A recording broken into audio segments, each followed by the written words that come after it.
Welcome back to the Classic and Sports Car Club Anglesey 24 hours.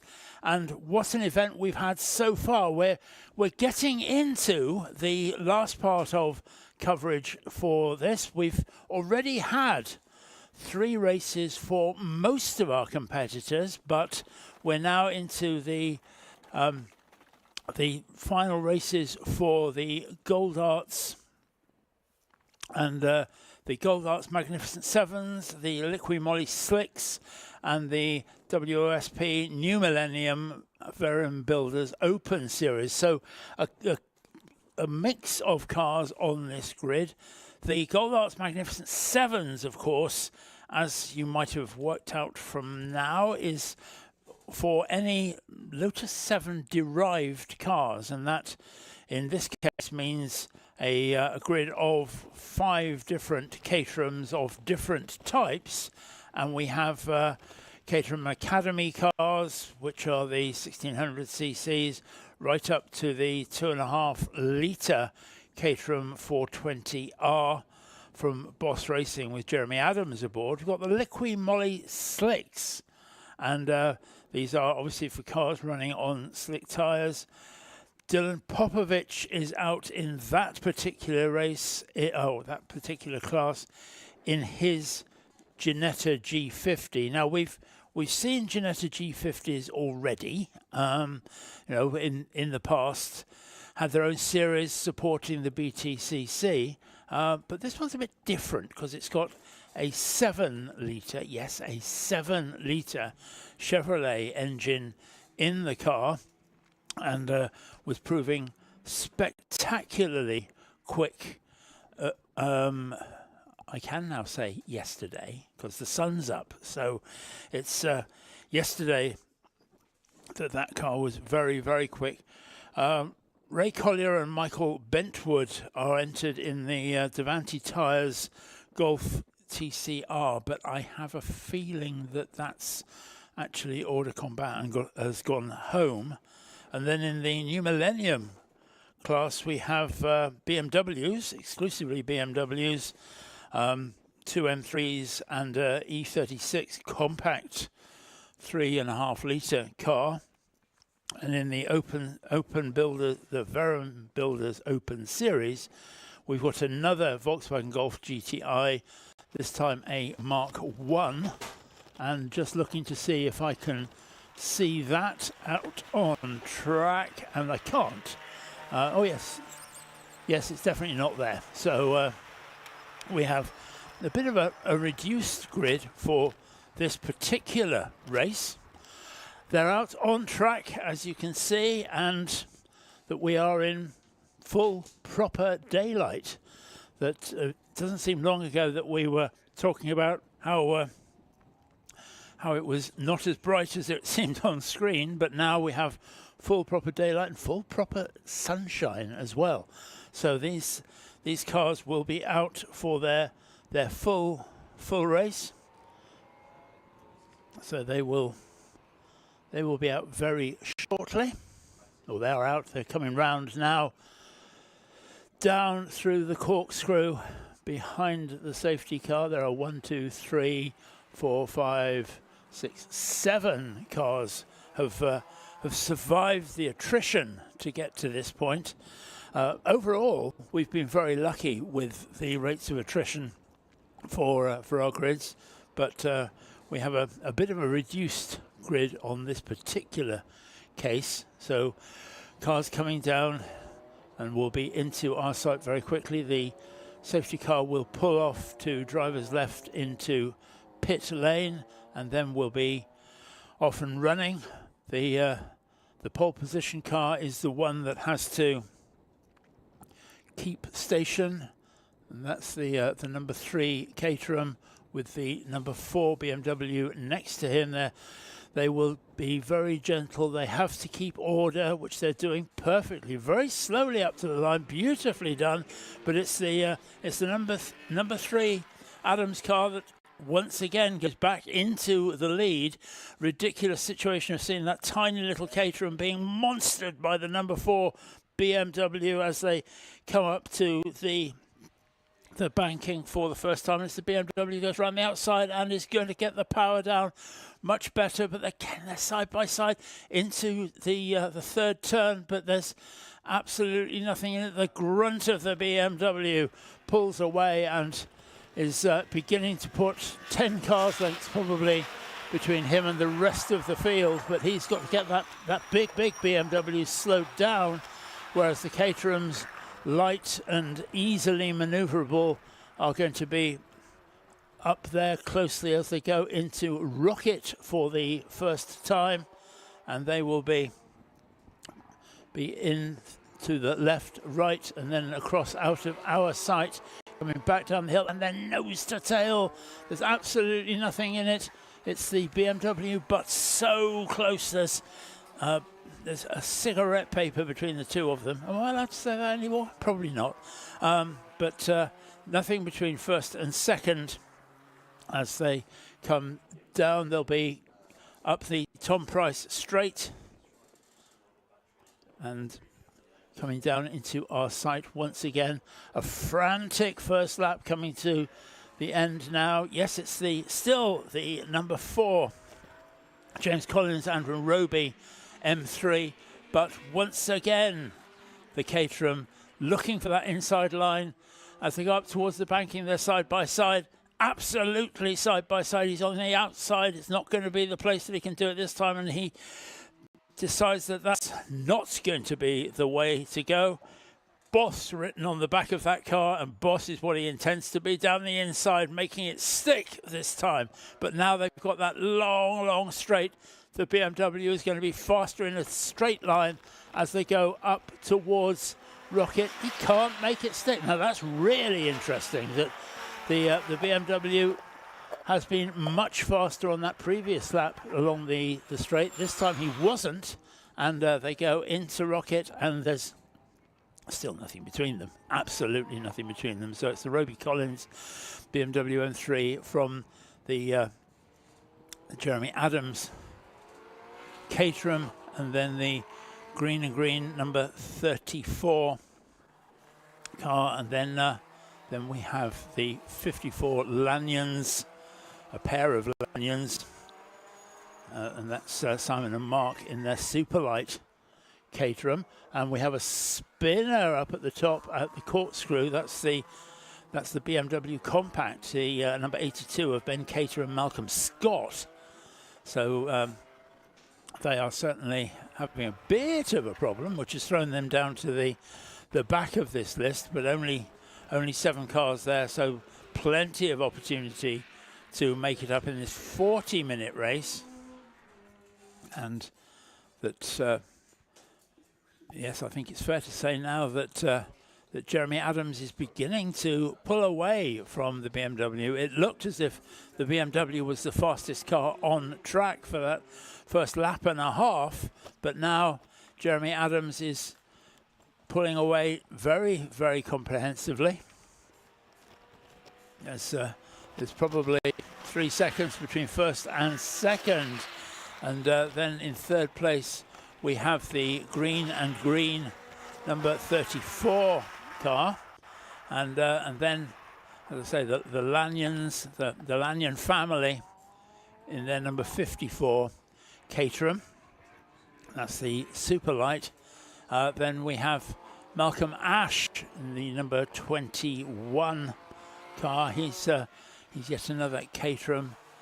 Cater and Scott in the number 82, which is that compact that we just saw spinning out at the corkscrew. And Stephen Trinder in the Caterham is down in 7th place. So these cars already just a bit spread out. 34 seconds first to last. The blue BMW, the compact, is making up ground, trying to make up ground after that off-course excursion, but the gap between first and second is now just short of 4 seconds. So it's Jeremy Adams really making things count here with an excellent performance up at Rocket. He's He's away, he does the left, right, and then down to the next right, and plunging down the hill. Interesting to see that in the darkness hours, all of that was without any sort of lights at all, and that was quite something to see, of the cars coming down there with complete darkness. Some of the rest of the track was lit much more effectively, but part of endurance racing, part of night racing, is racing in the darkest dark and the lighter light. The nice little battle developing at the back with the blue BMW Compact trying to make up time. He's now past the number 15 Stephen Trinder car. I think he's just got the number 21 Malcolm Ash car as well, as they went up the hill. So our camera FX picked up a bit of tyre squeal there, but I don't think there's anything much more than that. A simple lock-up or something. But these cars now nicely spread out. Let's say the gap from first to second is 6.6 seconds. A further 6.2 behind that is the third place car. The Lanyon family sits just 3 seconds, less than 3 seconds, down in fourth place, and then we're waiting for those other cars to come through. We've seen the number 82 car, the BMW Compact, is now up to fifth place. He's got a long way to go, though, to make up the time until he gets to the 54 Lanyon family Caterham. He's got to push that pretty hard. He's got 22 seconds now. 22 seconds sounds a long way, but when you think about it in terms of a 40-minute race, of which we still have 32 minutes to go, that's easily achievable. And I think that probably definitely the driver of the number 82 car, whether it's Ben Cater or Malcolm Scott, will be kicking himself for falling off onto the grass very early in this race. There we see the car on the live screen, and that he'll be setting about doing what he needs to do. That car last lap did a 1:45, and the car in front of him, the Lanyon family car, did a 1:41. So he's not going to catch him, not at this rate, that he's actually dropping back from the fourth place car. So that the fastest car on track is the leader, as it should be, 1 minute 36.2. Battle is rejoined between the 82 and the 21. We thought that was done and dusted, but the 21 Caterham is coming back. Malcolm Ash doing what he enjoys doing, and it's just so great to see this difference in performance. That BMWs are grunty, they've got lots of power, they handle pretty well, but the Caterham's very light. They can brake late, they can be much more adventurous in the corners, and we're seeing exactly that as they go down the back straight. The blue BMW pulling out quite a distance, probably 10 or 12 lengths as they go into Rocket, but then the Caterham closes up much more through those twiddly bits up at the top of the hill, down to probably half a dozen cars lengths, and then quite a degree of lean on that blue BMW, whereas the Caterham is flat as can be. Seeing them through the left-hander there and back down the hill. on up through the Tom Price straight. So that battle, which I thought was done, and dusted, but clearly it's not. Our leader is on his way. You see the Roby Collins BMW going up the back straight, followed by the Green family number 34 Caterham. It's a great battle that's happening down on track for these two very different cars. The BMW E36, the number 82 car, and the number 21 Caterham Supersport 1600cc car. So they couldn't be more different in many ways. We only probably need one of them to be rear-engined, and it could be perfect. But as they come off the downhill run from the banking along the back straight, it's once again the grunt of the BMW leaves the Caterham a bit breathless as they get up to the top of the hill, and quite a wide line there from the Beamer, with the through that difficult part there. There's a car parked over on driver's left at the top of the hill, but I couldn't quite see what that was. We'll keep an eye open for that, see if we can spot it a bit later on.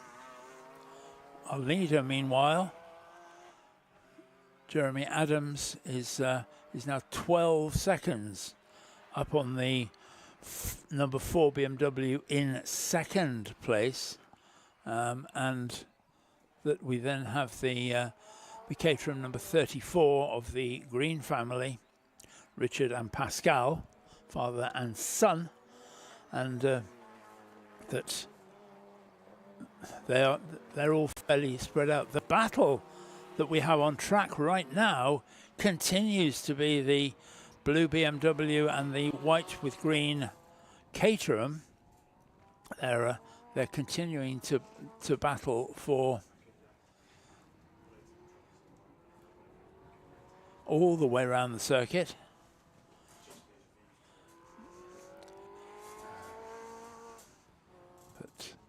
And here we see the number 3, our leader, Jeremy Adams, into pit lane.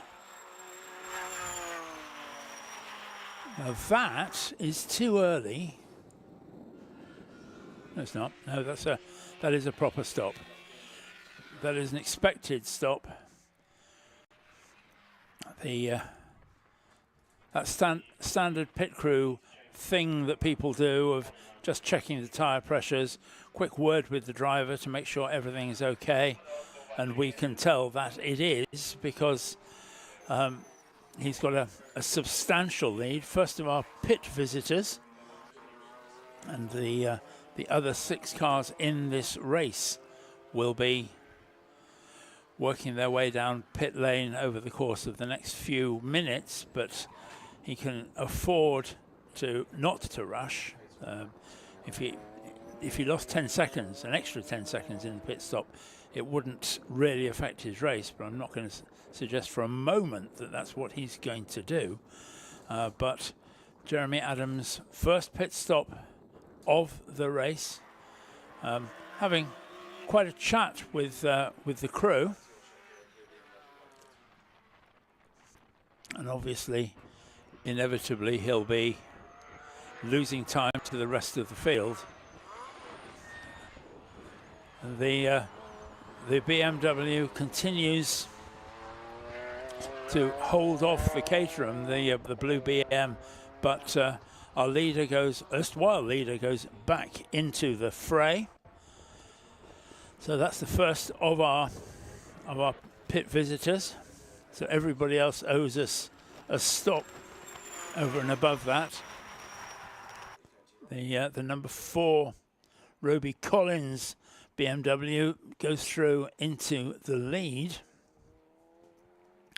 and we've now got that difficult period in any pit stop race where we just need to wait and see. The the battle between the Caterham and the BMW is going to be very much influenced, I imagine, by the pit stops. We've talked several times during the night. I was talking with Chris Buxton about the whole thing of the fact that it's not just about the pit stop, because there's nothing much you can do about that. That's a minute and a half from pit in to pit out, but it's your pit in lap, the lap before you come in, and your pit out lap, because those are where you can either win or lose important seconds, and it'll be interesting to see whether those two cars do similar kind of stops or otherwise. And let's not forget that the BMW Compact, the number 82 car, Ben Cater and Malcolm Scott, two drivers, are scheduled for that car. Now, if they do have a driver change, that can affect the first couple of laps out of the pits while a new driver finds his feet. Oh, and there's smoke coming out of the back of or underneath the blue BMW now. That does not look healthy as they go up towards Rocket. It was definitely smoking underneath the car. As it goes around the corner, can't really see. It's out of our sight, but there definitely seemed to be smoke, unless it was a locked wheel, because that could easily be it. Yeah, it's kind of dried up now, so perhaps it was just that. The order right now is that the Roby Collins number 4 car is in the lead. The number 34 Green Family Caterham is second, some 21 seconds further down the road, and then the Lanyon Family Caterham is a further 5 seconds behind that. But the blue BMW is into pit lane, and we're now going to have to see whether that was smoke and nasties or whether it was just a lockup. It's looking to me like a lockup, because the car is stopping in pit lane.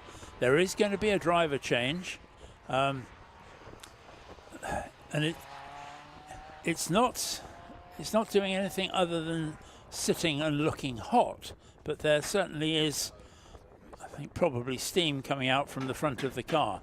That is not a terribly happy BMW there. He stopped in quite a strange place, because he didn't actually tuck in driver's left towards the normally accepted place in front of a pit. He's actually straddling the two pit lanes, and the two right-hand side wheels are actually in the fast lane, which you might say, of the pit. New driver is in and being belted in. We've got our erstwhile leader, the number 4 Collins Roby car is in and stopped. That is also a driver change. So that's going to be, it's going to be all different all the way through. The two BMWs are going to be piloted by a new driver. The blue car back into the fray, and he's going to come out just behind the number 3 car of Jeremy Adams.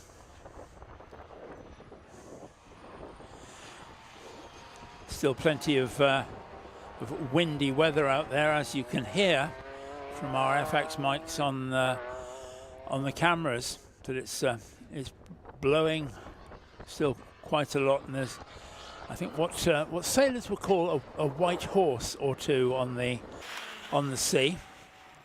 That there's quite a few white waves out there. As we move through now to halfway in this 40-minute race, the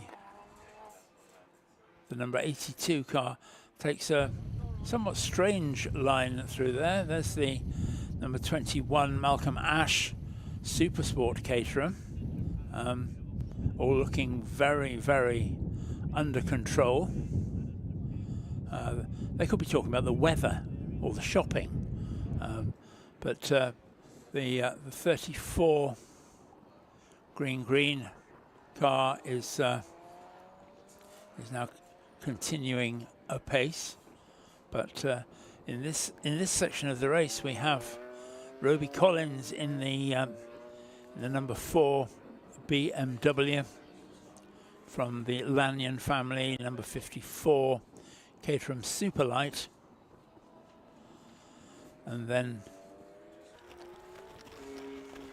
the number 3, having rejoined, is now back at the top of the list. So Jeremy Adams has reverted to type and is leading this race comfortably. Stephen Trinder there in pit lane, just waiting to go back into the fray. No dramas there, no dramas whatsoever. That he'll just wait for the clock to tick down.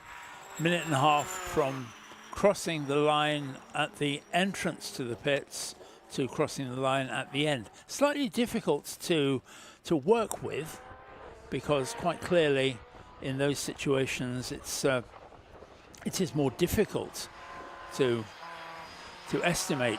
You can estimate what you're doing coming in, but if you're sitting in your pit and you think, well, it's going to take 4 seconds to get from where I'm parked to the end of the pit lane, if it takes 3, then you're going to get a penalty. So it's slightly more difficult to do.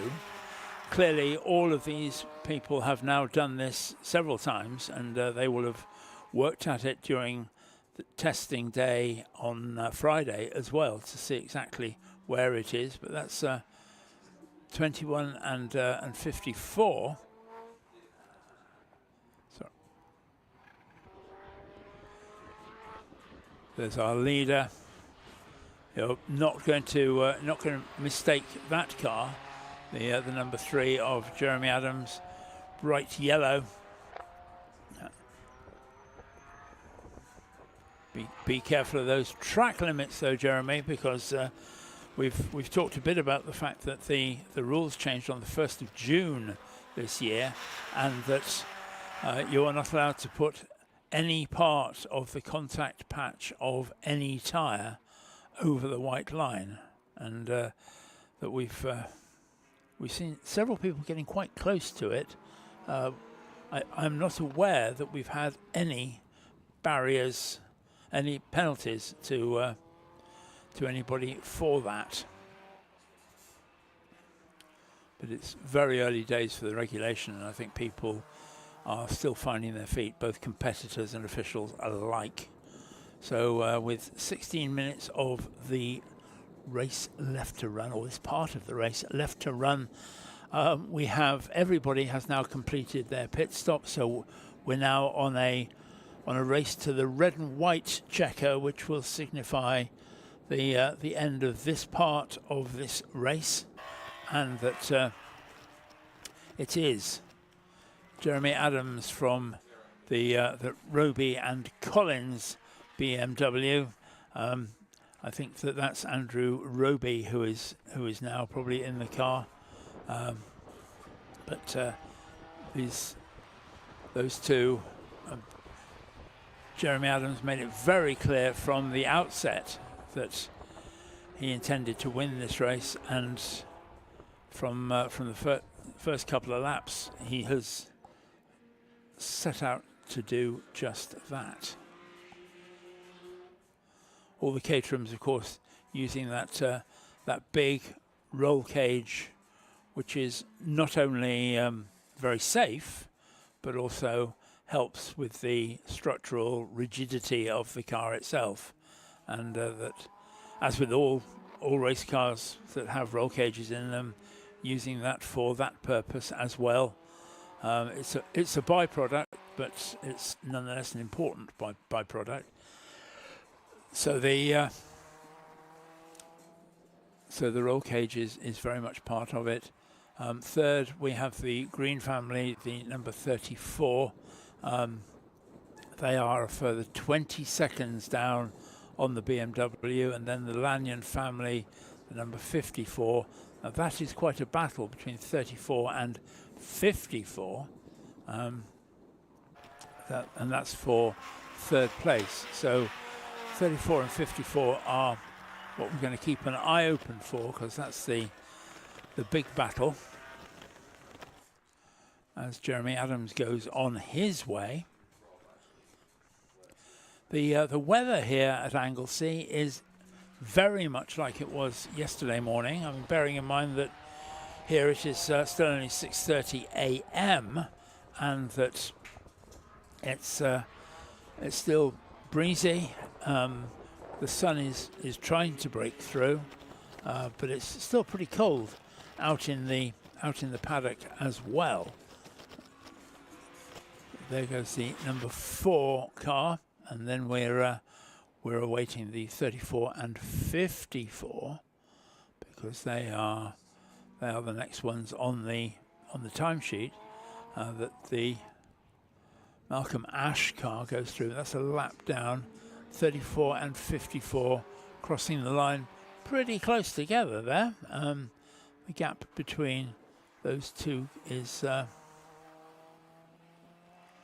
2 seconds. So that's probably the closest that we have on track right now, with just over 12 minutes of this race left to run. And this is for the Gold Arts Magnificent Sevens, the Liqui Moly Slicks, the New Millennium cars, and the Verum Builders Open Series. We haven't seen probably the one car that we were looking forward to, which is Dylan Popovich in the Ginetta G50. He's obviously decided that he's had enough, and he's packed the car up and I guess has gone home. I don't know that he's gone home, but he may have done. We haven't seen either of the Volkswagen Golfs. Both of those cars had problems in qualifying. The number 13 Davanti Tyres car did actually not make any of the racing, but we saw Ross Irvine in his Golf Mark 1 out earlier on, but he hasn't made this one. So it's as I say, probably the most depleted field that we've seen so far, which is surprising because all of these are very much race prepared, race built cars. I mean, the BMWs, yeah, they're road cars modified for racing, but the Caterhams are out and out race cars, and they're not designed or built to be endurance race cars. So it's really quite a testament that these 7 cars have made it back into this race. So we're running down with the 21 and 34 cars in close proximity, but that's one being lapped. The 21 car is being lapped. The battle between 34 and 54 for third place is probably the closest, but those two are now 3 seconds apart. So there's quite a long way to go yet for any battle to happen there.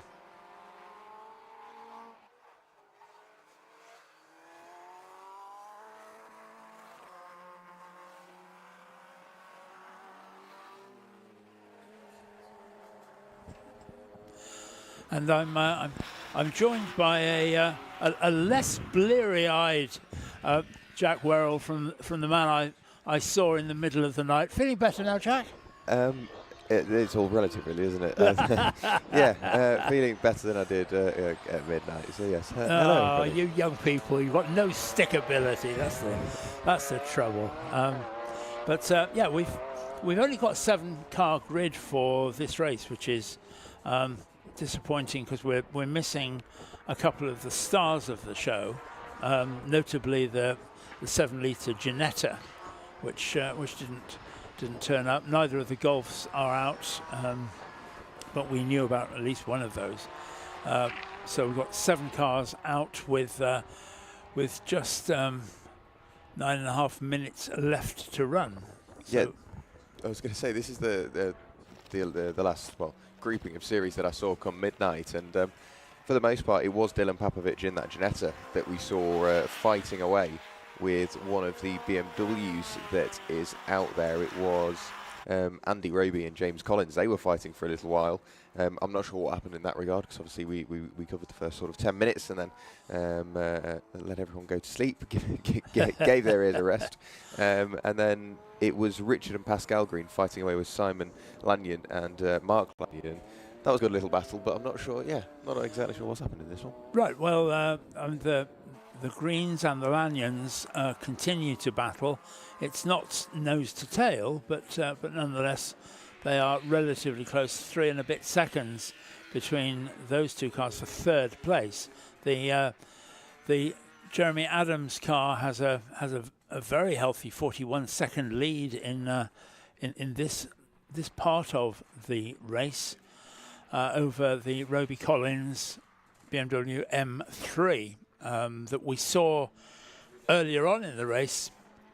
The BMW was looking very racy for the first couple of laps, but the superior speed, particularly around the corners and in the braking areas, just came to Jeremy Adams, and he's really made that stick with impunity. He was the first car to pit, so got it done.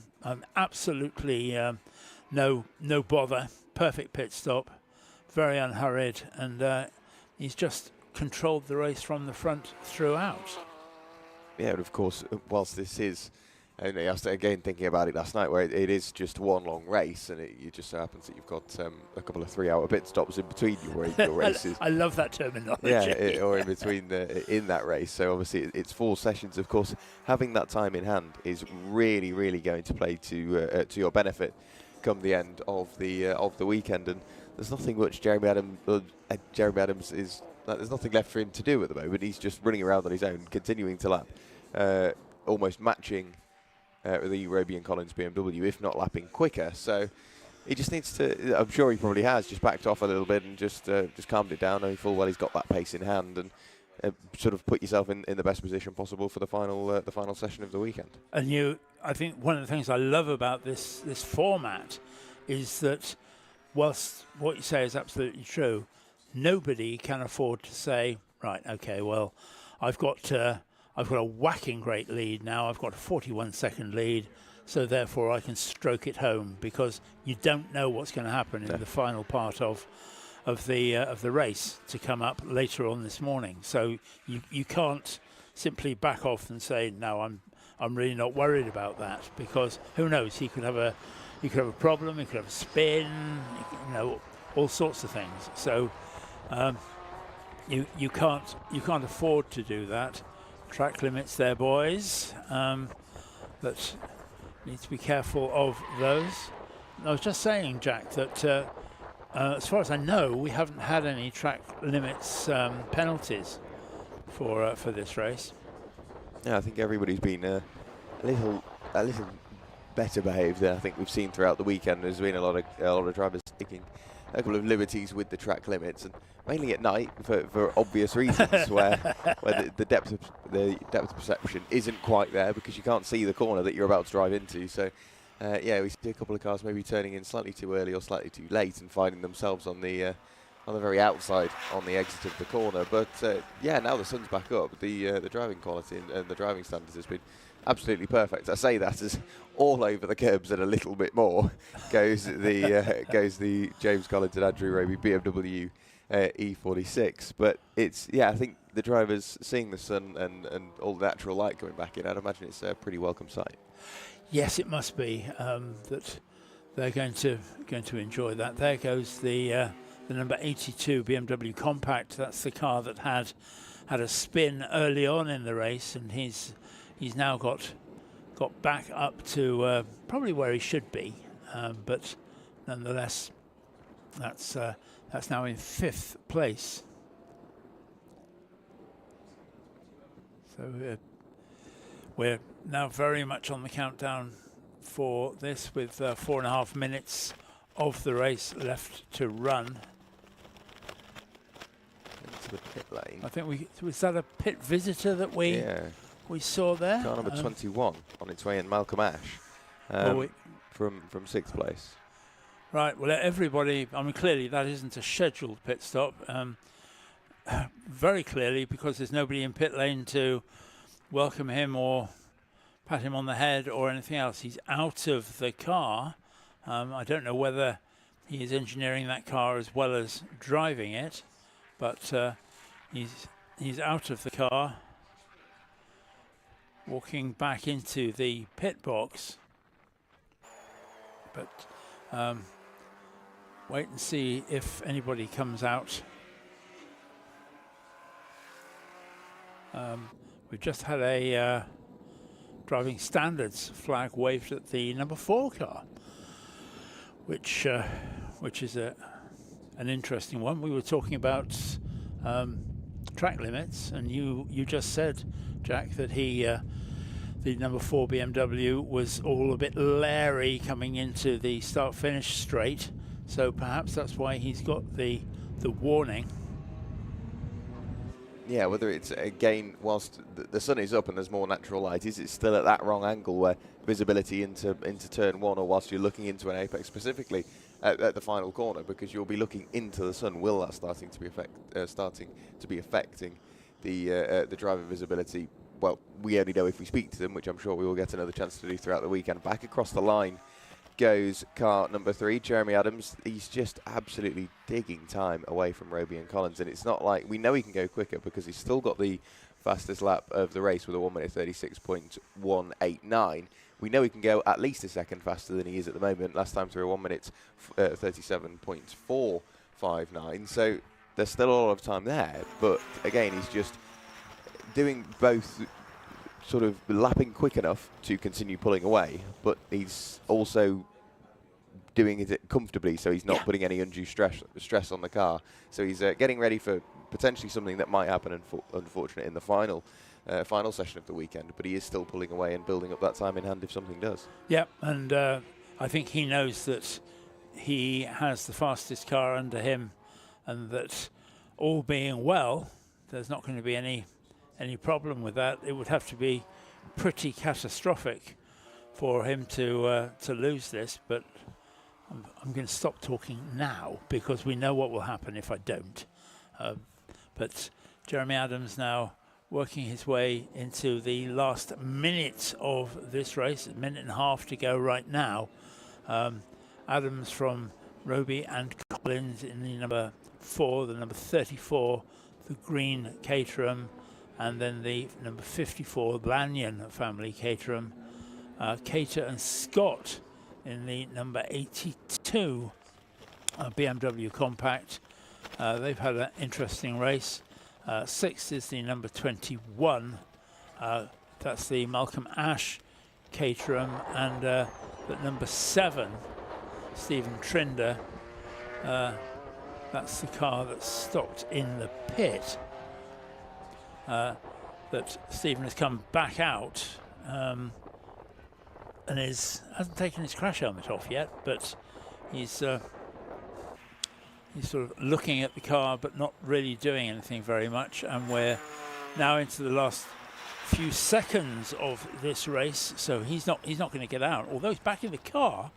But that's going to be an interesting one. The last lap board is out.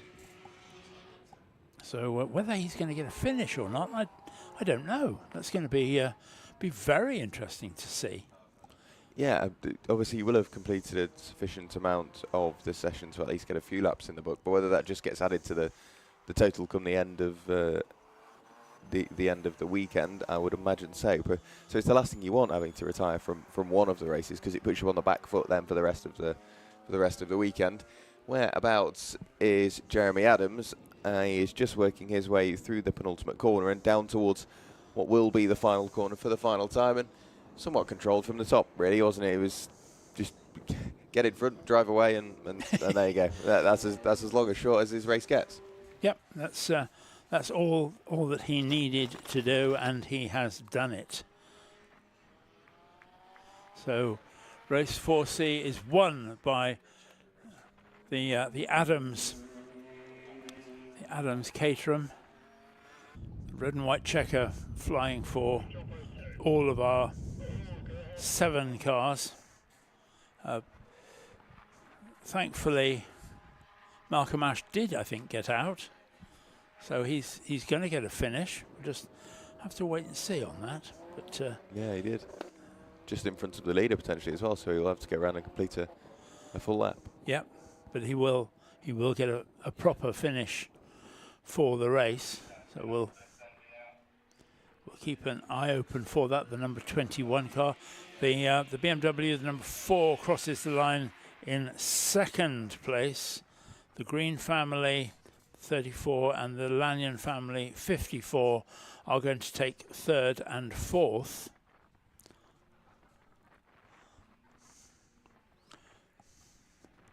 I don't know about the sun causing havoc with the drivers. It's causing havoc with our timing screens, so we can't read any of them.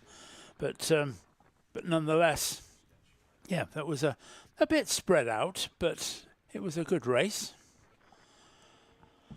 And that was, of course, the 3rd race for these cars.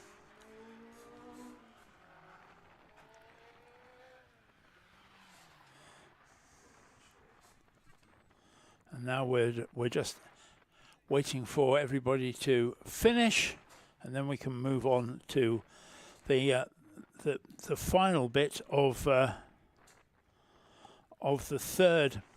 final bit of the 3rd part of these races. I know exactly what you mean, and it's one of those where you can't quite. The final of the final session of the block of 3rd sessions. I know, yeah. I know what you mean. The Mintex Classic Gay and Adams and Page Swing 60s Group 2 on the way. I don't think you made any more sense than I did, but it's an excellent job. There's the number 21 car down pit lane and off into the paddock.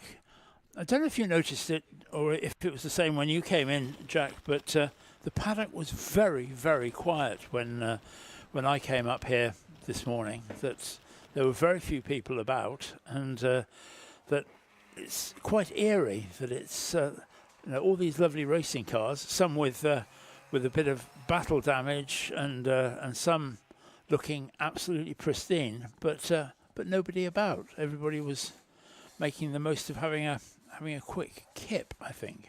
Yeah, it seemed like that was the case. I know last night, as soon as we went into the night familiarisation sessions, if you weren't taking part in those, or you'd already done your night familiarisation laps, and you obviously wanted to get a few hours kip, it seemed like everyone would just disappear, where one minute there was people walking around and you could hear chatting, you could hear music, and all of a sudden somebody flicked the switch and all of that stopped. Yes, it was very, very odd.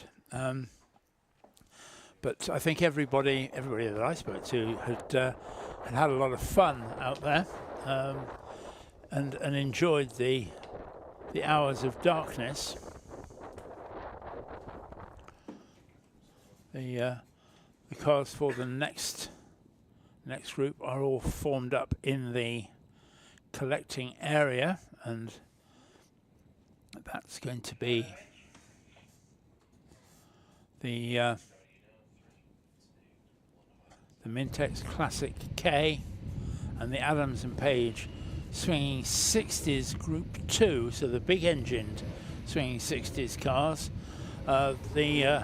The class of this particular field has been the Sunbeam Tiger, but I think the darling of the field has been the Citroën 2CV that we know it's not a very standard Citroen 2CV, and I did have a look at it in the paddock during the night, and it's I'm not sure how much Citroen there is left in it. We know that the engine is a BMW bike engine, which is why it sounds so nice, but it was very quick, and battling with the 125 MGB. They've had lots of backwards and forwards with that, and Neil Sinclair with that MGB was having a fantastic battle with the Citroen. But it's the number 6 car which is going to be back out. Stephen Pickering with that 5-litre Sunbeam Tiger, and he's leading out the field now with the second in the queue is the number 67 Lotus Elan, then the 221 Triumph TR3, the Reliant Sabre, the number 4, then we have the 2CV, the 125 is right behind him, the MGB, then the Datsun 240Z, and the Ginetta brings up the rear because they had a bit of a problem earlier on. Chris Blewett and Ian McDonald didn't make the finish in the previous race, so they have to start their G12 at the back, and they'll be very, very keen to make up some time. But this group gave us some good racing, although I have to say that the Tiger was remarkably quick. It's interesting, that's a 5-litre Tiger. The road cars were 4.2 in period, so it's grown an extra 800 cc's in its race preparation. But cars now behind the pace car, they'll be doing their standard warm-up procedures to get on with this,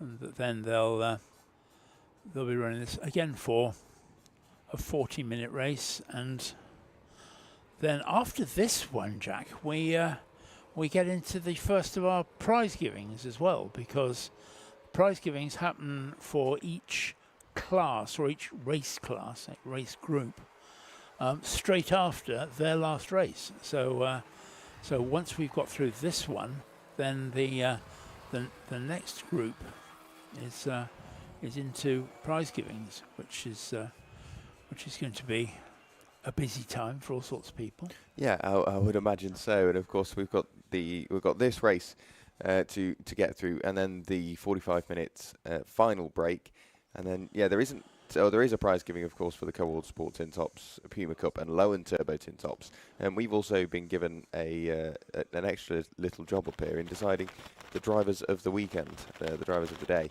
So it's from not just that specific race, it's from all the races throughout the weekend for the Slick Series, Opens, New Millennium, Swinging 60s, Classic K, and Future Classics, and we've got to come up with a driver of the weekend for all of them. So an even busier job for us up here in the commentary box. That's way beyond my pay grade, but it's the Elan and the Tiger side by side as they cross the line, but the grunt of that big Ford V8 pushes the Tiger into the lead. The Elan swaps in nicely behind it. Very orderly start to this Mintex Classic K and Adams and Page Swinging 60s Group 2 composite grid. 40 minutes as they all have been. Once again, we have the obligatory pit stop. We know that the Reliant Sabre is that's a 2-car team. We have the other car is already stopped in the pits, so the number 4 John Leslie car is out there circulating in 4th place, and that he will, when the time comes, be handing over to number 4X John Devlin in a very similar car. Those cars, if I remember rightly, were powered by the old Ford Zephyr and Zodiac straight 6-cylinder Ford engine.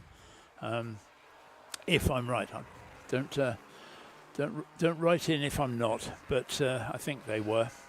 And interesting too about the story behind the Sunbeam Tiger, which if we get time, we'll have a talk about a bit later in the race. But we're waiting for the cars to come back down into our sight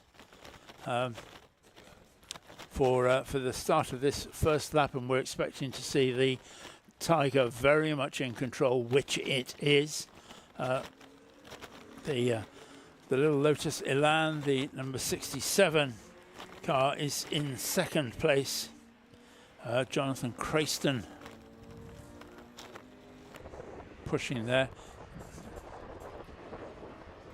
Ginetta and a Citroen 2CV side by side through the first corner. But I think one of the things to watch during this race will be just how quickly that Ginetta can get up with the leaders. Chris Blewett and Ian McDonald were very quick earlier on, but had that problem in the last race, which saw them retire. So that 44, keep an eye on that, because that is almost certainly a top 3 car. I would think they are expecting to get a podium in that pretty little yellow car, but nonetheless they've still got some work to do, and they've got to get through the field in order to do it. And so that's the Tiger on his merry way. That last lap he already had 2 seconds over the second place Elan, and that's 2 seconds in the first lap. So a very, very quick car that we have there, and just waiting as they come into sight. There is the Tiger and there is the Elan. That's not much more than 2 seconds this time round, I have to say. Yeah, as soon as that Sunbeam Tiger it gets onto a straight, Stephen Pickering just puts his foot to the floor and just extends the margin ever further. But then as soon as it comes down to the braking, obviously Stephen Pickering is having to do some. It seems like the little Lotus Elans and specifically Jonathan Crayston just sort of aims for the corner, pitches the car in and goes, yep, that'll do. And the little Elan seems to grip quite well. But this section of the circuit, where our race leader is just working his way onto now, that massively favours the Sunbeam Tiger and Stephen Pickering. That will just be time being gained all the way down the straight, and probably all being lost again as you jump on the brakes. Yeah, that first lap he put 2 seconds on the Elan, but the second time round the gap between the two of them was only 2.6 seconds. Still 0.6 of a second, but nonetheless it was only that. And I think that probably the next time they come round in front of us and cross the start-finish line, it will be telling to see just what that gap is. If we're going to see the Tiger dominate as it has done so far, then I think it's probably fair to say that Stephen Pickering is going to need a 3-second gap to make it worthwhile. 2 seconds and 2.6 seconds. It needs to be 3 seconds when they cross the line in front of us, just very, very shortly. But we shall wait and see, because they should be coming back into our sight now, which they do absolutely on cue. And Tiger crosses the line there. Nice roar of the V8. Interesting. Only 2.7 that time round, so he's not really getting away to any great degree. The story about the Sunbeam Tiger is an interesting one, because I talked during the night about the Roots Group, which was the company that owned Hillman, Sunbeam, and Humber, and various other brands, as we would now call them, and they own Sunbeam, and they decided that they could out-Cobra the Cobra by taking the Sunbeam Alpine, which was a little 4-cylinder engine, taking that out of the car and shoehorning in a Ford 4.2 V8, which they did, and created the Tiger. And people at the time said it was a better car than the Cobra. However, during that time, the Roots family decided they didn't want to make cars anymore, so they sold the business to Chrysler in the US. And Chrysler were not, understandably probably, not very happy about the fact that the high spot of their range, the Sunbeam Tiger, was actually powered by a Ford engine, which was their biggest competitor in the USA. So they canned it, and not very many were made. And I think if you talk to people, certainly if you talk to people who were around at the time, they will tell you that that had every ability to be as good a production sports car as the AC Cobra was. They also built some very special cars which were built by Lister to compete at Le Mans, and those cars are still around, they're still racing. Roger Bennington is the man who's still got one, and campaigns it quite frequently. Those who've got a fast back and a hard top, but similar colour actually to the car that we see at the front of the field in Stephen Pickering's hands. But the gap that last time round, 2.8, it's sort of, he's about 1/10 of a second faster each lap, Jack. But that's about all.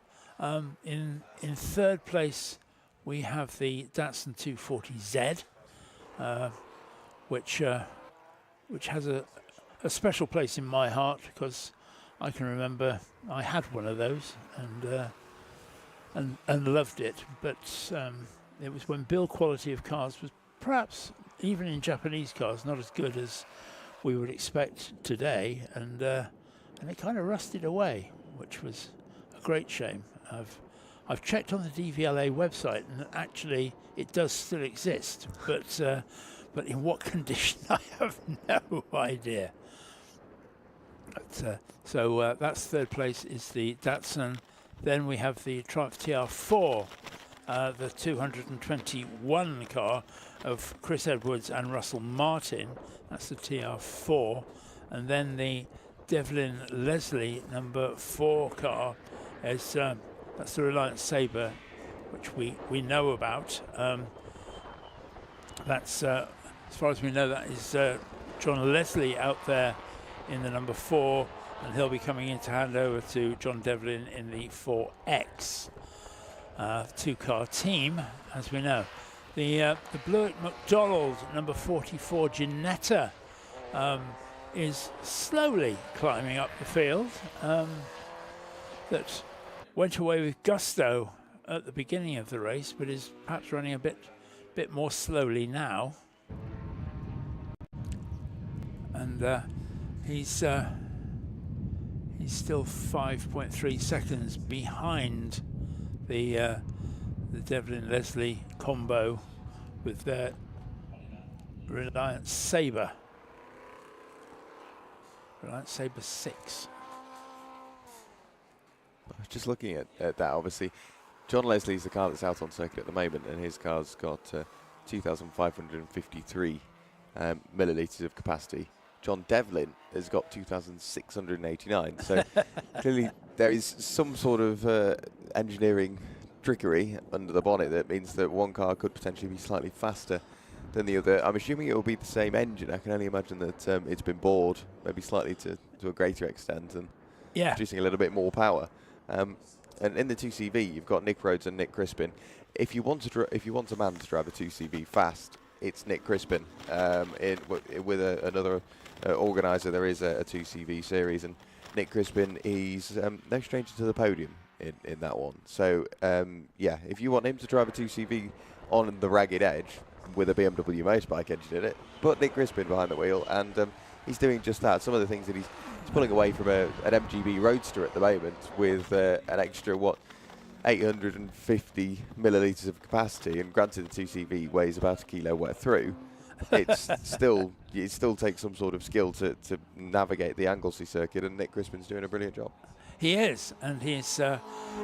We saw the MGB and the 2CV having a fabulous dice last night, or yesterday afternoon, really, and it all runs into one now. But we saw that happening out there. The battle isn't quite as close now, but the number 125 MGB of Neil Sinclair was the other proponent of the battle yesterday. He's sitting just a little bit behind the 2CV. He's 4.8 seconds behind the Citroën, so they're not having the cut and thrust that they had yesterday afternoon. It's a bit of a lonely race actually for that 2CV after everything that he's been through. Yeah, I think he deserves a battle, but he obviously doesn't want to fall into a battle. He would rather drive up to a battle, which I think is whereabouts he needs to be at. Across the line goes the race leader, Stephen Pickering, behind the wheel of the Sunbeam Tiger. He's still being hunted down by Jonathan Crayston. Last time through, the gap has extended, I would say, a little bit again. It's 3.9 seconds, so yes, it is extending a bit, but nowhere near as much as I expected it to. I have to say that with the Elan S4, Jonathan Crayston can still quite clearly see the back end of the Sunbeam Tiger at most points on the circuit, so he hasn't lost touch, but I get the feeling that what we're really seeing is that the Tiger with Stephen Pickering at the wheel he's not stroking it home, but he's perhaps not breaking into a sweat either, as we see this field really quite well spread out across this glorious TrackMon circuit. I checked this morning to make sure that I was pronouncing it properly because I wasn't sure, and I asked a local lady who said, yes, you are, it is TrackMon, so I'm happy with that. Yeah, it's one of those where you look at it and you go, yep, that's TrackMon, but you know full well there could be a very, very obsolete pronunciation change in there, which doesn't really sound like much, but it's best to know and not annoy people than not know, and potentially annoy some people. Back across the line already. I'm convinced he's just crossed the line again. Comes the race leader, Stephen Pickering. Another lap in the book. Yet more advantages gained over Jonathan Crayston that time through. What was it? 3.9 as they crossed the line. Gone. Yeah, and it's now 6.3.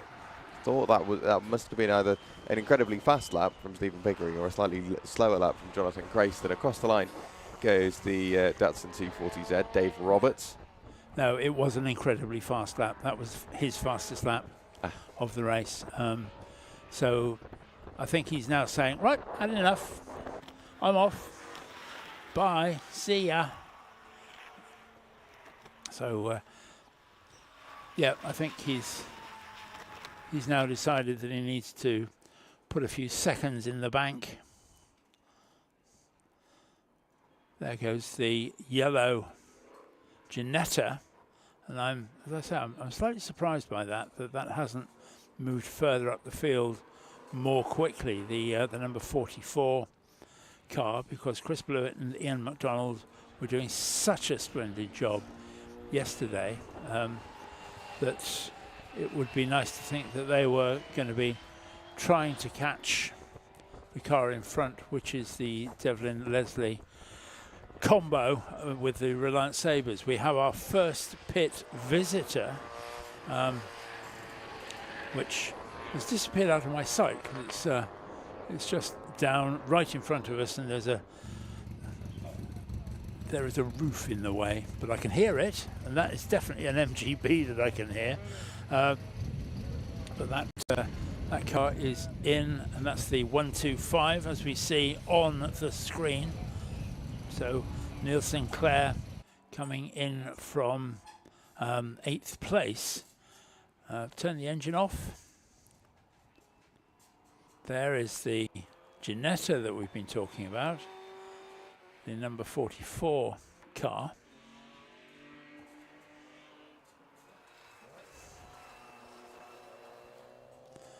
And ever patiently, the other Reliance Sabre 6, the 4X of John Devlin, is sitting in pit lane, ready for the changeover. But we have 8 cars still running, with the MGB currently stopped in the pits. The first of our stoppers now back out into the fray.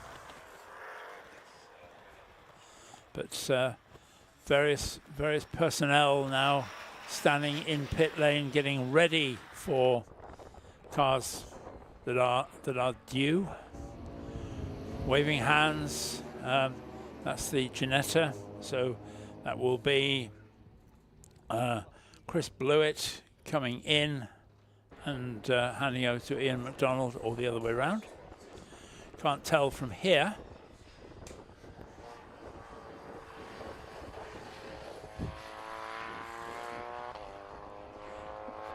Driver is out of the Ginetta. A very brief chat at changeover. Fresh driver is in. There's not a lot of room in there, so there's some efforts to get the belts done, etc. But that car will be back as quickly as they possibly can be. So that's the Ginetta. Yep, belts are done, tightened up. There's no hiding place for the camera sort of breathing down your neck, but all those things have to be done. Doors shut, restart the engine, and away they go back into the race. Nice, neat stop, neat driver change, and off he goes back up the road. Yeah, much quicker pit stop from the little Ginetta than from Niall Sinclair in the MGB Roadster, because they were not too far apart. I'd say getting on towards sort of 5, 6, maybe even 7 seconds. But at the moment, already heading down the straight after the quick right at turn 3, Chris Blewett and Ian McDonald's Ginetta G4. Only now just heading into turn 2 is the 125 of Niall Sinclair. So it's really allowed them in the pit stops just to extend that margin, and that could be because with the regulations, Niall Sinclair has to come into the pit lane, stop, turn the engine off, turn the engine on, and then leave when is appropriate. So he would have spent 1 minute 30 from pit in to pit out. Whereas Chris Blewett and Ian McDonald, it's simply as quickly as they can do that driver change. Yep. And the leader is in. Yeah, that little bit of attention to the tonneau cover that's covering the space where a passenger would be in a road car. Maybe that's just come a bit loose, but driver is on his way behind the Citroën 2CV, which is also stopped. So in fact, the car that's been parked in pit lane longest, which is the Reliance Sabre 6, is still there. That's the one that hasn't moved. That, as far as pit stoppers are concerned, nearly everybody's stopped. The Elan has yet to stop, the TR4A has yet to stop. But after that, we have a full set of stuff. Right, now we have the changeover of the Reliant Sabre 6s. So parked side by side. Just waving our cameraman out of the way. So we don't want anything nasty to happen. Oh, and the Ginetta is back in the pit. So that's very bad news. It's exactly what happened yesterday. And he's driven into the pit box. So I think that perhaps is the last we're going to see of that number 44 Ginetta. Certainly in this race, that may still not be the end of the car, but it's exactly what we saw earlier on. He came in, did his proper stop, and then came back in a short time later, and that's exactly what's happened now. I don't think he got more than one lap done, maybe two. The Elan is now in, so that car coming in from the lead. So we're just waiting on the Triumph, and then everybody has done their time. Triumph is in the pit lane, car number 221. So that is Christopher Edwards and Russell Martin behind the wheel of their Triumph TR4, just bouncing their way down the pit lane, and that's the final of the pit stops. That's good news, because we then have a 17-minute run to the flag, the red and white flag. But the Triumph just getting a driver change.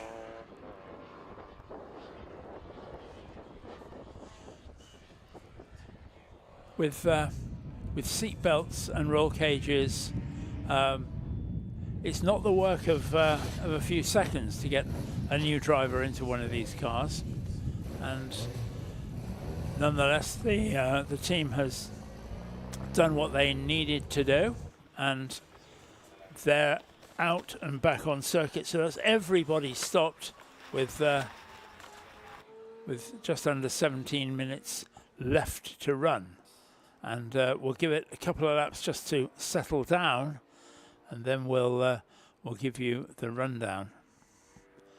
At number 74, in the Datsun 240Z, looking fabulous in the red, white, and blue. They were the colours of the Datsun company, and of course the Datsuns became Nissan eventually, but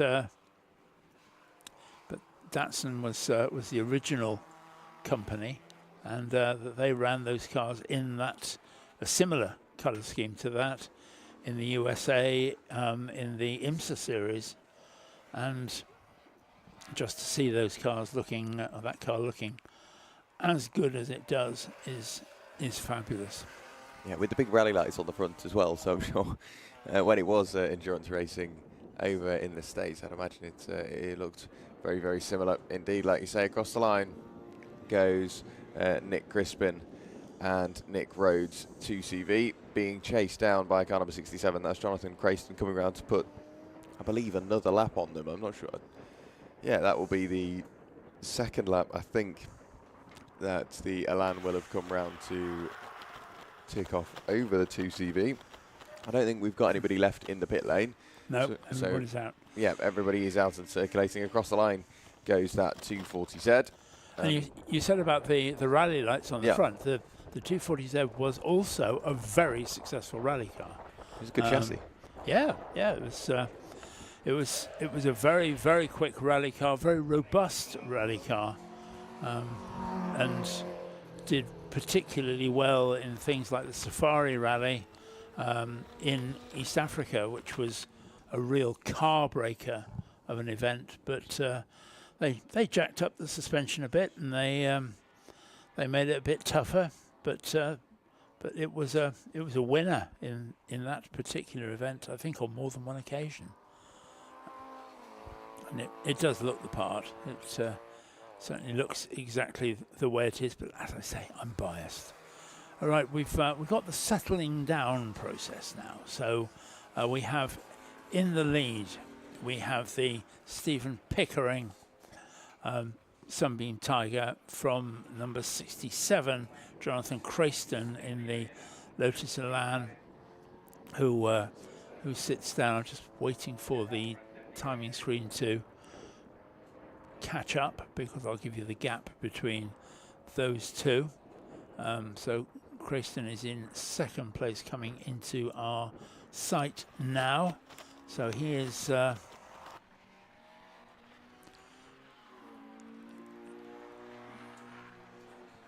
yes, I'm sure it will catch up sooner or later. Yeah, let's run down the order for you.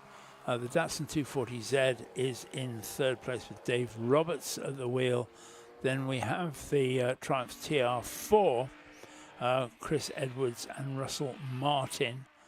The Devlin and Leslie team of Reliant Sabre 6s are next, and then the Citroen 2CV of Crispin and Rhodes, the number 52 car,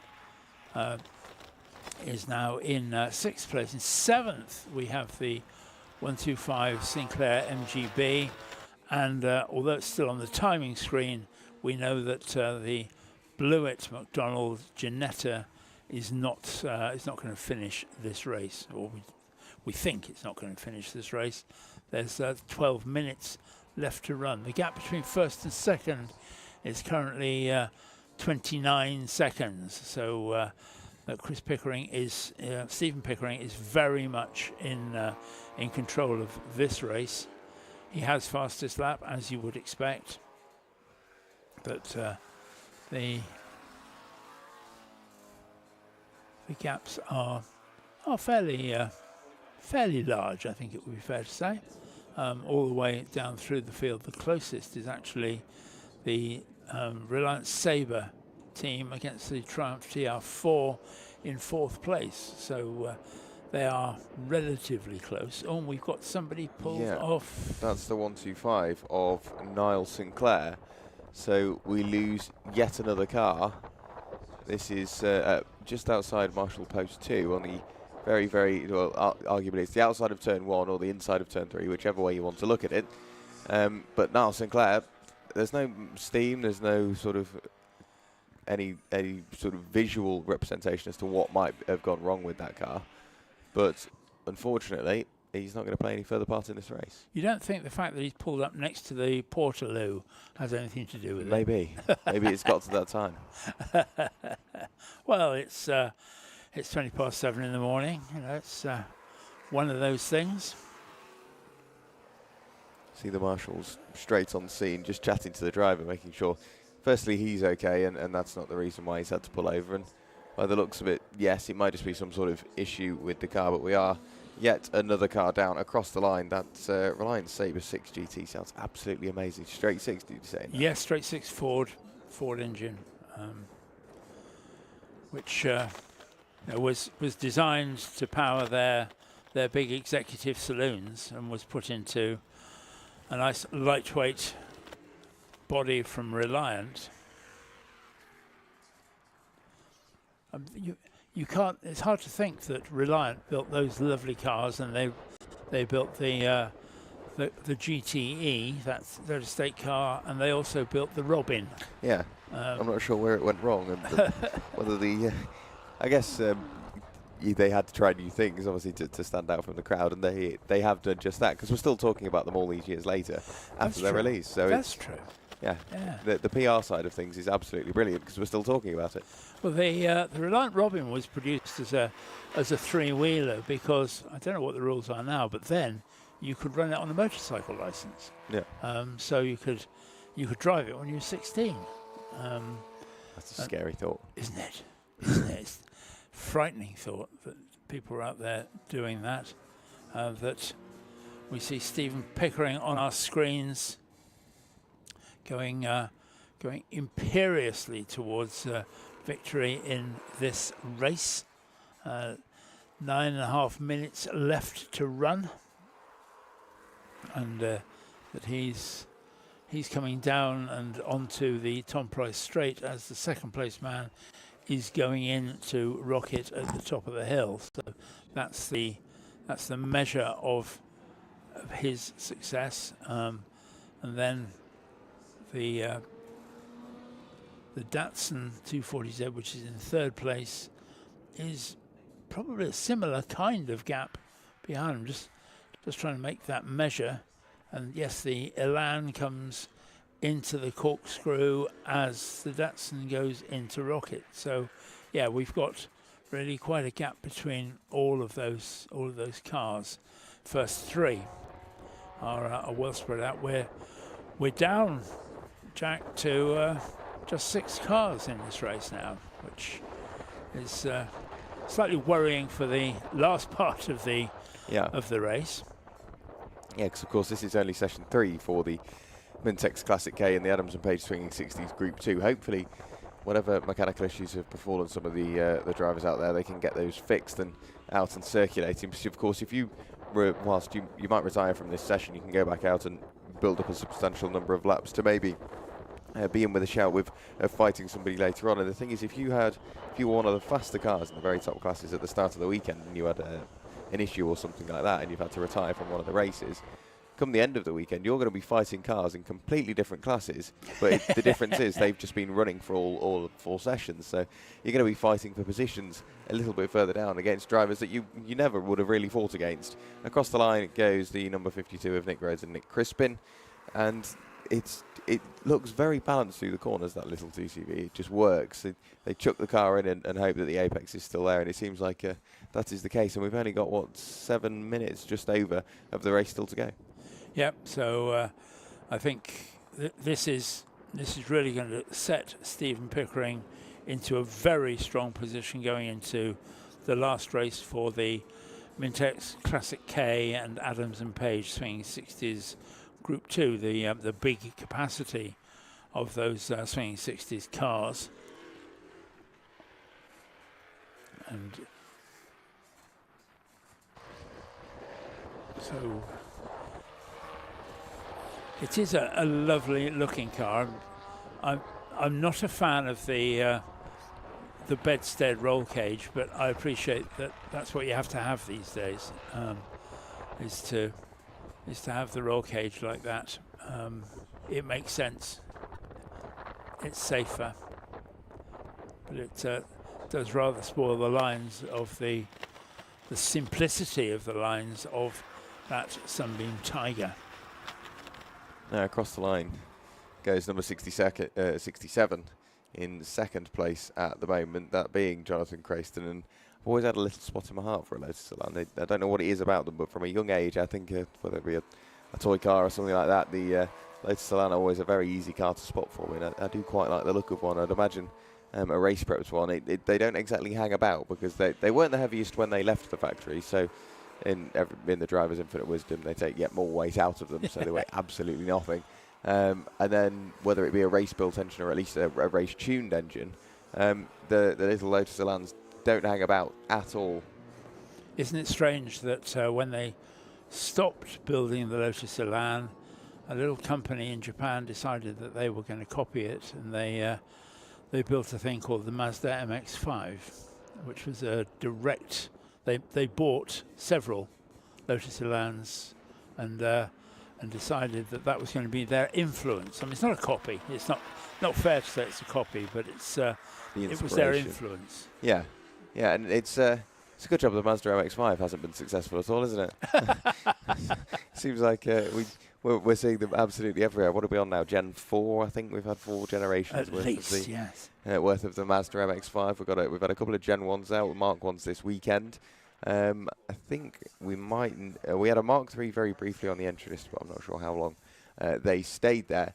But working his way through the corkscrew at the moment, and then up the Tom Price straight towards the penultimate corner goes the Datsun 240Z. The car in the hands of Dave Roberts. Through the final corner once again comes the second place driver, car number 67, Jonathan Crayston, whilst our race leader, Stephen Pickering, in the Sunbeam Tiger, already working his way through Rocket. We can see them on the stream now, having to deal with some traffic. He's got to try and get past John Devlin in the Reliance Sabre 6. Yeah, and these cars, I mean, they've done their night race. They've done perhaps the reason they came. was to do their night racing, and that this is just a cherry on the top of the cake to be able to do these last 2 races on Sunday morning, and that they're out to enjoy that.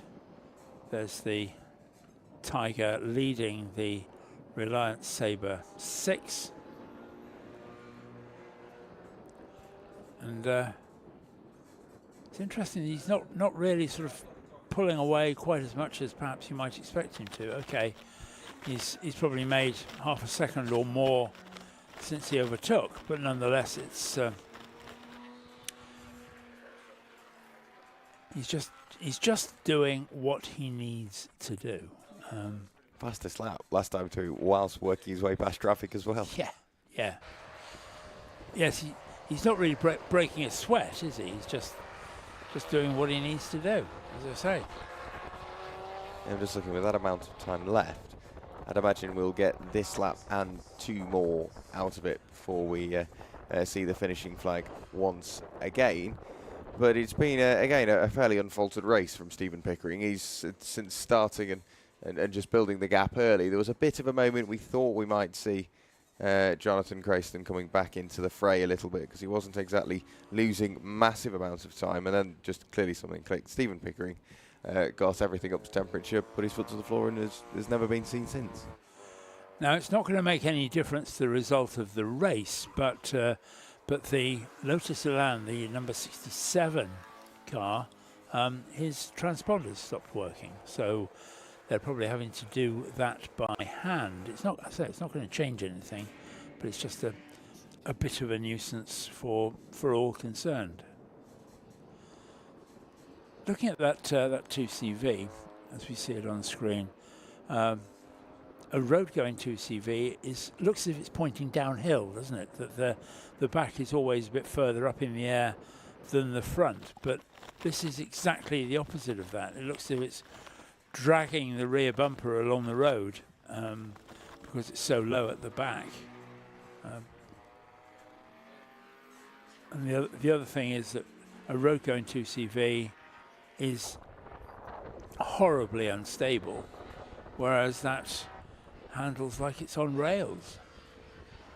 Yeah, and it's I'm sure something to do with, of course, well, I was mentioning earlier, obviously Nick Crispin, he knows how to drive a 2CV. It's not just the speed on circuit that you get out of that, having someone like that in your car. It's the engineering ideas behind it, thinking, well, if we're suffering with this, let's change this. But if we change that, it could affect this. So let's do this instead. It's that you get your money's worth out of Nick Crispin, I'm sure. The last lap board was held out last time. I said it would be close. Clearly just the wrong side, and Stephen Pickering is out onto his final lap. So he's just working his way through Rocket. He's got a bit of traffic to work his way through, one of those being the 2CV. Across the line comes Jonathan Crayston in the Lotus Elan S4. So just one final rotation of the Anglesey Circuit. Yeah, and the gap from first to second is a mammoth 49 seconds. So I think that comes under convincing wing, don't you? I think that's exactly what he needs to do. The 240Z, the car that's in third place, crosses the line in front of us now. So he is perhaps a little bit closer, 24 seconds behind the second place man.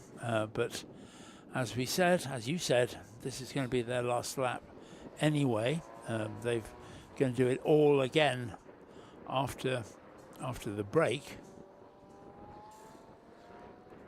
Yeah, but into the final corner comes Stephen Pickering at the end of what is race 5C. So their third outing in race conditions, and across the line goes Stephen Pickering, the first driver to take the finishing flag. Following him through is 221, Christopher Edwards and Russell Martin. Nick Rhodes and Nick Crispin in their 2CV have taken the checkered flag. So too has John Devlin, of course, sharing the race, not sharing the car, but sharing the race with John Leslie. And then the next couple of cars that come towards the line, obviously they'll be able to take their finishing flag. And I suppose they've got a bit of a break now, because obviously the next time we will see these guys out will be, if everything goes to plan and we remain on head, if not a little bit ahead of schedule, will be around about 12:30 to sort of 10 to 12, depending on how the schedule works. So they've got quite the break just to calm down, collect themselves, and hopefully give it time for the sun to come back out again. It is fairly Baltic out there, at least it was in the middle of the night. So hopefully it starts to warm up again. Yeah, we're very much into the last quarter of this event, so everybody is now going to be looking for their final bit. We will be moving in back to our first group, which is the Cold Sport Tin Tops, the Puma Cup, and the low-end Turbo Tin Tops, and that they are going to be doing their final bit. Just to remind everybody that prize giving for each of our groups will be half an hour after the end of your race. So if you're listening to us in the paddock, that the awards will be after the end of your race, and that's really what we need to do. So don't go beetling off, load up your trailer and whiz off into the sunset, because who knows, you might be winning a trophy. You might get driver of the day, because that's down to Jack and to Chris and to me to decide who gets the driver of the day in each class. So if you want to send a bottle of champagne up to the commentary box as a bribe, we don't mind. That's absolutely fine. But all jokes apart, it's an honour to be able to do that, because there have been so many exemplary cars, drivers, drives, that it's all great to see, and we should be putting our heads together to do that as well. Absolutely. So the finishing results from that most recent race: Stephen Pickering crossed the line first, then it was Jonathan Crayston, and then it was the Martin and Edwards entry, that being the Triumph TR4, finishing in third ahead of Devlin and Leslie. So the timing over there is, I think that's on corrected times, the one I was looking at throughout the weekend on the laps they've accrued. But in terms of the session we were looking at, yes, it was Pickering Crayston, then it was Roberts finishing in third ahead of Martin and Edwards in their Triumph TR4. Then it was Devlin and Leslie in their Reliant Sabre 6 GTs, followed by Crispin and Rhodes in their Citroen 2CV. Then it was Niall Sinclair, unfortunately retiring slightly earlier than the end, and the Blewett and McDonald Ginetta G4. We saw it going slowly on one of the laps, unfortunately. We never saw anything more of it. So on corrected times, there is obviously a bit of shuffling and changing to be done come the end of the weekend. But in terms of that session, that was how they finished. So now we've got around about a 45-minute break, something close to that. That is the final break of the weekend. And then, you'll be joined back by Chris Buxton and Paul Tarsi, who's been sat alongside me for this one, for the Cold Sport Tin Tops Puma Cup and Low-End Turbo Tin Tops. And we've only got, it's just one more attempt at all 5 races now, so we're pretty much there. We're on the home straight. We'll see you in about 45 minutes.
we're into the final stretch for this, the tremendous 24-hour event that we've had here for the Classic Sports Car Club, and that we are now into the 4th series of races. Looking over to my right, I can see that the cars are forming up in the collecting area for the Coord Sport Tin Tops, the Puma Cup and the Lowen Turbo Tin Tops. And because they haven't actually quite come out, I've got time to give you a bit of a good breakdown on the grid for this, because it's an amended grid incorporating all the various different penalties, etc. So on pole we have Phil Briggs with the Seat Leon, and next to him on the front row we have the Ely and Roebuck Honda Civic Peugeot 205.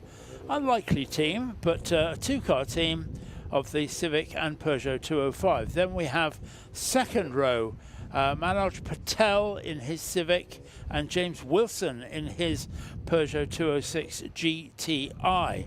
On row 3 we have Andrew Marson and Richard Marson both in Abarth's, and then on row 4 we have the Selby Harris Fiesta ST 180 and the Francis and Wortley Cooper S, Mini Cooper S. Row 5 we have Spencer and Walker in the Clio number 155, and next to them on row 5 the Baker Mellor Clio. Row 6 we have the Peugeot 206 GTI number 4 of Norton and Place, and the 159 Clio of House and Tate.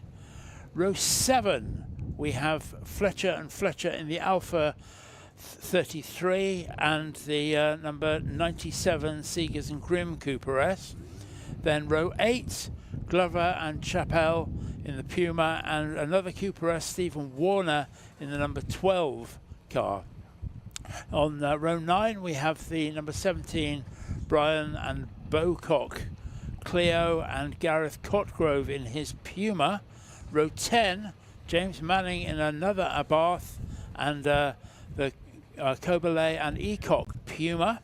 Row 11 we have the number 69 Griffiths and Mannering Fiesta and the Brown Turner Civic number 78. Row 12 we have number 88 Salia and Rogerson in the Ford car, and Adam Brown in his Fiesta. Row 13 we have David Marson in his Fiat Abarth and Stephen Papworth in the Civic, and then row 14 number 21 Christopher Herwood in his Fiesta. Row 14 is Chris Herwood in the Fiesta and the Phillips Griffiths Civic, and Andrew Windmill in the 888 brings up the back end of the grid with all of it to do in his Civic. So the cars are in the collect area, and we're just waiting now on the safety car, the, should I call it the pace car, to come round and be ready to lead them out.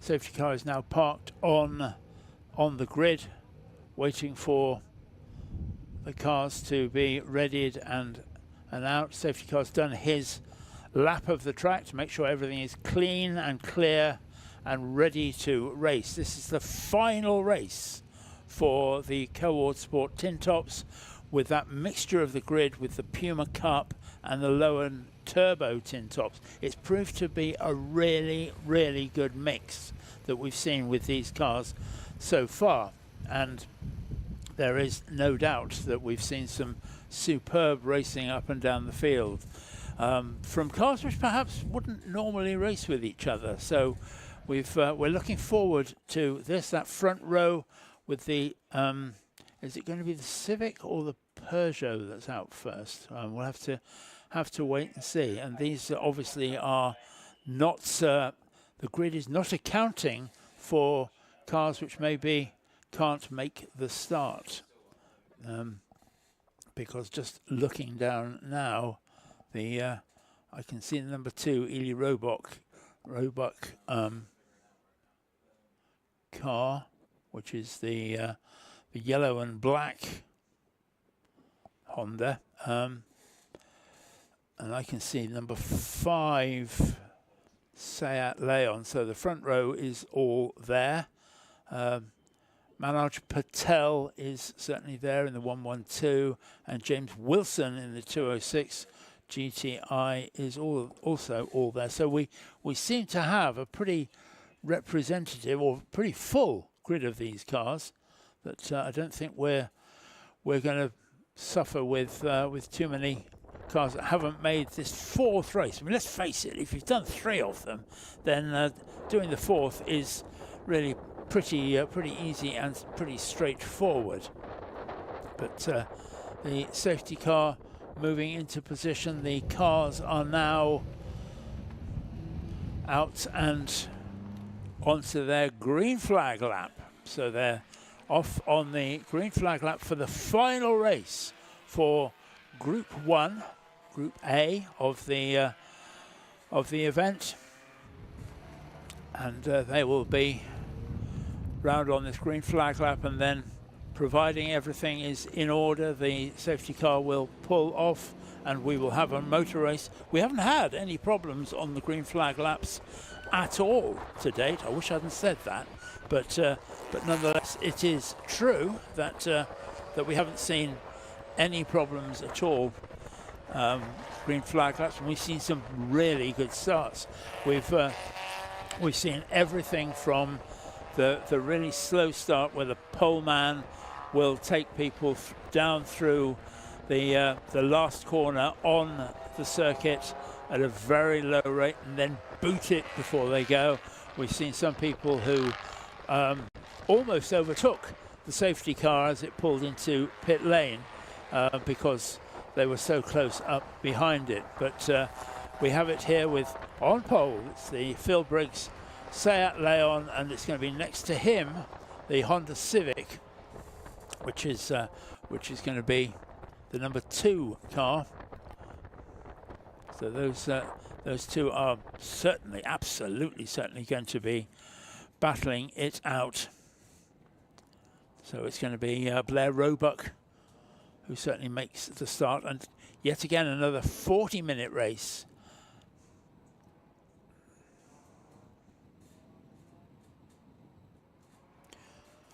With a required pit stop.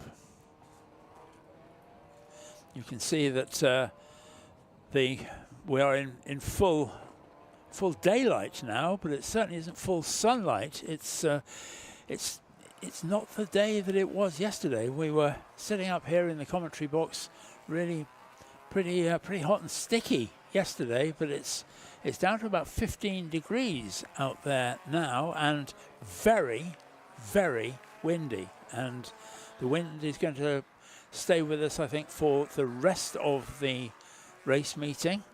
Cars are now coming down towards us. Will it be Roebuck, or will it be Briggs who get the flyer? Briggs is obviously in control, left-hand side of the grid. It's he who will be deciding on the pace. No, but they should be forming up into their 2x2s very, very shortly. They're round, coming off the Tom Price straight, round at the top of the circuit. Coming down towards me now, this huge grid. Coming towards me, a very nice, neat 2x2-ish start, and it's the number 5 car of Phil Briggs who gets the jump. He's done a beautiful job, and I think that it was looks like Manoj Patel who's actually got into 2nd place. Lots of elbows gently out as they complete this first lap. And it's the 112 car. The Patel car is actually up in 2nd place. That is coming up from 3rd on the grid. So a good start there from Manoj Patel, and cars are off into Rocket, neat and tidy. Nobody doing anything silly or unwise. They've got 40 minutes of this, and they've already had 2 hours of racing already running. So consequently, they're not going to throw it all away now. And Chris Buxton, it's great to see that we have such a full grid of cars still running after 3 pretty arduous races. Indeed. We lost a few along the way. Well, again, as we said through the night, that's to be expected. I've just run back up the stairs, just catching my breath slightly. Okay, well, I'll let you do that, and that we'll just look through the grid. 29 cars on this grid, which is tremendous. Patel coming under a bit of pressure now from the Roebuck Honda. That he got the jump right at the beginning, came up from 3rd to 2nd, but it looks as if the Honda would like to take that place back. Battle for 4th place between the Abarth, which takes 4th place under a just gentle bit of braking as they go into the back straight. So it's number 6 from number 234, and that those 2 cars are already looking like they're settling in for a battle. But the battle that we're keeping our eyes on is for 2nd with the Patel car. Oh, and the 159 is... How did he get over there? Driver's right on the grass along the back straight. That's not the ideal line to take. That's Andy Tate and Neil House in their Renault Clio. No, it's something went wrong somewhere. Is about as all we can apply to that. Yes, we only saw the back end of that, but on screen now we have this emerging battle for 2nd that we're certainly seeing. The lead is well in place, but a little bit of a lock up there. The 888 car. Andy Windmill, yes, in the ultra lightweight Civic. He's had a dismal weekend, hasn't he? It's not gone well for Andy Windmill. There's always high expectation for Mr. Windmill, as he does tend to be towards the sharper end more often than not. But his race 1 didn't go well. He retired from that. He wasn't in race 3. I didn't do race 2, so for the session 2, I should say, for this group. So I take it session 2 didn't go too well for him. No, he's got everything and nothing to prove.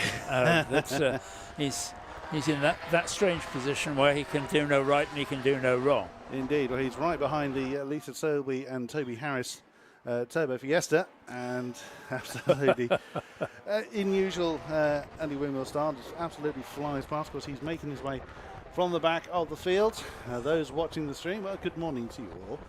The 159 card starting to get back into pace from its somewhat unusual exploratory line it was taking earlier on.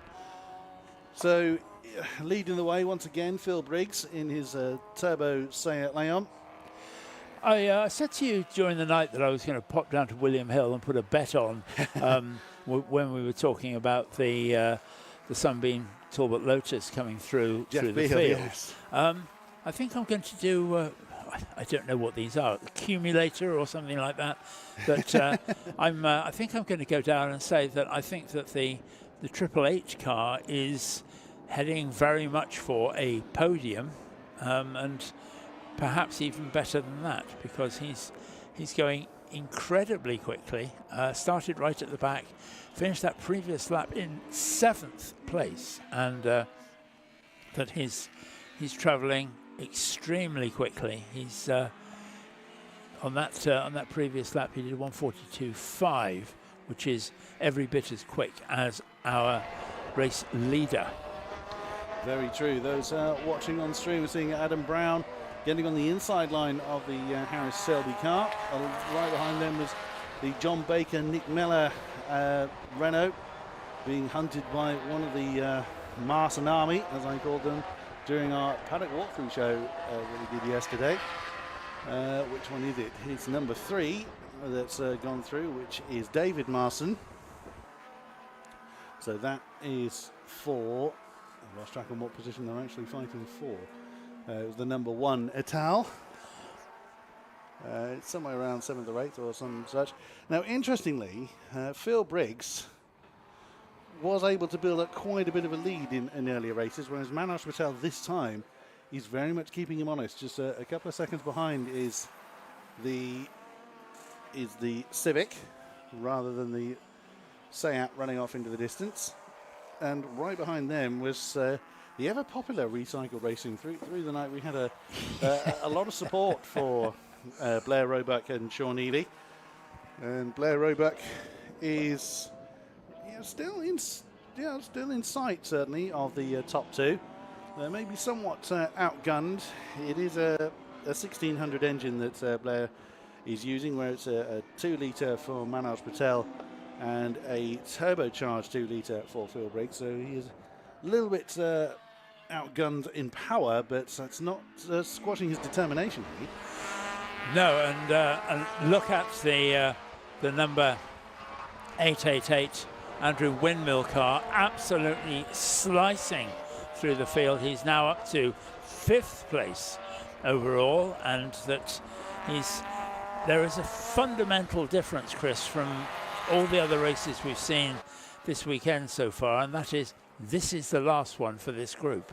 And so there's nothing about preserving your car or worrying about making sure that it's ready for the next race, that they've only got to do another 32 minutes racing, and then they can put what's left of the car on the trailer and go home.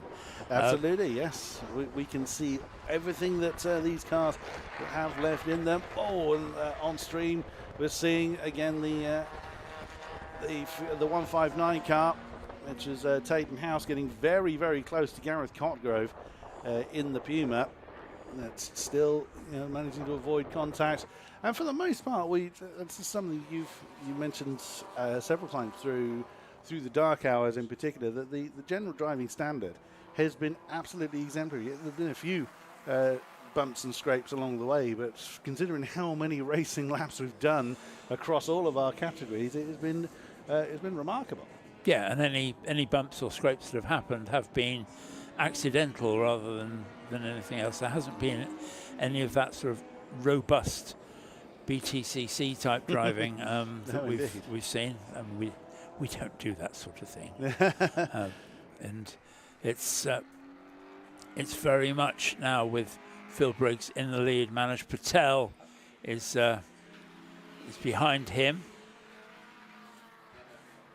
It is true, and unsurprisingly, it's Andrew Windmill setting the timing screen alight in his charge from the back towards the front. He's just homing in now on Blair Roebuck as they're dancing through the traffic themselves. Blair's Honda Civic has fallen a bit behind now the top 2, but this is going to put Andy Windmill in contention for a podium for this race. Now, just for clarity's sake, as much as anything, we know that this is a cumulative race and that there are 4 parts to it. We've talked a lot about that throughout, and we have commentated on each part of the race as being an individual part of the race. We're going to continue to do that, but obviously by the end of this race, we're going to have an overall winner, and that's what the prize giving is going to be about. So for all those people who are here at Anglesey Circuit, you're very lucky. But but for all those people who are here, who are with the teams, you can find out who won and who didn't win, and all the cumulative times at the prize giving. And in each case, that will happen 30 minutes after the end of the individual race. So 30 minutes after this race, will be the prize giving. So it's worth hanging on and doing what you do, because also don't forget that, as Jack said earlier on, we are also choosing the drivers of the day for each of the races, and that will also be something which you might just be interested in knowing about, because it's not necessarily going to be the people who are taking home the silverware. It might be for all sorts of different reasons that we look for driver of the day. It might be effort, it might be entertainment, it might be reward or a compensation for bad luck. It can be any or all of those things, and that we're going to see that. We've got the number 2 car, as you see on the screen, is in the pits. That's Blair Roebuck. They're handing driving duties for the remainder of the race over to that one, over to Sean Neely, the black and white with pink accents. The second half of the recycled racing pair, they've done stormingly well, haven't they? They're somewhat smaller engines compared to the those that they are up against, but they've always been right at the top, and from what I can recall at least.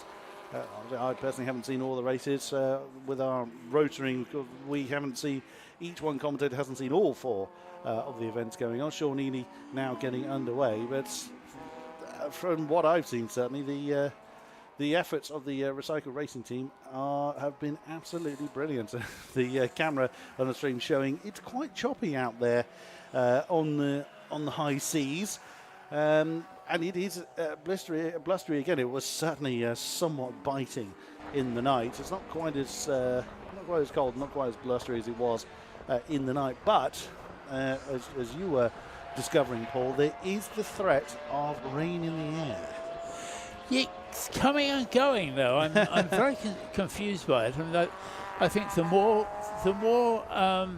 efficient that weather forecasters get, the less efficient they are with their weather forecasting. That it's quite a ridiculous kind of thing. That as we saw the darkness creeping in yesterday, we were talking about the fact that we were forecast rain, or 40% chance of rain from now 9 o'clock onwards. That has receded very considerably. We've got a very cloudy sky, but I don't think it's going to be anything more than that. We are still threatened with some rain at about 11, but that's we'll wait and see on that. Yes. Well, I've just had a look on my phone, and it's not showing any significant chance of rain until about 5 o'clock. So we will see. It's the typical, or the age-old method of judging the weather by looking out of the window. And is that a slow Steve Papworth in the Odell maintained Civic? No, I think he's just getting out of the way. So he was up to speed again along the Tom Bryce straight. Our race leader is in as the number 5, Phil Briggs, along with that's Chris Herwood in the Odell Fiesta behind, along with the number 6 Marson. Well, there aren't 6 of them. That's just the car numbering. That's Richard Marson. There are quite a few Marson cars. There's 4 of them. 4 Baths of those that bear the name Marson, and one that's been prepared by the Marson family. Well, that's the Fiesta, I should say, number 69. So yes, that was a very crowded garage when we went to see them. But very lovely family affair. There's wives and children along supporting the Marson family. It's such a lovely group. And again, something that we've always enjoyed as commentators when dealing with the Classic Sports Car Club is everybody is always very welcoming, very friendly, and several times throughout the course of the weekends, drivers have needed the support of others. Oh, we have some debris of some description. Hard to be able to tell from a distance quite what it is. Looks like a strap or something like that, but shouldn't be on the racetrack. We don't like that. The Triple H car is currently in 3rd place, which is pretty impressive. He's just followed Phil Briggs out of the pit lane. So I've just seen the pair of them leaving to continue their merry way. Now, Phil Briggs has been, he has won some of the sessions leading up to this point, but there you go, on stream now is Andy Windmill slicing his way through a couple of the Pumas to keep his pressure on Phil Briggs. So that is a definitive challenge for what could well be the lead. It rather depends on where Manoj Patel filters out as well, because his Civic was involved in that battle for the lead. That's 14. That's the Civic. So I did wonder whether that was being a bit sick, but he turned it off, turned it on again, and gotten on his merry way. So trouble for the Odell maintained Honda Civic. That is a bit of a shame, because again, that's I was going to say that's a car that does well when it's on song. Well, they all do well when they're on song in their own way. Odell managed quite a few cars, quite a few Fiestas in their fleet.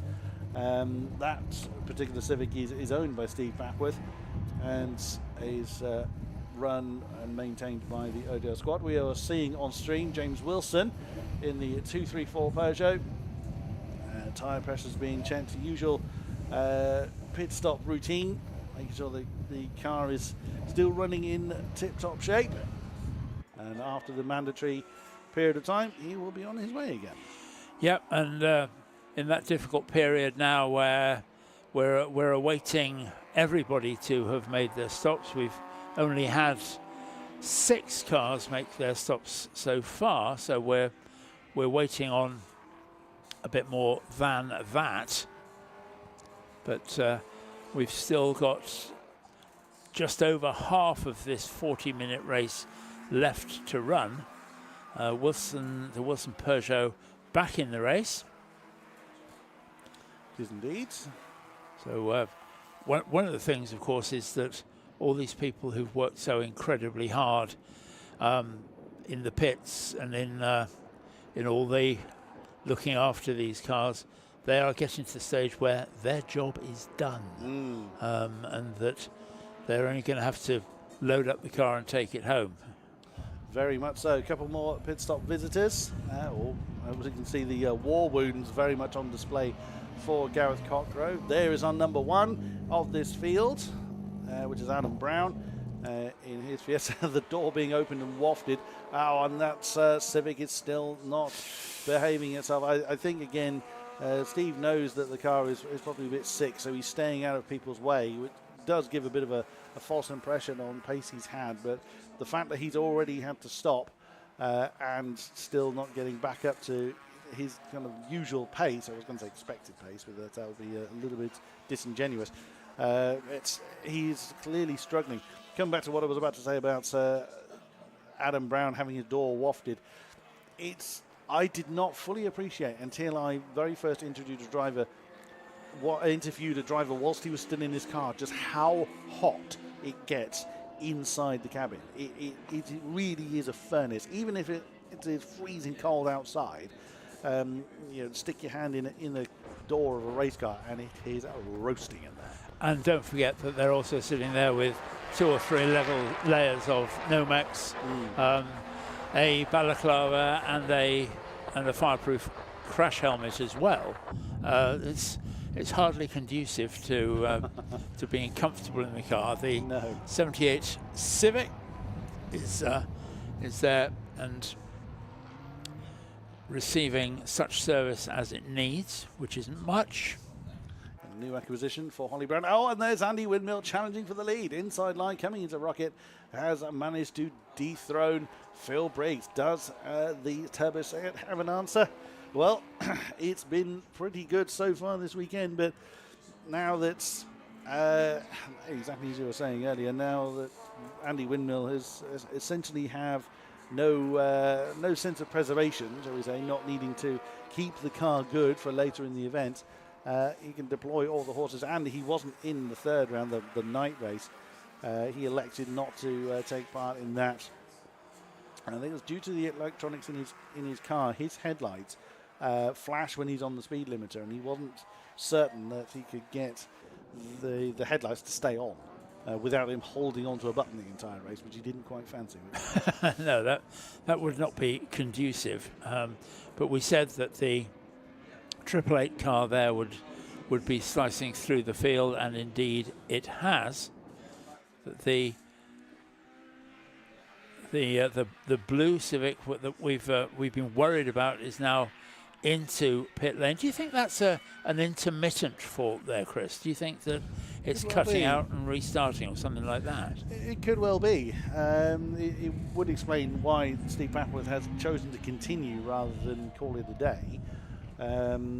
That may be about to change. That could well be about to change, yes indeed. Another pit stop going on, that's number 4, which is, that's Lee Norton, that's the 2-car team, Lee Norton and Lee in Place. That is Lee Norton's Peugeot that we're looking at with its oddly coloured wheels. The second part of that contingent was Liam Place's at Toyota Corolla, which he's had for a number of years. As the stream looks on at Phil Briggs.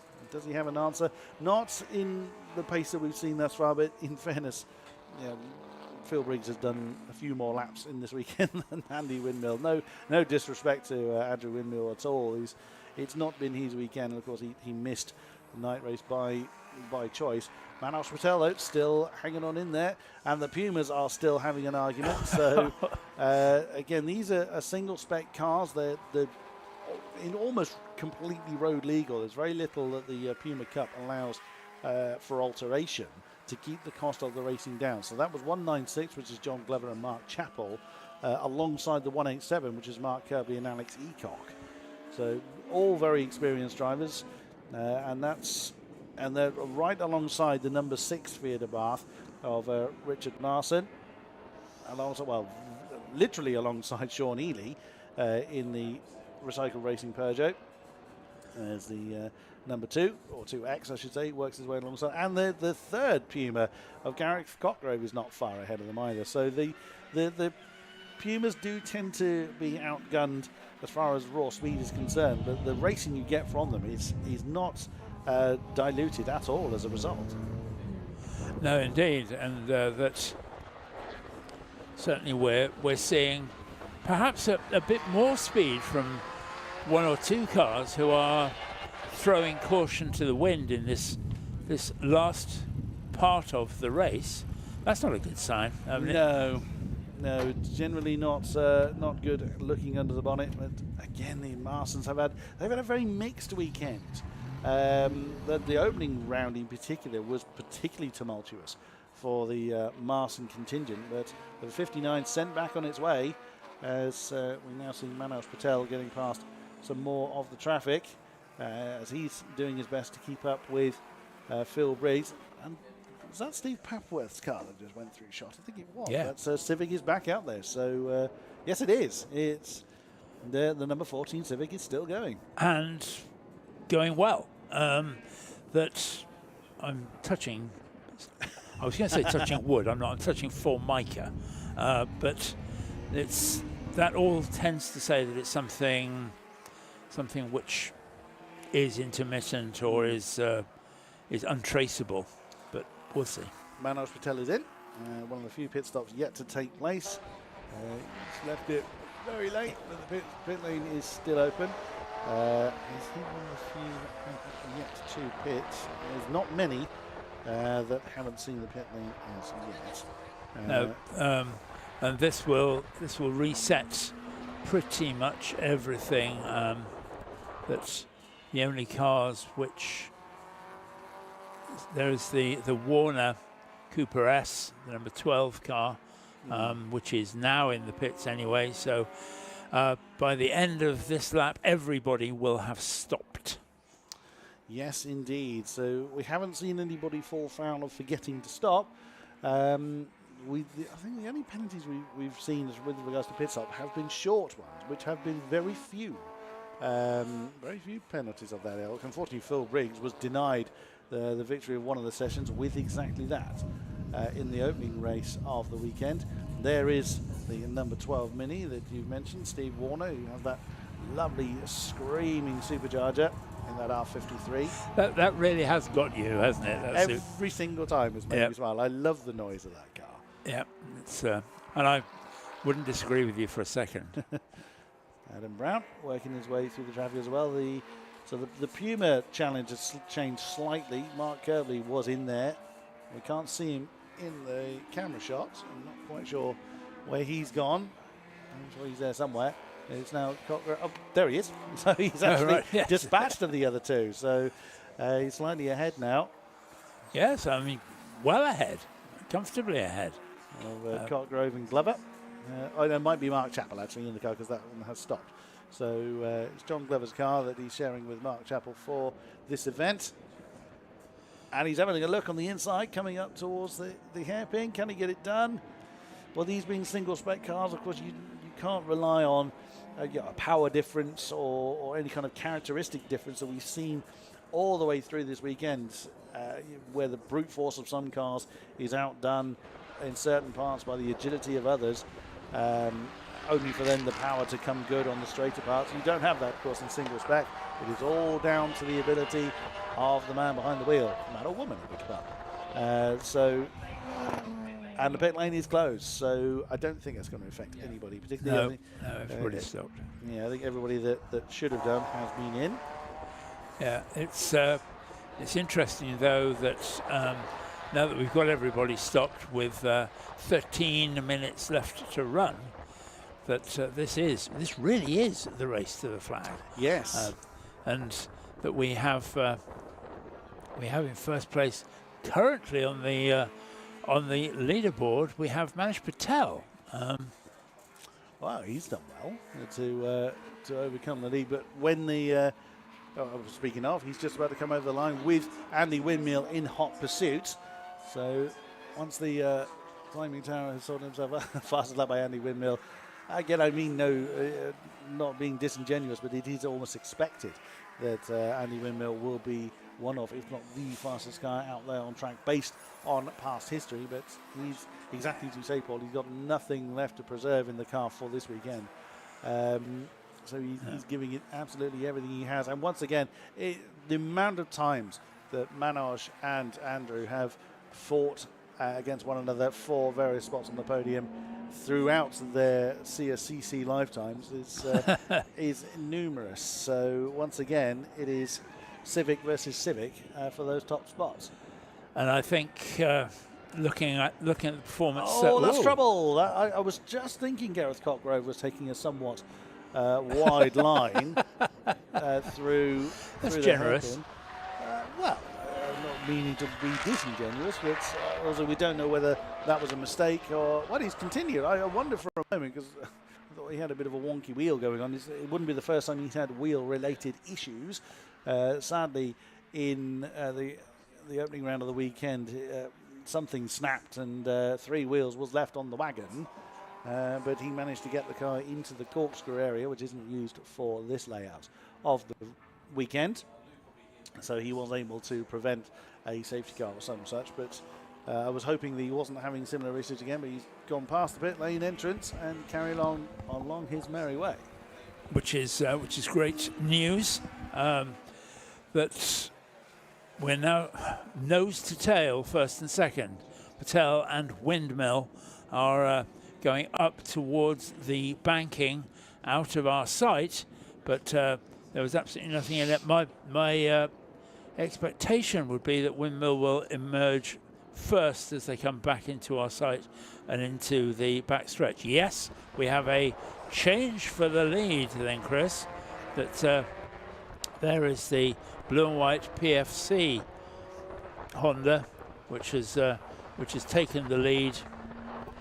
Has indeed. As they go up towards Rocket. Oh, almost a wall of traffic has greeted Andy Windmill, as we can now see on stream. So that is the Baker and Mellor Clio alongside one of the Marson Army. That's allowed Manoj to stay in place. Oh, and that's more trouble again for the 159 Andy Tate and Neil House. That's has not been a great maiden outing for that Renault Clio, or maiden CSCC outing, I should say, for the Renault Clio Cup Gen 4 car. The end of the weekend has been signified by parking in the grass. But still, plenty of battles going on. There's Chris Herwood in the Odell maintained number 21 car. That's not his usual car. His own car is being rebuilt. That's one of the Odell fleet that you can do as a driver from the Odell camp. They do have several race-prepared Fiestas. and of course maintain a few others, so namely the Civic in the hands of Steve Papworth. But plenty of racing still to conclude to see us out of this. What else? See us through the remainder of the weekend, really. Yeah, I think I don't think that Manoj Patel has got anything in his pocket that can stop the 888 windmill car from disappearing now into, I was going to say the sunset, but we've done all that, haven't we? That it's 8.5 minutes left to run. The Indeed. field is sort of nicely spread out. We had a total of 29 cars that took to the grid, which was remarkable after what is a lot of racing. That's only having lost one entry. We have 30 entries for this category at the beginning of the weekend. That is incredible. That almost all of them have made it this far. Yeah, I mean some are held together by sellotape and goodwill, but nonetheless, that's the nature. That's part of the DNA of club racing, isn't it? Is make the thing work against all odds. We have a yellow at turn 1, which can't quite see why, but there is definitely a yellow there. Unless that is. And that's a waved yellow too, but yes. I was the 159 clear that pulled up. There it is on the stream. It must be just past the pit lane exit, so we can't see it from our commentary position. There's some of the Orange Army then going to attend. Now, the Orange Army have been absolutely incredible. So again, our huge appreciation to our incredible marshals and officials for working all the hours that's needed through this entire event. It is the first time that the CSCC has done a 24-hour event, so it's been quite an amazing feat. So we thank all of the officials throughout the entire organisation for all of their efforts. We now have twin waved yellows because obviously marshals are on track to attend to that Civic. Now, whether they're going to be happy leaving it where it is, or whether they are viewing that as being in a place of concern, we'll have to wait and see. Because if it is, then we're going to have a safety car. But my guess is that they'll just make sure that it's safely parked and leave it there for the remaining 6 minutes of this race. Yeah, there it is. And it's moving under its own motive power at least. So yeah, the performance may not be there, but there's still at least one horse left under the bonnet. And yeah, so we will very shortly, I think, see those yellows withdrawn, and we can go racing again. As I say, just under 6 minutes left to run now. Indeed, as we just see the number 6 car. I always have to remind myself which Marson is in which car because I can never remember. It's Richard Marson in that one. Still continuing along his merry way. Now the Tower has him in 4th with Richard in 5th. Curiously, Andrew Windmill is not in the top 3 on the Tower. That's the one on. That's the aggregate tower. The aggregate. Oh, yes, of course. So we are starting. Yes, of course. The screen that's in front of me has Andrew Windmill as being in 888 in first place from Manoj Patel, 112 in second, and then we've got Phil Briggs is in 3rd place.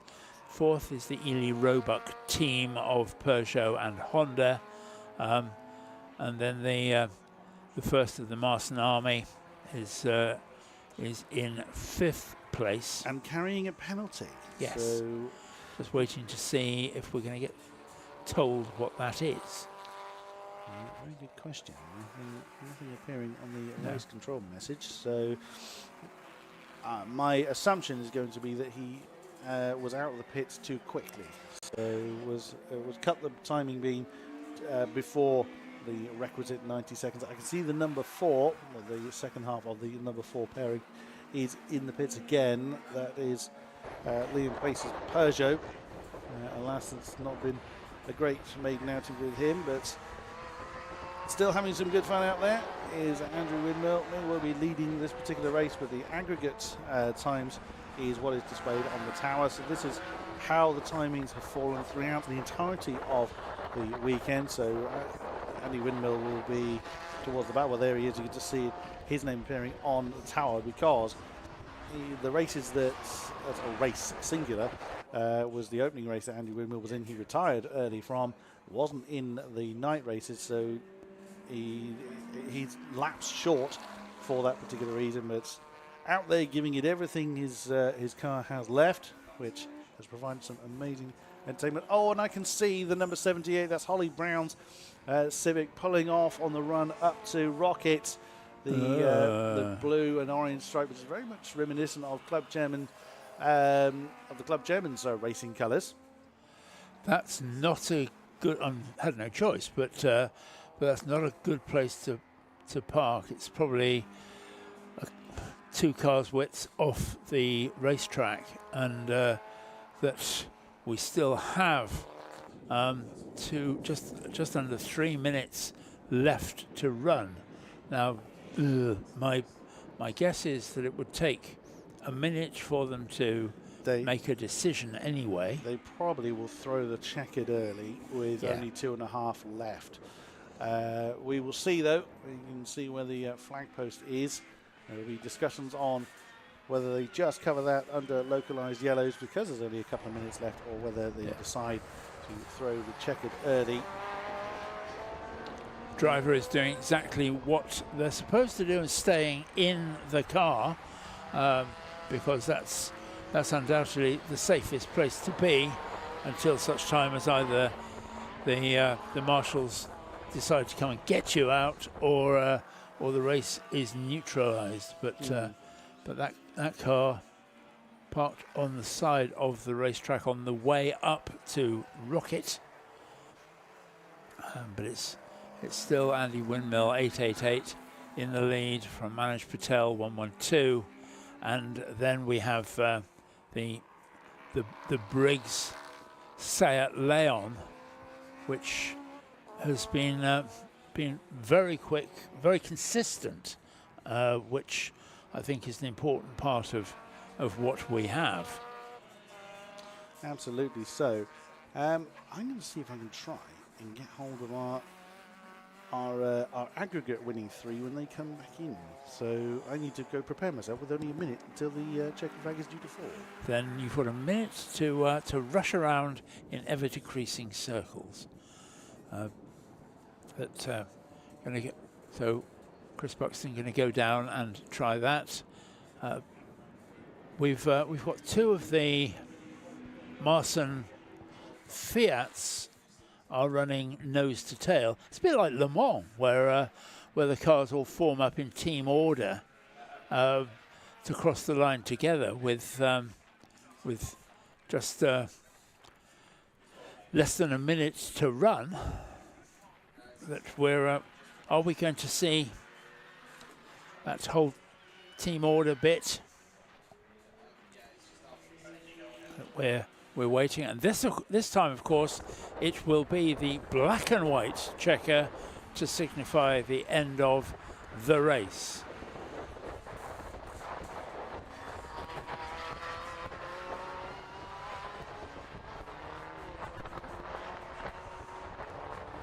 So looking for our winner. Now the winner, of course, is not going to be the 888 car. It's going to be Manoj Patel. But waiting for all of these cars.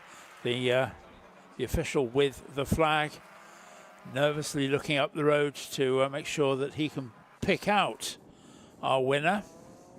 It's not a very long straight to be able to make those decisions.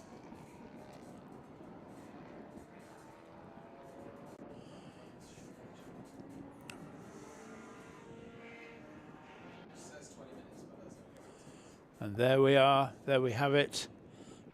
That the winner of the Sector 888 is the PFC Honda Civic. All the rest of the field now getting the black and white checker. That's their brilliant, brilliant race weekend finished, and they have given us some absolutely tremendous racing, as we now know. I love the applause up and down the pit wall for all of these people and all the great stuff that they've done. And congratulations to the guys on the pit wall, because that's sportsmanship in extremis. So that's a great one to see. So thank you for that. That black and white checker must be quite a relief to quite a few people.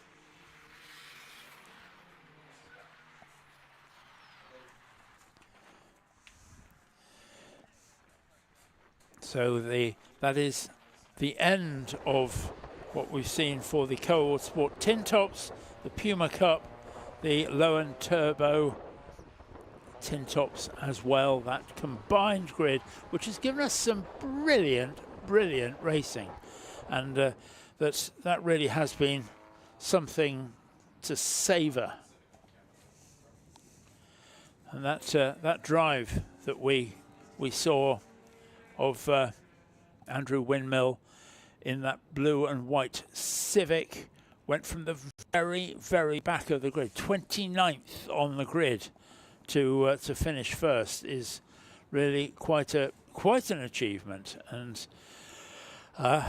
as Frank Sinatra said, and not in a shy way, that it was brilliantly done. Great race. And perhaps it's a shame that we didn't see him in all four races, because it just may have made a difference to the overall result. But as the saying goes, it is what it is. It's the Land Rover, which has been pressed into service quite a few times overnight, is now going to be sent out to collect that blue and orange Honda, which came to a stop for whatever reason, but it came to a stop. And thankfully we didn't get a safety car. We just got yellows. But all the cars coming back down into the paddock now, and for all the team members for that race, that event, do not forget that in 30 minutes time there will be the prize giving for this series of events which form one race. So by the time you've got your driver back down and hosed him down, it's going to be time to go down to the prize giving, and that will be the opportunity to slap everybody on the back and say well done and see you at the next meeting. But I think there's going to be some very, very rightly proud people who will be out there not only collecting trophies. I mean, even the people who don't collect trophies have every right to be proud of what they've achieved with their four-part race, 160 minutes of racing over the 2 days. And these cars, as we've said many times now this weekend, they're not built as endurance race cars. They're not built to do this amount of racing in this shorter time. and that it's great testament to the people who build and prepare and maintain these cars that the rate of attrition has been so low that we have seen most of the cars getting to the finish. I mean, a couple of them maybe had to miss a race while they were being rebuilt or repaired or whatever it might be, but nonetheless, we've got that. Can hear talk and noise down in the paddock, so I'm guessing that Chris is probably down there, but he's whizzed down there to see if he could catch a few of the successful drivers, but maybe he's having to take his turn with all the backslapping and congratulation that is going on in other ways. There's no rush because we still have to get the Civic back from its lonely perch. So, Chris, are you free now, or are you're not? No. Okay. So as I say, there will be lots of congratulations going on, and a man with a microphone tends to get pushed to the back of the queue. But we'll see if Chris can get anything down there with the cars. Quite a little traffic jam actually coming off the circuit. That all of these cars are now back in the paddock, but they're actually backed out onto the racetrack at one stage. But we're seeing all of the cars now, I think, are actually in the paddock to a greater or lesser extent, and we'll be looking now for the next group, which is our Group 2D, and whilst we are looking at that, we can look down and see our next grid, which is in the assembly area, the Adams and Page Swinging 60s Group 1, and they've given us some of the best racing of the weekend. They're the relatively small engined. Lots of them are the BMC A Series engines, Sprites, Minis, Mini Marcos, Mini Gem, all of those with basically the same engine, and then the various other ones as well. That very quick Hillman Imp is also down there. Let's give you a quick rundown of the grid for this. This is the amended grid. So James Hughes is on pole, 134, and next to him 59 Sam Polly. Second row we have 191 Matthew Howell and 571 John Moon. Third row we have 119 Ian Burgin and number 1 the Tippett and Norman car. Then on row 4 we have Simon Benoy in the Imp and number 66 Richard Perry. Then in row 5 we have the Witt family in the number 87 car and number 82 Tim Cairns. Row 6 we have Thomas and Brian in the 166 car and the Cruddington family entry, the number 21. In row 7 we have the Potter Stowe number 45 and the Tonks Richards number 50. Then we have Chris Winchester in number 25, Cloutman and Chase in number 20. Row 9 we have Jervis and Jervis in the number 86 car and the 711 Mackie and Foe, number 711. Row 10 we have Adrian Brooks in the 76 and the Scott family 98. Row 11 we have David Cornwallis in the 648 and Connor Kay in the 173, and all all in his own swim. At the end of the grid, we have the Mooney and Henney number 40. So welcome back into the booth. We have Jack Werrell, and welcome back. Are you refreshed? You're looking better. As best as I can be. A strong cup of coffee and a bacon bat later. Yeah, and lots to drink just to, keep my body ticking over. So, yeah, we're there, absolutely. One car I noticed that we're not going to have, unfortunately, is the Witt father and daughter team, Ian and Abigail Witt. We had a chat with Abby yesterday, looking forward to the night race. Unfortunately, they won't be out in this race. Obviously, you were running everybody through the grid. I had a look, and I couldn't see them. I've looked out the back window of our commentary box, and the car still sat in the paddock, unfortunately. Oh, so dear. I don't think we'll see the Witts out in the final session for the Adams and Page Swinging 60s Group 1 of the weekend. But of course, as soon as any of these sessions finish from the previous tin top race, we're going to get the combined results. So it will be, in theory, the actual race result and how the race will be classified at the end of the weekend. So we will have all of that to look forward to. We can run you through the combined results as and when they all play out. Obviously, you've got myself, Jack Werrell, running you through the Swinging 60s with the brilliant Paul Tarsi. And then I think Chris will be joining us again, but we'll just sort of go back to back. We've only got 2 headsets, so we'll make it work. But either way, all 3 of us are with you until the absolute very end now. Red lights are on, and the safety car just working its way through the corkscrew, and then it'll be down the straight up towards the penultimate corner. And it's nice to see a really, really big grid of cards. And this isn't like multiple series merged together. This is all purely the Swinging 60s Group 1, and it's a really sizable grid.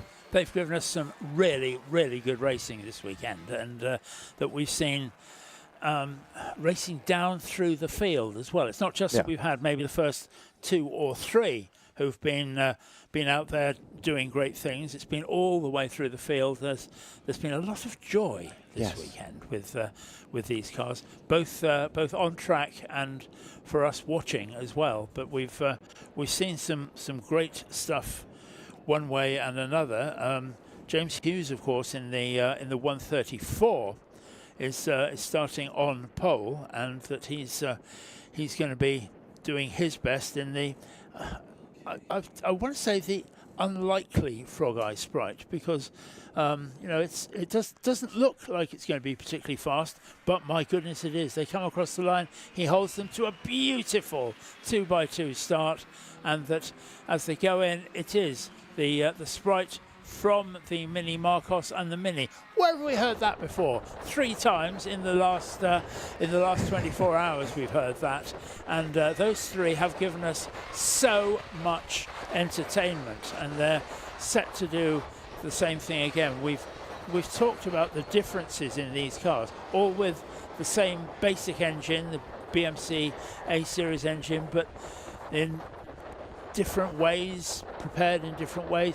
The aerodynamics of those are very different, and we have a change for the lead, because into the lead goes the Mini Marcos, and then it changes again as they go into Rocket. So for a matter of about 50 yards, we had the Mini Marcos was in the lead, but then snap, there we were back with the Frog Eye Sprite at the front, and what we have is Matty in the Mini, sitting in the back of those 2, just sort of doing a quick audit of where he thinks it's all going to go. Yeah, absolutely. Sam Polly much quicker in a straight line, like you said, but much better on the brakes was James Hughes. Now we're seeing Sam Polly come under ever more pressure from Matty Howell. Matty Howell looks all the way around the outside. It will be the long way around if he wants to get the car off the corner. We know that Sam Polly is slightly quicker off the corner, and you might be thinking what we're seeing on circuit doesn't match the timing on the left-hand side of your screen. If you're watching the stream, all the times on the stream are the corrected times, so they would be the combined result at the moment. So James Hughes, he's got a commanding 27-second lead, and he's in the lead of this one as well. It's all going the right way. Ian Burgin,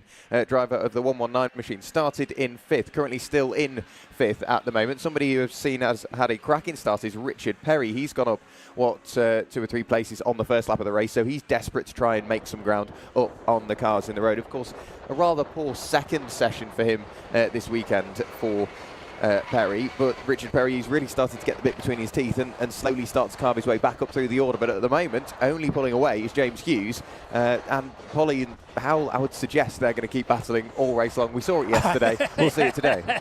I think you're absolutely right, and maybe what we have seen is that we've got the Sprite pulling away just a bit so that the other two can have their fight. And we said overnight, didn't we, that the best thing that the second and third place cars can do in a situation like this is not to fight. That they need to close the gap to the leader, and then they can do something about their squabble once they've got a bit closer. But I don't think it's going to happen that way, because they are squabbling beautifully, and thank you, but they are squabbling as they now go out onto the Tom Price straight. Yeah, I'm seeing once again Sam Polly as he flicks the car in towards the hairpin. Matty Howell all over his tail. James Hughes, the dots in his rearview mirror are getting ever smaller. Much quicker off the corner is Matty Howell, but then the slightly quicker in a straight line Sam Polly Mini Marcos really starts to open the gap again onto the braking zone in towards the final corner, and the gap remains about the same. James Hughes back across the line with presumably another fastest lap of the race. Absolutely, a 1 minute 44.756, and with Hughes and Polly just sat behind, they're not going to be going any quicker as they're all fighting away. And then there's a great battle just behind those cars. It's the 571 machine. That is John Moon, currently ahead of Ian Burgin. Then it's the number 1 Tiverton Norman machine. That is Charles Tiverton Claire Norman in their BMW 2002 Ti. And as we mentioned earlier, Richard Perry, a cracking start. He's caught himself onto the tail end of that little quartet. But the battle for what is second place on the road, it seems to close up through the corners, but as soon as we get onto the straight, the Mini Marcos in the hands of Sam Polly just really starts to open up that gap. And if you look at those two cars from any sort of distance, you can see why, because the Mini Marcos is about 2/3 of the height, besides anything else, of the Mini. As I said in the previous race, the Mini has the aerodynamics of a loaf of bread, and it's just getting closer and closer as they go through the corners. But he's hampered by a top speed. But now they are side by side as they're going down towards the corkscrew. There's nothing in it. There's less than a car's length between those two. Goes out again as they come back into view, and that they're now out on the Tom Price straight up through the hairpin, and this is just battle resumed. It's nothing more than that, and I think this is going to go all the way. We have still got 35 minutes of this, which I don't know whether they can cope with it, but I don't think we can.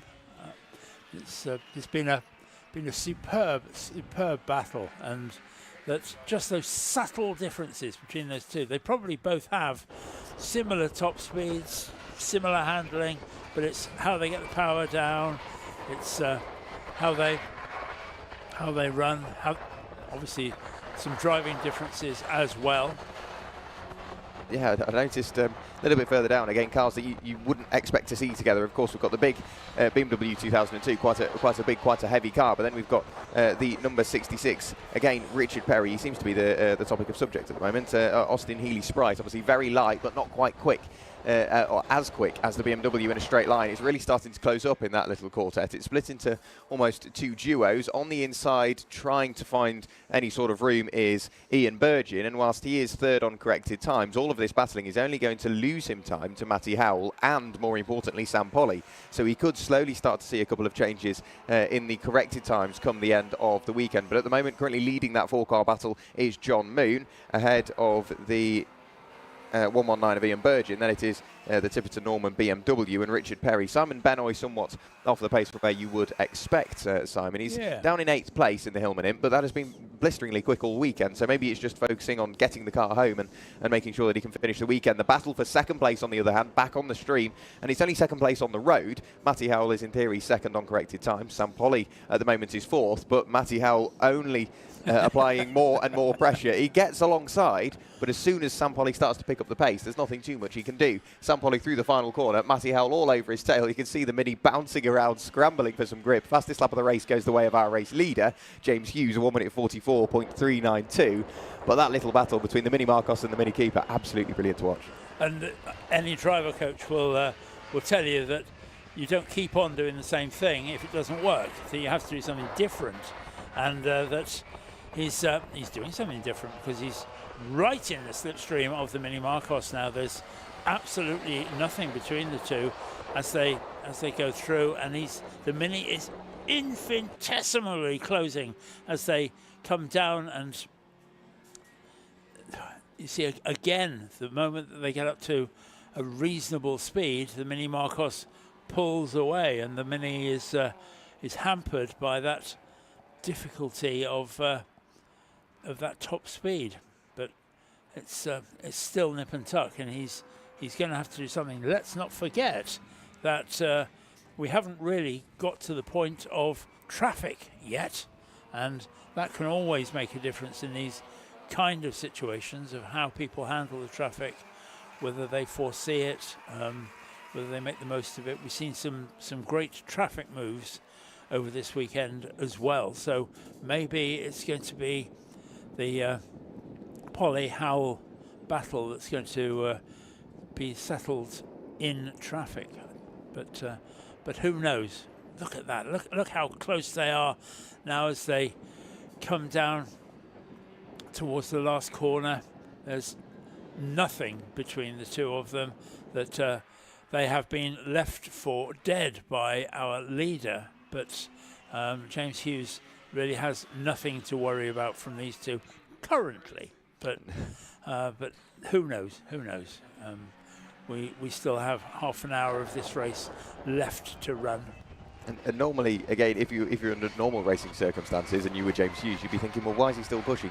He knows he's got the pace, but obviously, if something were to happen, maybe a slightly slower pit stop, maybe something changes, he has to have that time in hand, yeah, which is what you mentioned earlier, and it's so crucial just for James Hughes not to drive on the absolute limit, but just to push comfortably. Again, we saw Matty Howell going down the back straight, getting closer and closer and closer, but couldn't quite work his way past Sampoli. The battle a little bit further back, that has had a slight change. Charles Tipperton Claire Norman's BMW 2002 is working its way towards the very front end of that order. On the run up towards Rocket, it will be John Moon having to go defensive. Later on the brakes is Richard Perry, but can't quite work any sort of room into that. One of the drivers we need to watch, 173, that is Connor Kay. We know how good he is on the brakes. Yesterday, absolutely flying. I don't know whether he's out in this one. I don't think he's made it out for the final session of the weekend as Connor Kay, but he was fabulous to watch earlier on this weekend. But that little quartet, absolutely brilliant to watch. Richard Perry now applying the pressure on Ian Burgin.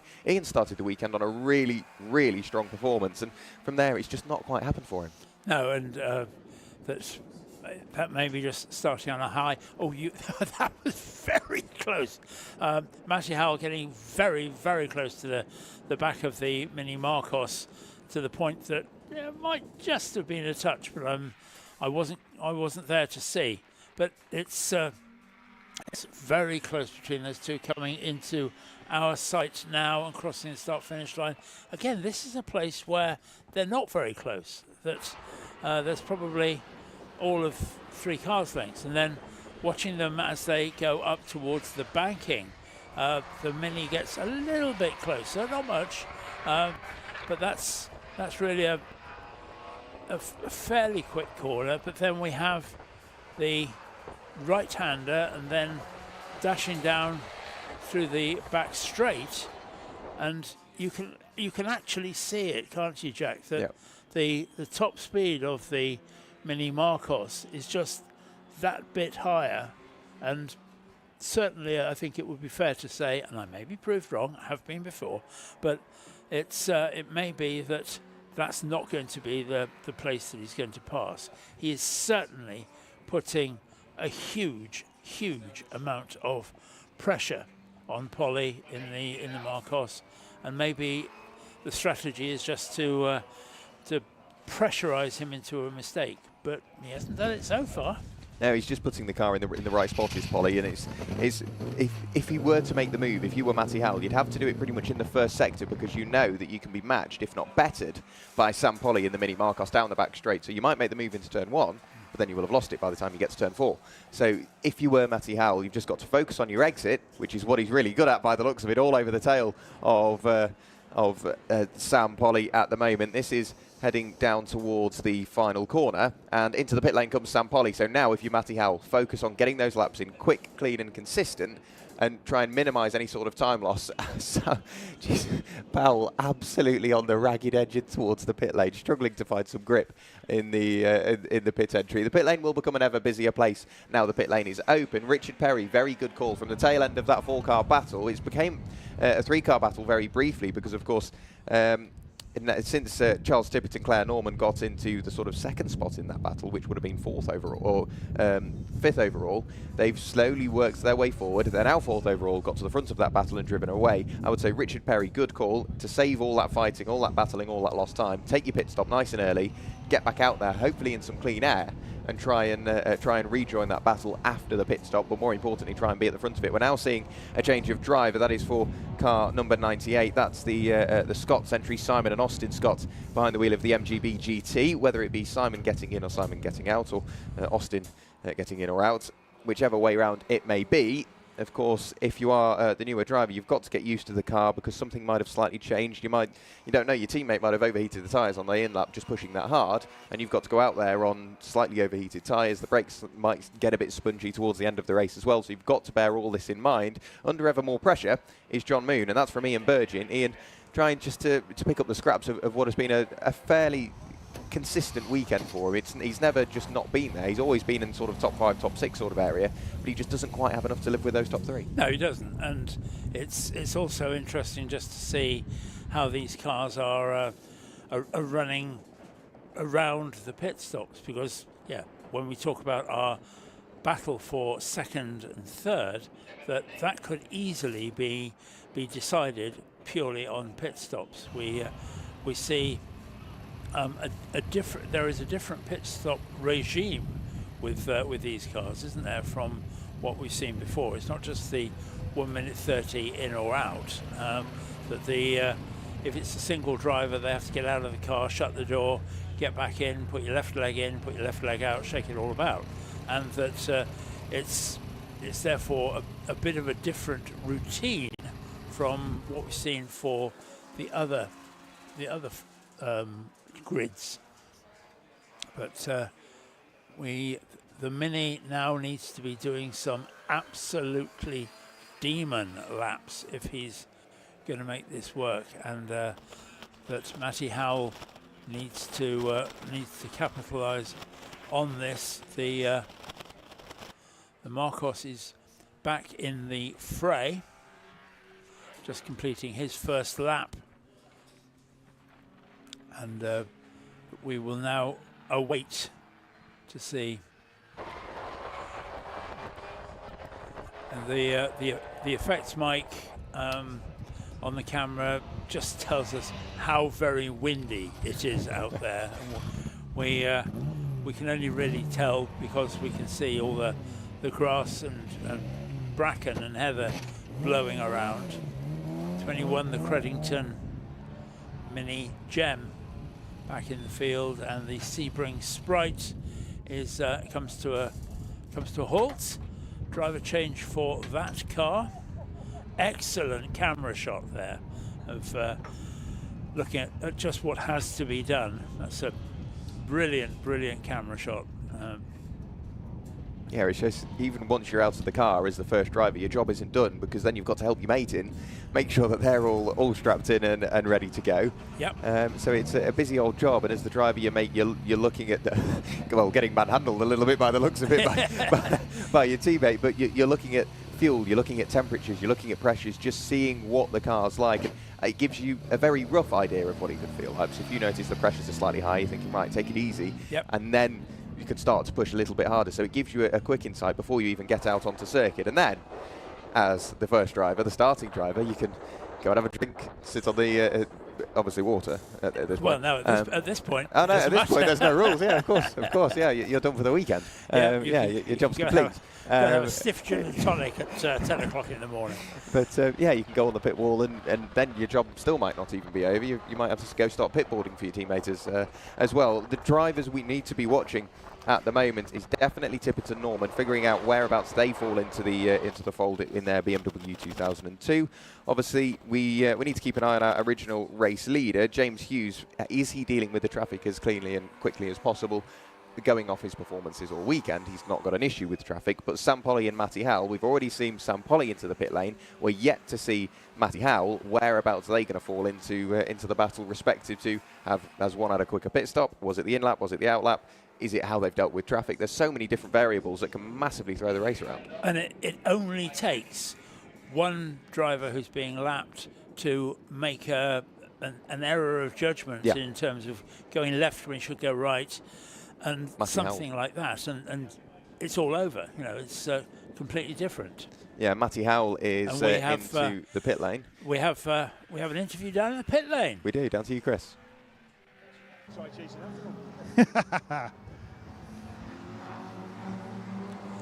I've got one half of the piloting pair of the number 98 car, father and son combination, the Scott. I have Simon Scott. So welcome to the club, and welcome to racing. Yes, thank you very much indeed. It's our first meeting, our first race. It's been an absolute pleasure. You really have picked quite a mammoth weekend to do it. But so from a newcomer's point of view, how's it been for you so far here with the CSCC? Very nervous at the start, but everybody's very helpful from Hugh down. The people in the paddock, the people in the pits, the camaraderie. It's unbelievable. I couldn't have wished for a better start. I really couldn't. It's been fantastic. Amazing stuff. So are we going to be seeing regular attendances from yourselves? I very much think you'll be seeing regular attendances from ourselves. Yes, we will. We're here. We're here to stay. That's excellent to see. We always welcome new faces, new cars, etc. So tell us a bit about the car. The car, well, we're on the hunt for an MGB. We've had MGBs for years. And so I said, okay, son, let's have a look at that. He was looking at a space-framed Angular with a V8, and I said, no, forget that, I don't want that. Let's go for something we know about, and this car came up. It's a Russ McAngus, was, let's say, 3 times championship car, so we figured the car was pretty good, and it was all down to the driver. So you've already taken excuses away from yourselves, basically. But amazing. Welcome to both yourself and Austin, your son, and we very much look forward to seeing you throughout the rest of the campaigns that we have at the CSCC. Thank you, Chris. Much appreciated. So there we go. You've heard it live, the friendly nature of the club. We've mentioned it many a time in commentary, and it's just been backed up by one of our new drivers. Back up to you, Jack and Paul, in the commentary box. Great stuff. And I think that's amazing. So we're going to start racing.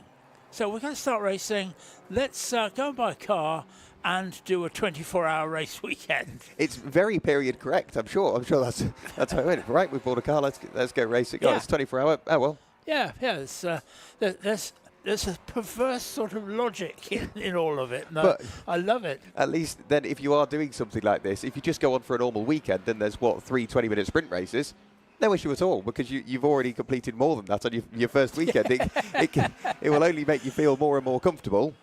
One thing I've noticed, Sam Polly has obviously been into the pit lane and retaken to the circuit. Matty Howell came in during the interview that we had with Simon Scott, and more importantly, he's rejoined the circuit in front of Sam Polly.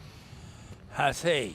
Right. I didn't see that. I was watching the interview. Oh yes, there's quite a gap now between the Mini and the Mini Marcos.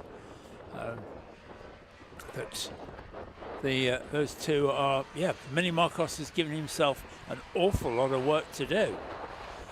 Now, seeing the BMW there, you often hear people talk about the fact that road cars have got bigger and bigger as the years have gone by, and people will talk about a Mini parked next to a BMW Mini and say how different they are in size, or a Fiat 500 against an original 1960s 500.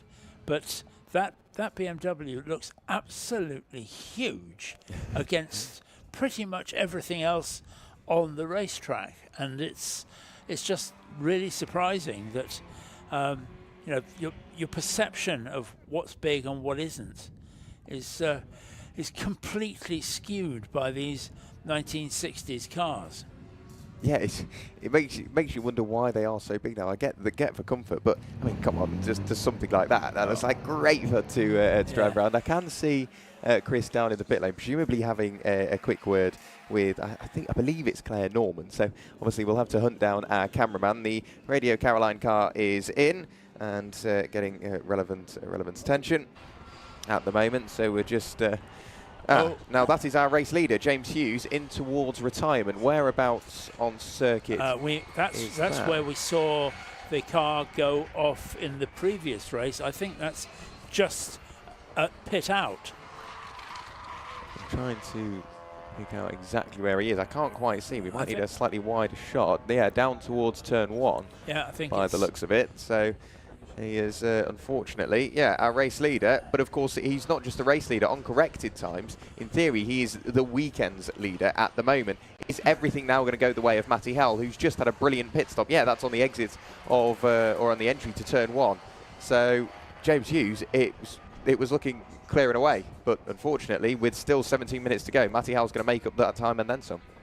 Yeah, and there is drama. I mean, we've had lots and lots of drama over the course of this whole thing, but with just over a quarter of an hour to go of this mammoth race, we see our race leader pulling out of the race. Oh, and another load of smoke coming out of that MGB. Head gasket or overheating? Take your pick. Yeah, it's it looks steamy, not oily. Yeah, I can't see anything being deposited out on the circuit substantially. I know Chris is back down in the pit lane with somebody. That is car number 76. So that's Adrian Brooks in the MGB Roadster heading towards the pit lane. I know we've got Chris down in the pit lane, so we'll have a quick chat with Chris. I believe he's with Claire Norman, but Chris, down to you. And joining me in the pits, well, we have some action down here with Simon Benoit. He's coming to the pits with trouble on the what we think is the rear left. Just as I was about to speak to the lovely Claire Norman, and but now we will come over to you, your good self. So driving duties now done in the number 1 BMW. How are you feeling? Hot and sweaty, but yes, happy that we've made it so far. Very close to the end of the 4th race. Yeah. So overall, this is a maiden outing for the Classic Sports Car Club, this kind of event. How do you feel it's gone overall? I've really enjoyed it personally. The fun of doing a 24-hour race and sort of, just maintaining through the 24 hours is really interesting, but it's great having race starts and race finishes throughout those 24-hour periods rather than just a constant 24-hour race. So having it fragmented into smaller parts has made it more enjoyable for you as a driver? I think so, yes. We've had extra starts, finishes, driver changes. It's been good fun. So now it's father out there. How's he doing? Is he enjoying it as much as you? He is, yes. He does. We both love this circuit, actually. It's a super little circuit. The straights are just about long enough to get the power down, and the twiddly bits are, they're not too twiddly, because the BMW is quite heavy against some of the lighter cars. So sometimes at the smaller, fiddlier circuits, we can struggle a little bit. But it's a great little track. So you would do the next 24-hour event then? Yes, absolutely. Yeah, if there is another. Yeah. It is always a pleasure to talk to you, Claire Norman. Thank you very much for spending the time to chat to us. Well, Simon Benoit doesn't look like he's heading underway, but again, we've heard how successful the event has been from a driver's perspective. Back up to you, Jack and Paul, in the commentary box. Thank you very much indeed there, Chris. And great compliments to all the organising people down in CSCC. It's still lots and lots going on. We've got another car there stopped. Can't quite see the number on that. A very strange line being taken by the 711 Frog Eye Sprite there. But these cars and drivers are getting tired, and that we're down to the last quarter of an hour of this run, and that's going to be a tough one. But Matthew Howell was the the man who went out, and Matty Howell is really doing a brilliant job with that Mini. Again, if you look down the assembly area yesterday afternoon and said, which car do you think is going to win this? You wouldn't have said the Mini. No. But that's certainly how it looks right now.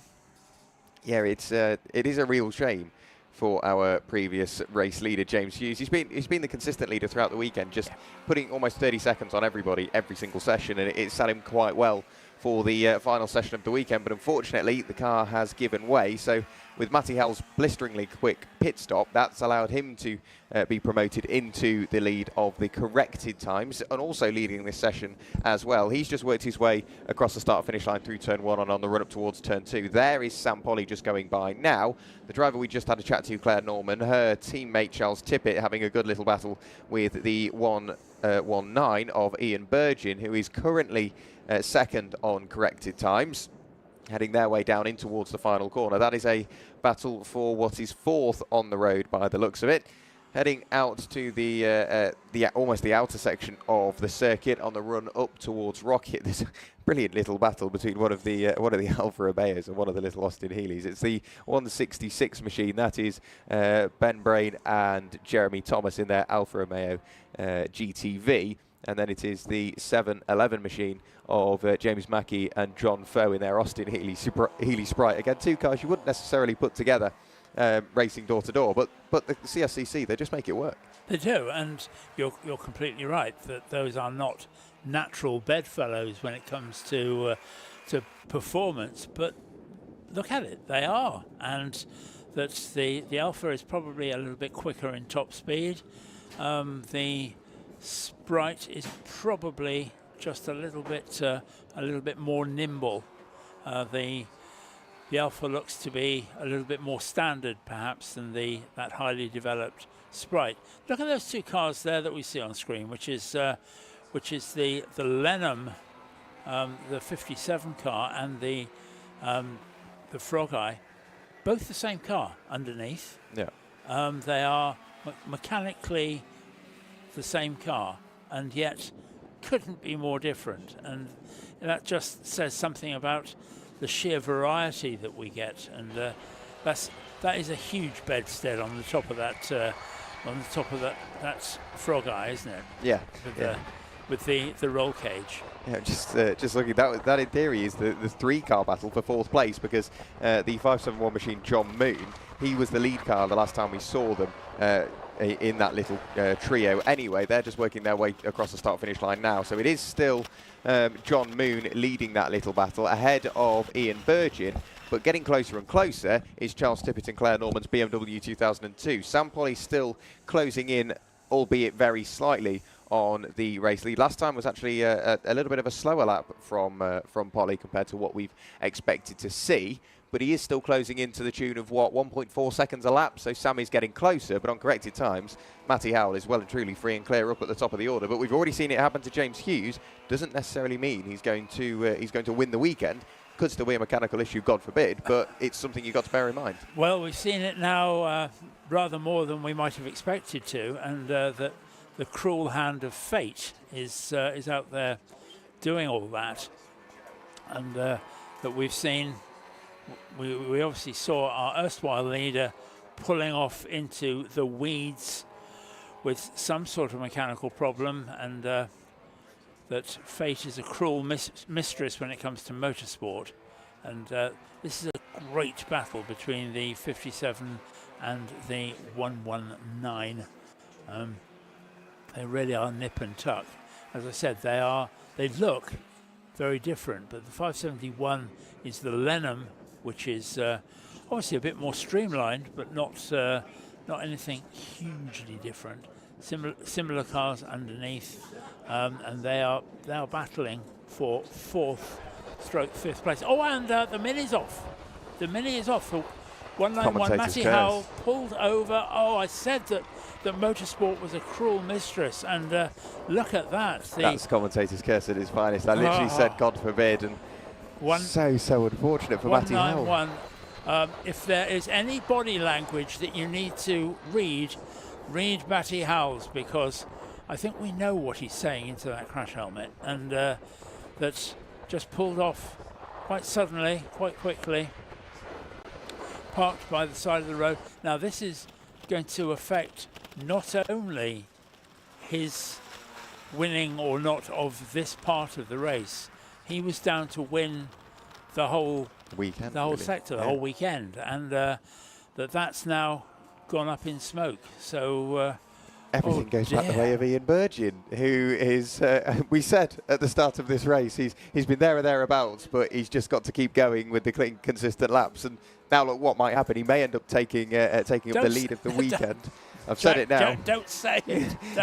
I've said it now. Anything. But of course, it's we've now seen two strong leaders pulling off into the weeds, and who or how or why, I have absolutely no idea. But both cars just, I think what you might say is failed to proceed. They are out there. The Mini has just done it. We have already seen the Sprite that was so strongly in the lead pulled over. Both of them were similar, weren't they, Jack, in that they just stopped. They failed to proceed. Yeah. There wasn't. Both on the exit of turn one. There must be something going on at turn one there. Yes. It must be a magnetic field or something. Something that's just there's something through there. It must be an RFID scanner that goes off. And there you go. Car's off. You've got no choice in the matter. But for the moment, in inverted commas, Sam Polly is in the lead of this session. However, he is still a lap behind Ian Burgin. Obviously, Matty Howell won't be chalking up any more laps, so I think it was around about a lap between himself and Ian Burgin up at the top of the times on corrected times. What the car we've currently got on stream, that is the Charles Tiverton Claire Norman BMW, and they've been going well throughout the weekend. They could find themselves finishing third overall. There's a good battle on its way up towards Rocket. That's John Moon going very slightly defensive from Ian Burgin, but nothing major. If you're Ian Burgin, you might know or not, because it would take some very quick mental arithmetic whilst you're out there and driving, whether he knows the situation he's in or not. I've got a feeling he's going to carry on battling regardless. Yeah, I don't think you can afford to do anything else. That you simply have to go for it. But it's that's Richard Perry. Oh my goodness! Again, a driver that I mentioned earlier. Maybe this isn't the career for me. I'm sure the drivers would probably agree at this point. Or you can start taking. You can make a fortune that you can say, listen, for a fixed amount of money, I will not mention you. And then go to the rivals and say, for a fixed amount of money, I will mention them. Yes. Oh, so not only are you cursed, you have no principles either.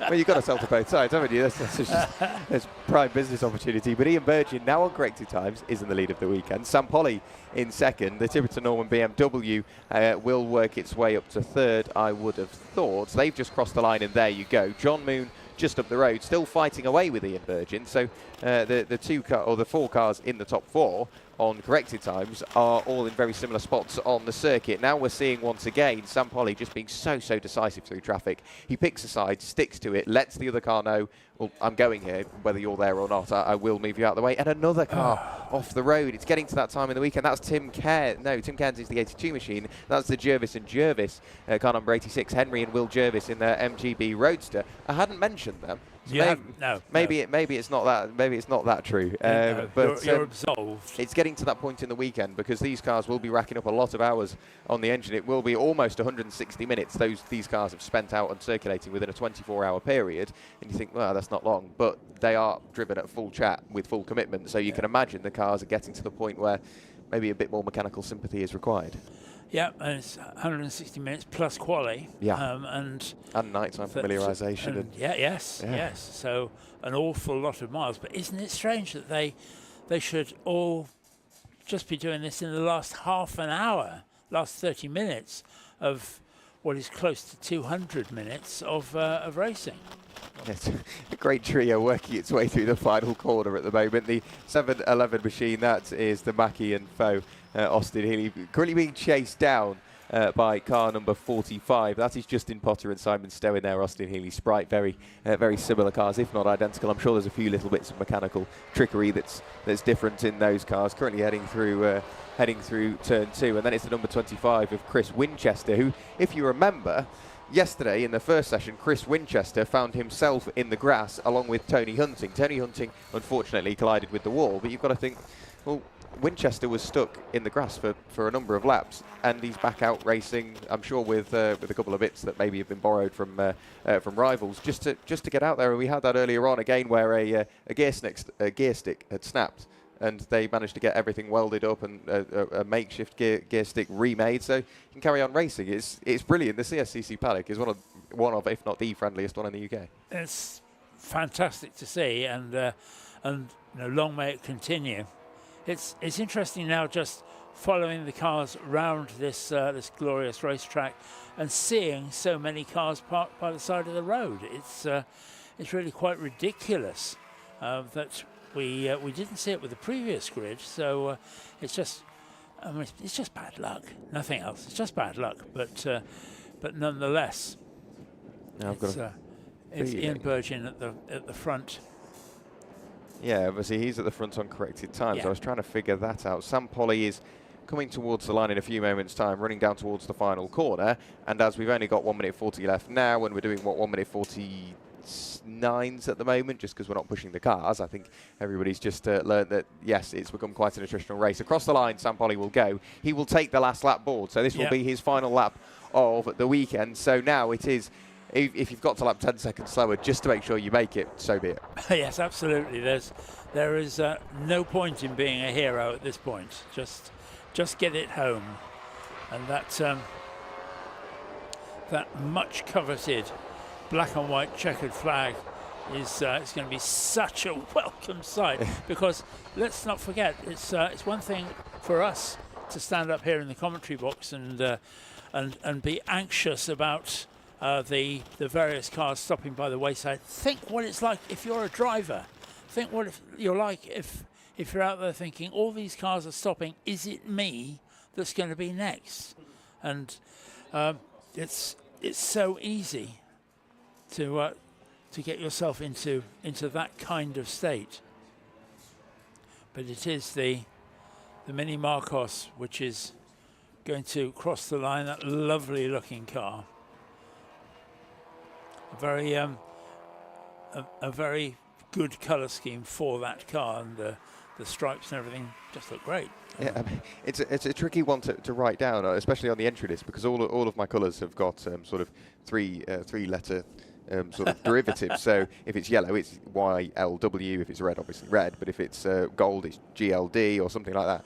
I don't have one for teal and maroon, so I've just got to write the entire thing out and running out of space for Sam Polly. But he is on the run towards the final corner for what will be the final time this weekend, and I'm sure it will be such a welcome sight. Like you said, Paul, through the final corner comes Sam Polly, and he will be the first driver in the Adams and Page Swinging 60s Group 1 to see the checkered flag on corrected times. He might not be quite where he wants to be, but making it to the end of, like you said, almost 200 minutes of purely track running in what has become quite an attritional weekend for some will be more than a sigh of relief. Well, I was saying to Chris earlier on that it hasn't been a weekend of attrition. That we were both saying how great it has been, that the reliability of these cars has been so good.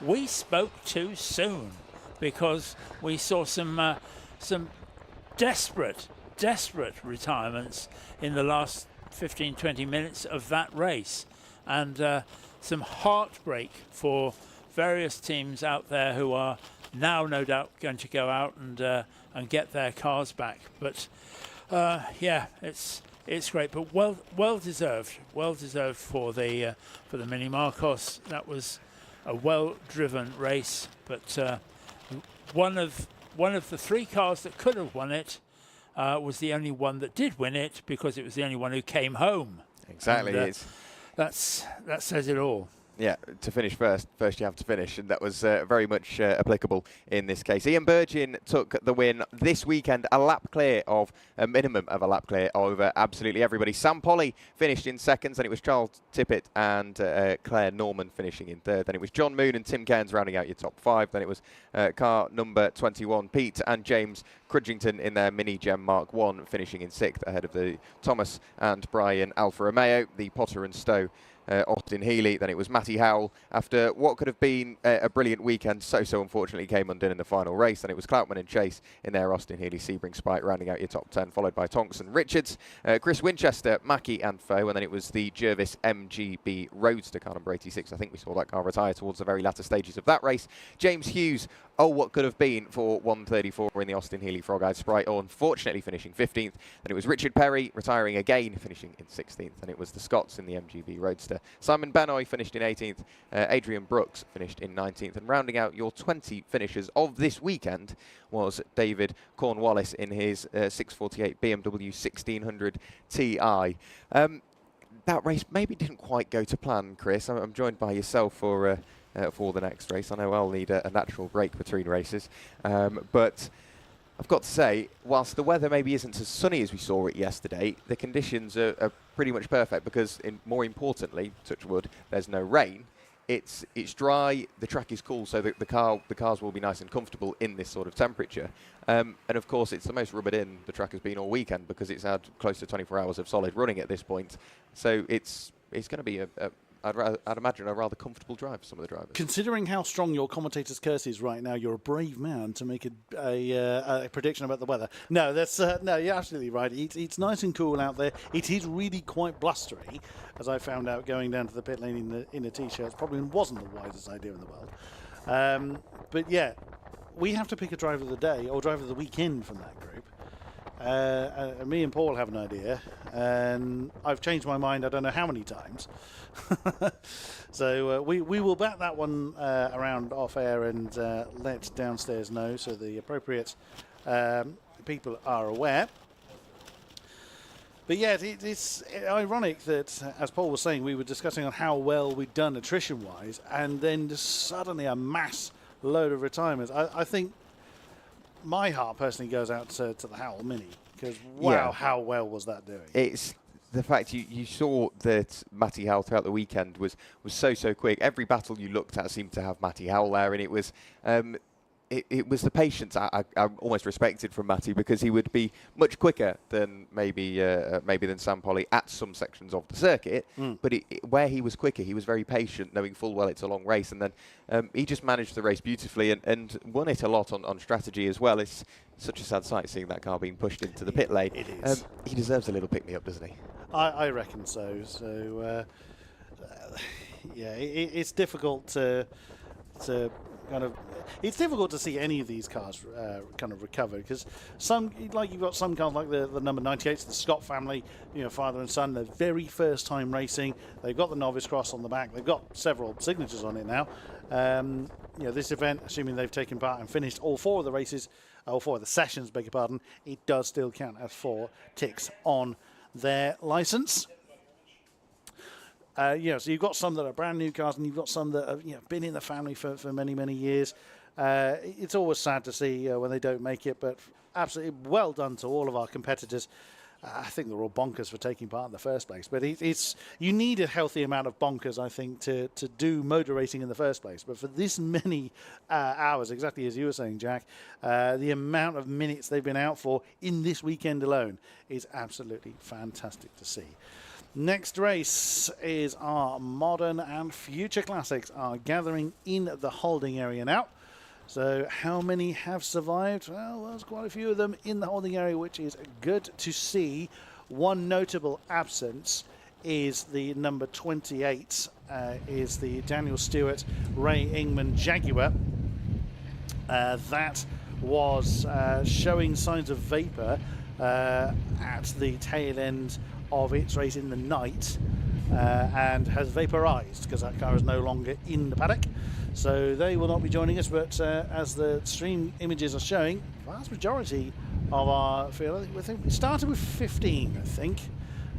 Yes, we did. We started with 15 entries in the over the course of the weekend, and most of them still remain, and we are still going to be in for some incredible racing, even though the field is slightly diminished. But again, we're even I'm brushing with the commentators because say how many will we see parked by the wayside? Well, hopefully they all make it.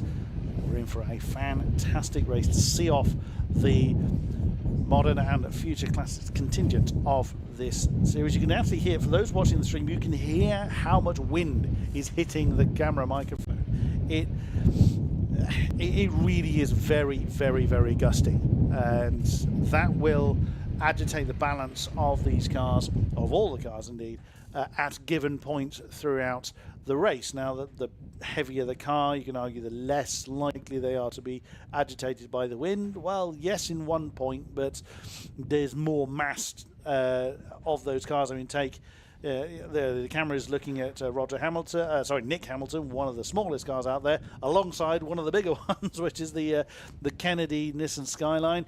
Then you got kind of one in the middle of the scale, which is Ryan Moan, and then you got probably the biggest one in the field, the beautifully growling Jaguar of Chris Boone. Then we're back to a Ginetta, the number 16 of Luke Plummer, having a chat to his mechanic there.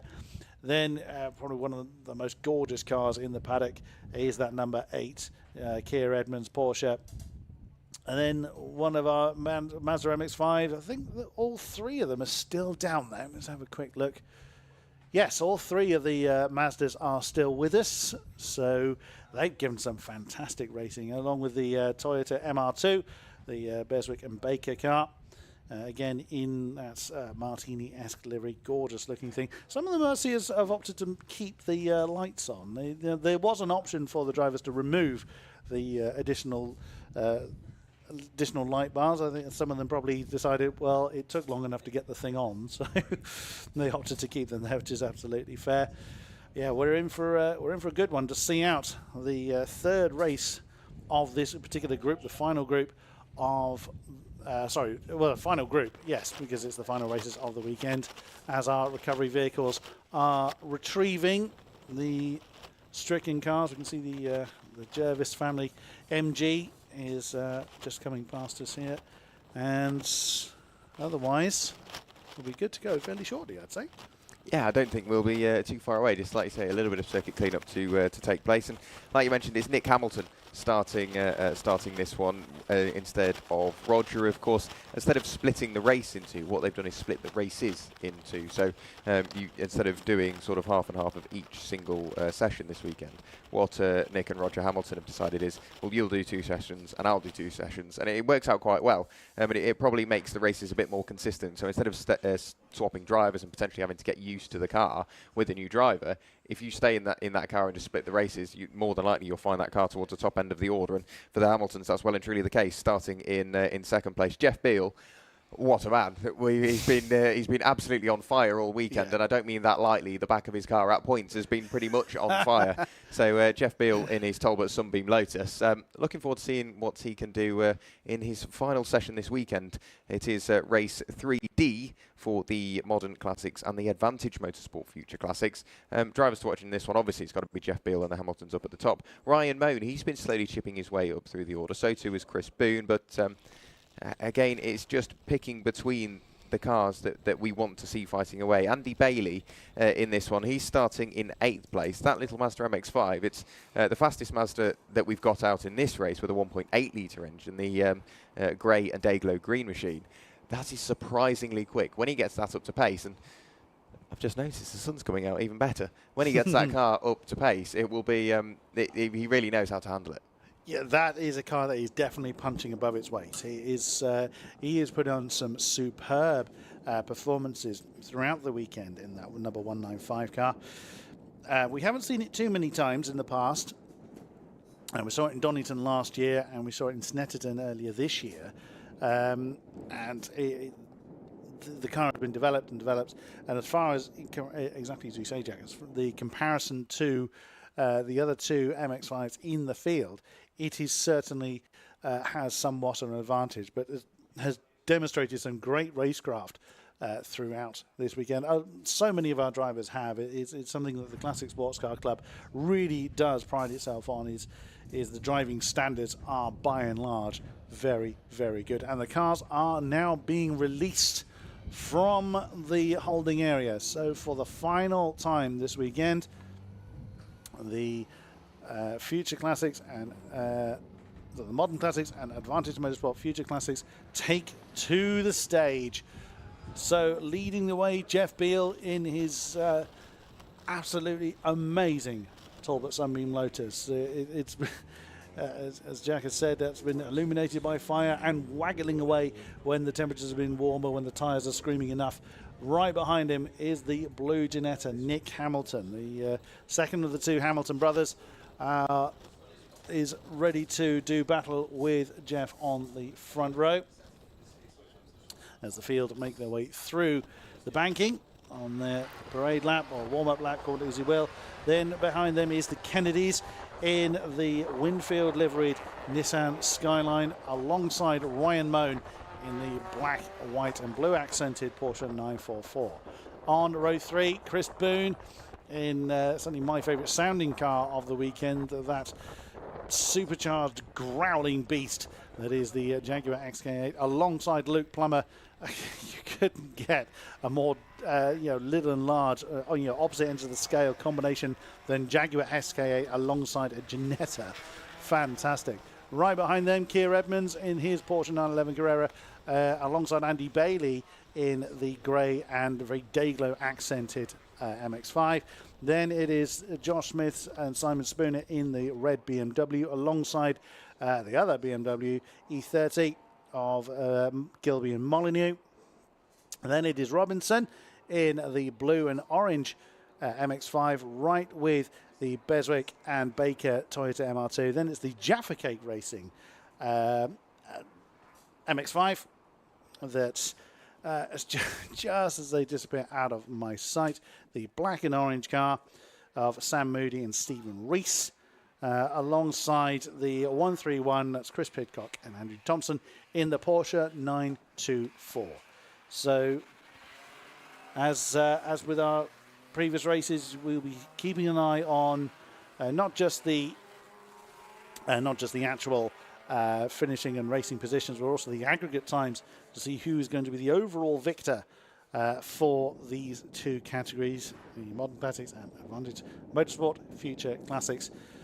Just coming through the hairpin now, and nerves along with fatigue. Well, they're probably not too nervous now. They've done this quite a few times with this particular group, but I would think fatigue is probably playing its part by now. But either way, the adrenaline is ready to go as they are just coming towards the final corner now. Safety car pulling in, and they'll be over to Jeff Beale and Nick Hamilton to floor it at the side sign of the green flag. Away we go. We are racing here in Anglesey for the Modern Classics and Future Classics.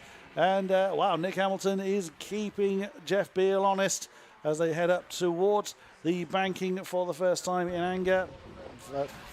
He's actually taken the lead. He's nipped through on the Talbot Sunbeam Lotus. And that's a lot of dust. Who is that's gone off? It is blue and black, the blue and orange. That's the blue and orange one. Yeah, kind of a 68. Stephen Robinson. Yes, such a shame for Stephen. Not the way you want to kick off a race. But Nick Hamilton, he's not only got in front, he's really started to pull away. But then Jeff Beale in a straight line, much, much quicker. The gap will close, but we know how good the Ginetta is on the brakes. So up towards Rocket once again. Ryan Moan having a little look up the inside of Chris Boone. Will he get that position made? No. Placed the car there. There was sort of half a gap. He almost made it work, but can't quite force the door open at the moment. But with 39 minutes of the race remaining, funny enough, we've only been racing for a minute, Nick Hamilton is slowly starting to chip away. But you've got to think, of course, whilst he's in the lead of the race, he's got 2 minutes and 8 seconds over Ryan Moan.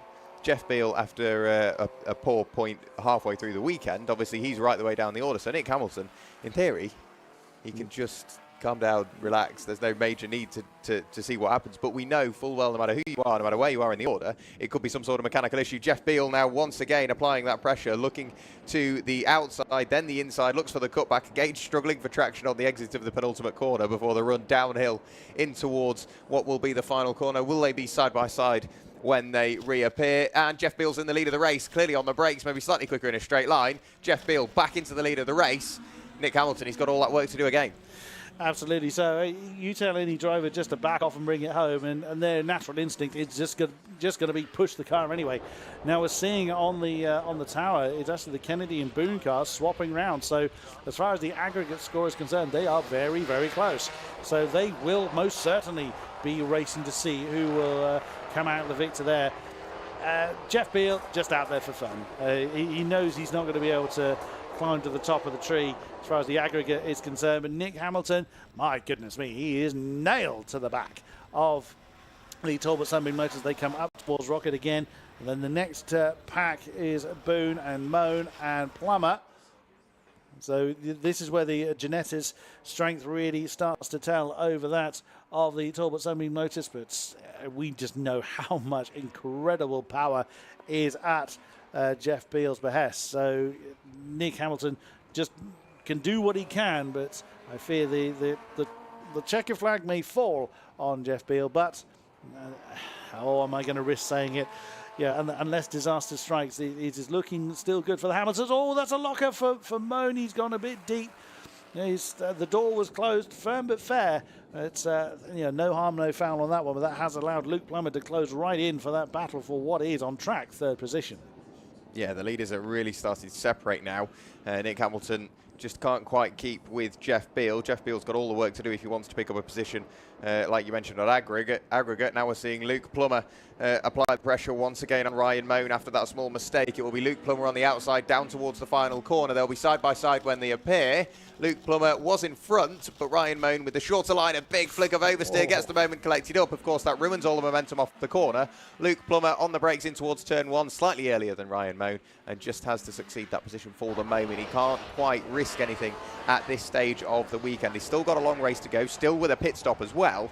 Ryan Moan, he's got that pressure on, and of course with all of this battling, he's only losing touch with Chris Boone up the road. So again, it's one of those, do you go for the position on circuit, or are you more than happy just sitting behind and lapping if it's a comfortable pace to do so? But you can notice the heavy jag in the hands of Chris Boone. Not quite so quick through the very quick right-hander. Of course, he's got to slow down a bit more because all that weight in theory sloshes from one side to the other, and the tyres are hanging on for dear life. So a little bit more windy today as well. If you look out towards the sea, you can see a lot more crests on the waves. So it's quite a windy day. And like you say, the heavy car might be able to manage it slightly better. But something like the smaller Ginetta, you think, oh well, it's a lot lighter. Yes, but it's got a much smaller profile, so it might not be catching as much wind to affect it. So it levels the playing field. Yeah, absolutely does. The main characteristics are still the differences in the actual cars and the drivers as opposed to the conditions, unless the rain that's been threatening it now decides to fall. I don't think we're going to be facing that. Cloud cover doesn't look that way inclined, but Luke Plummer now drawing alongside Ryan Moan on the way down towards the hairpin. I did wonder whether Luke Plummer was going to try and banzai the inside of Chris Boone. They're still side by side, the Ginetta and the Porsche 944. Absolutely fantastic stuff. Neither of them giving any quarter. Now the Ginetta noses ahead. Ryan Moan cuts to the inside line, trying to outbrake a Ginetta. With all due respect, good luck with that. But Ryan Moan is not giving Luke Plummer any quarter at all, and they're not falling too far back off the tail of the Jaguar of Chris Boone either. So they're still giving it everything they have. And we can see on the tower that there's still changes going on in that aggregate score between the Kennedys and Chris Boone, even though the Kennedy Nissan is some 20-ish seconds behind as far as the road's concerned. So that goes to show just how close they are after what is now 3 1/4 races, just how close they are. It's separated by seconds. Yeah, it's absolutely nothing at all. And one thing I've noticed, obviously we saw a good battle between Nick Hamilton and Jeff Beal. Jeff has got the bit between his teeth and absolutely checked out. He's miles up the road at the moment. Last time they crossed the line 8 seconds apart was Jeff Beale ahead of Nick Hamilton. Of course, Luke Plummer, he's put himself in somewhat of a vulnerable situation. Previously, he's been on all-out attack, but now he's got to attack, but also be very conscious of defending, because Ryan Moan is just sat behind. If Luke Plummer gets very slightly compromised by the slightly heavier Jag of Chris Boone, he's then got to not just focus on what he's going to do about the car up the road, focus on his mirrors, but as I'm saying that, Luke Plummer late on the brakes in towards the tight left-hander at the corkscrew and onto the straight. It's position made fairly comfortably, but will the Jag come back at him in a straight line on the run up towards the penultimate corner? It's definitely getting closer and closing the gap, but Luke Plummer later on the brakes up towards the penultimate corner and position made on circuit. I don't think that will do too much in the way of the overall positions for now, but of course what Luke Plummer has now done, he's got a car between himself and Ryan Moan. If he can drive into that gap, we could see the 15-second margin between Ryan Moan and Luke Plummer start to come down.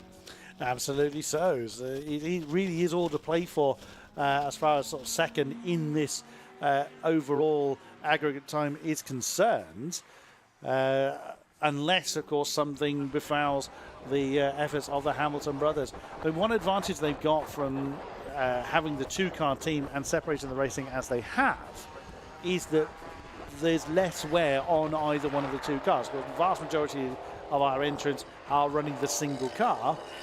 So that car is getting all of the wear, and something sounded hideous. That was, I think, an exhaust hanging off by the sounds It's certainly something metallic was dragging along the floor. It's the number 3 BMW, Joshua Smith and Simon Spooner in the BMW 325i E30.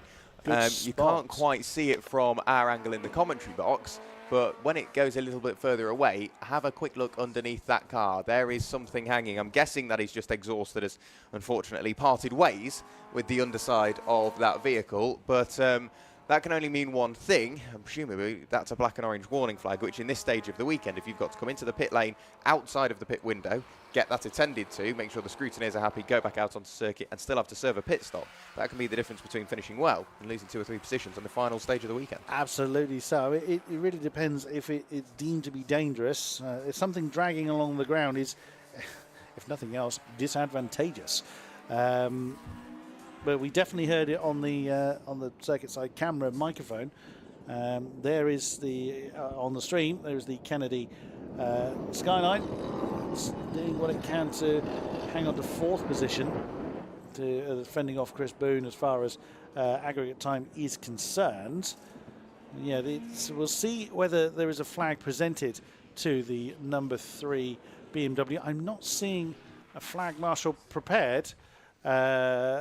Preparing himself for it, so it could be that it's deemed to be okay, as it's still whatever it is that's dragging along the ground is still within the kind of profile of the car, so it's not going to cause a danger to anybody else. There's that noise again. I can still hear it. It looks like something is very low to the ground, but it almost happened up whilst the Nissan was going by the camera. But then looking at the camera angle we are, I would say, yeah, the BMW is definitely the one with some sort of issue. I'm sure the marshals can probably hear it as well. And they are getting a pit board ready. What flag do they get out? It now depends. They've got a number 3, so presumably it's only going one way. They have got the red and white warning flag, but not the black and orange mechanical warning flag. That's the driving standards flag. Yeah. That's a curious one. We haven't seen it go for a wander, but then we haven't been watching it all race long. No, but pit lane is open now, so if he does need to pit and get that looked at, you can work it into your mandatory pit stop. Now's the time to do it. Yeah, absolutely. Yeah, great spot there, Jack. It's the only other option was it was Keir Edmonds in the Porsche, but there's clearly daylight under the Porsche 911, so it's not him. Therefore, it can only be the BMW. But either way, we'll see what happens. It also depends to see whether they can do anything about it at this late stage. But considering the amount of fixing that's gone on with improvised solutions, as is the way of club racing, I'm sure they'll think of something. Welcoming back to the microphone, Paul Tarsi. Welcome back, sir. Thank you very much indeed. Suitably refreshed, and it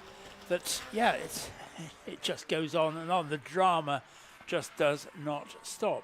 The number 3 car there getting the black and white And that's a driving standards It flag is the driving rather than a standards flag. meatball flag, isn't it? The meatball flag is the one that says you've got things hanging off your car. So maybe that, I don't Curious. know. But certainly that car looks as if it's shedding or about to shed bits of itself over the Anglesey track Mon circuit, and that's not what anybody wants. He's with the pit lane open. He should now make the most of that opportunity. I suspect that again, I'm assuming that's Josh Smith, who is the car's owner. He is deciding to drive to the end of his stint. He's sharing that with Chris Spooner. So if he comes in, they'll need to enact the driver swap, unless it is actually the Nissans. We just heard that noise again. Well, mind you, in the same camera shot, there's the BMW. So Yes. into the pits, though, is our race leader, Jeff Beale. Of course, that car, he's not sharing his toys with anybody, so he can pit any time he likes within the pit window, and it would make little difference, I fear, to his overall standings. His fastest lap of this race has been a 1:41.896. And Nick Hamilton, second in the race, his best is a 1:43.8. So fully 2 seconds difference between the two. Have a break, Jeff. Have a cup of tea whilst you're down there. I suspect that's not the message being given to him. Interesting thing hanging out over the pit lane now. There is a penalty notice hanging out. Because of the way it's being hung out, I can't see who it's for, and I can't see how much penalty there is.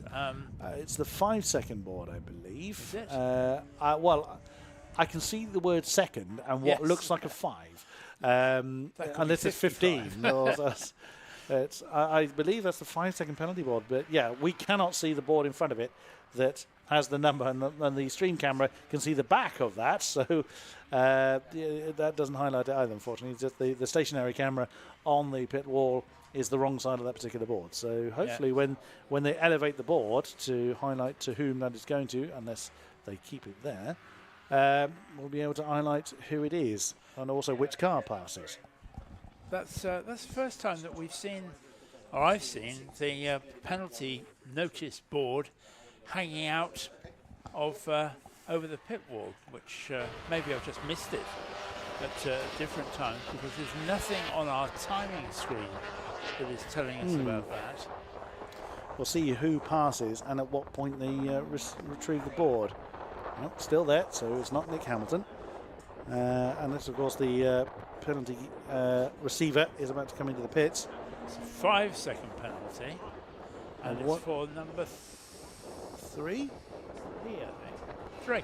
It is 3. So, right. So that. Interesting. I don't have a number 3 on my list. I don't. Oh, it's the Spooner car, of course, because my notes still have the wrong number. Right, okay. So it's the Spooner car. I wonder whether it was deemed to be a penalty because he's continued to drag. Again, as we listen on the stream cameras, we can hear that dragging noise. That's. I don't think so. The 5 seconds not normally given for that. It's usually given for driving indiscretion. So, as opposed to mechanical fault, you're either given a warning or you're black flagged. It's not usually a penalty given for mechanical maladies. Unless it's just that, from memory, and I am quoting from memory, that you have to stop within 3 laps of being shown a warning flag. And if he hasn't, if he's had the meatball flag and we haven't seen that, then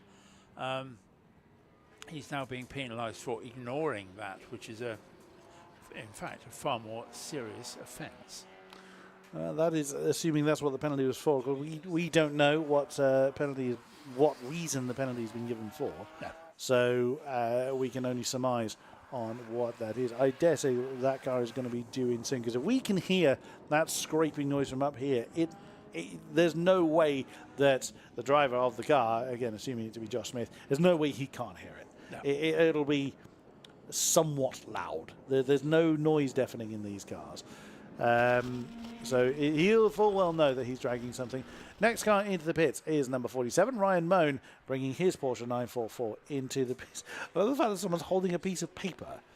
Hopefully that whatever is printed on that is presumably fairly big. Yes. You're not exactly going to be reading an A4 printed piece of paper from a race car. Let's hope it's not an electricity bill or something.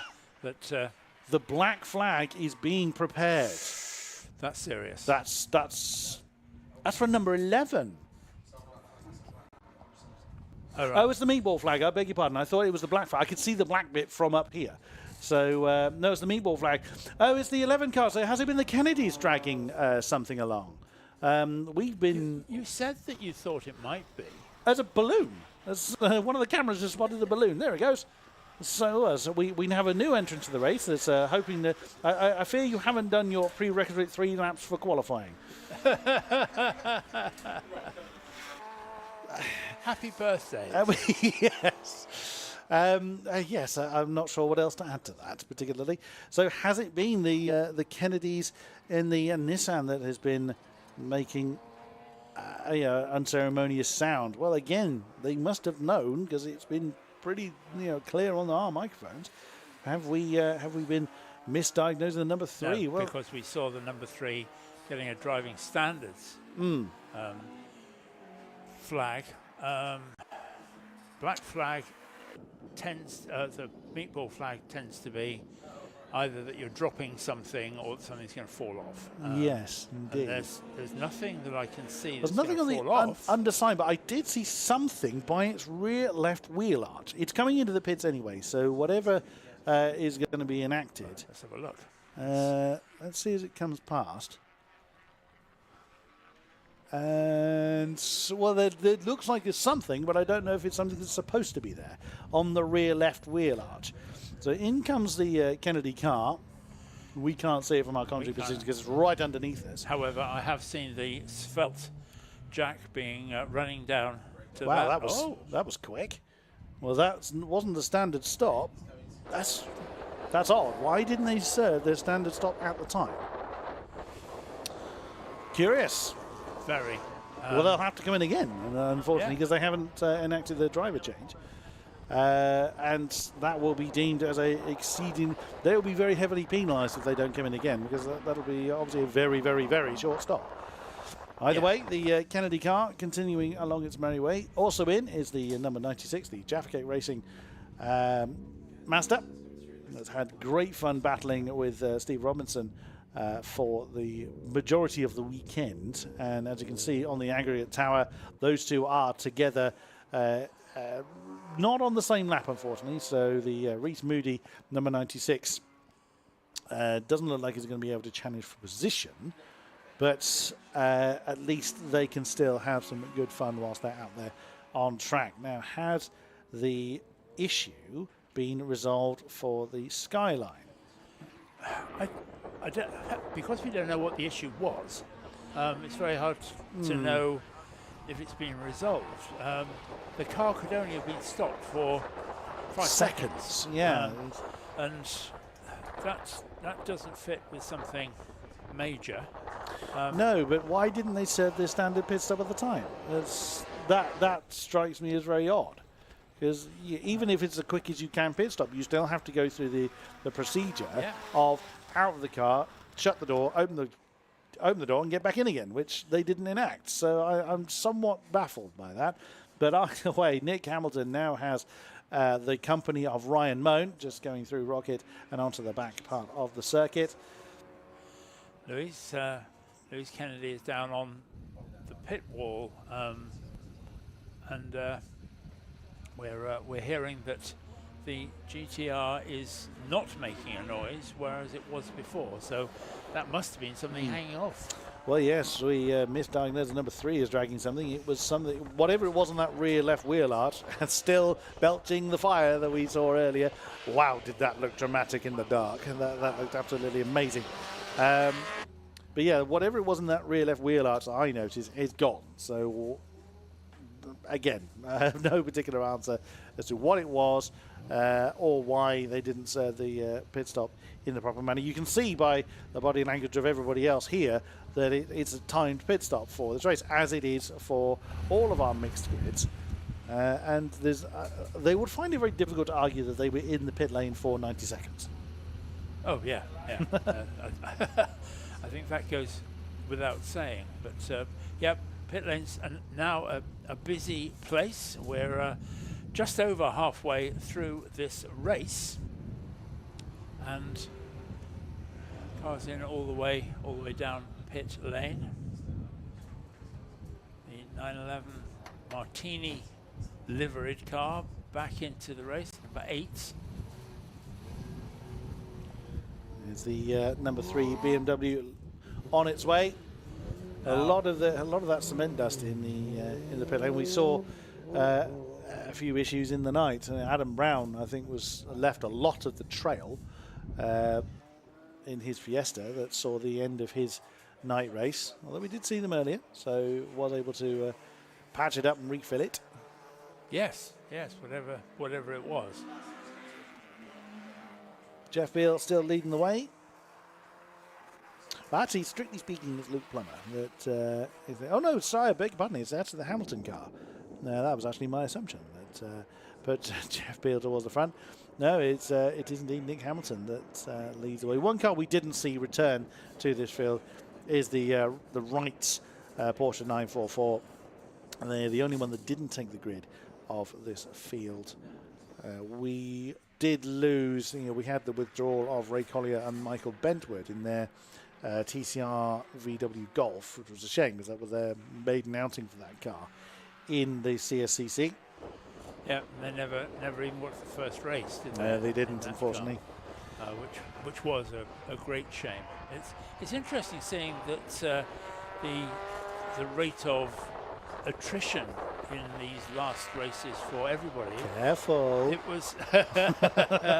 It was Colin Chapman, wasn't it, who said that the best designed racing car falls apart on the finish line, and that he would say that. Well, he would say that. Unfortunately, they sometimes fell apart before they got to the finish beforehand. line. Yes, but that was always his mantra, that you should design a car to and add lightness was his thing, wasn't it? Yes, and adding lightness.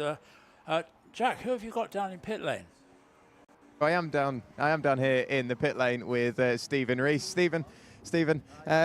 So obviously we've mentioned a couple of times today the wind is pretty much the strongest it's been all weekend, and you're in one of the lightest cars out there, a little Mazda MX-5. Do you find it affecting the car, moving it around at all? Yeah, you can notice it down the sort of back straight. It sort of hits you and you just get it all buffeting because you've got no roof on. So yeah, it is strong. It was sort of strong in the middle of the night when we did our stint at like 3:40 this morning.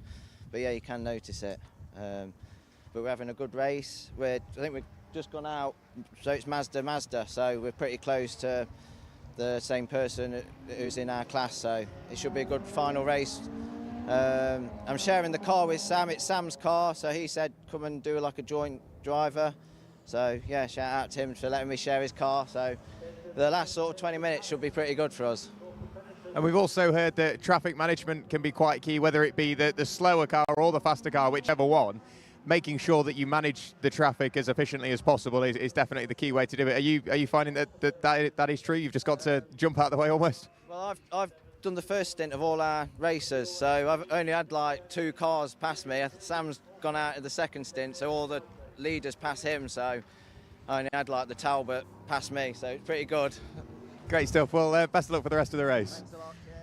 Back up to Chris and Paul. Thanks very much indeed there, and interesting to hear about the wind, because certainly it hasn't abated in the same way as it did yesterday, and we can see across the sea there that it's very, very choppy out to sea. Surefire sign of the wind. Very, very much so. When I was down in the pit lane, it's very, very brisk. Again, those watching on stream, you can hear the wind hitting the microphone on the camera. That doesn't give anywhere near the indication of how windy it is. Certainly in the pit lane, it gets channeled a little bit by the buildings, but of course, us being right on the coastline, there's very little that mitigates the weather out here. So any threat of rain was always a bit of a worry, but the wind is, yes, it wakes you up somewhat. Pit lane now closed, and I think everybody has been through. Yes, they have, with the Kennedys coming through twice. Once to deal with that particular issue, and then again to enact their pit stop. And again, I'm somewhat confused on why they didn't do it at the time. As we see the aforementioned Kennedy car being harassed by race leader Jeff Beale.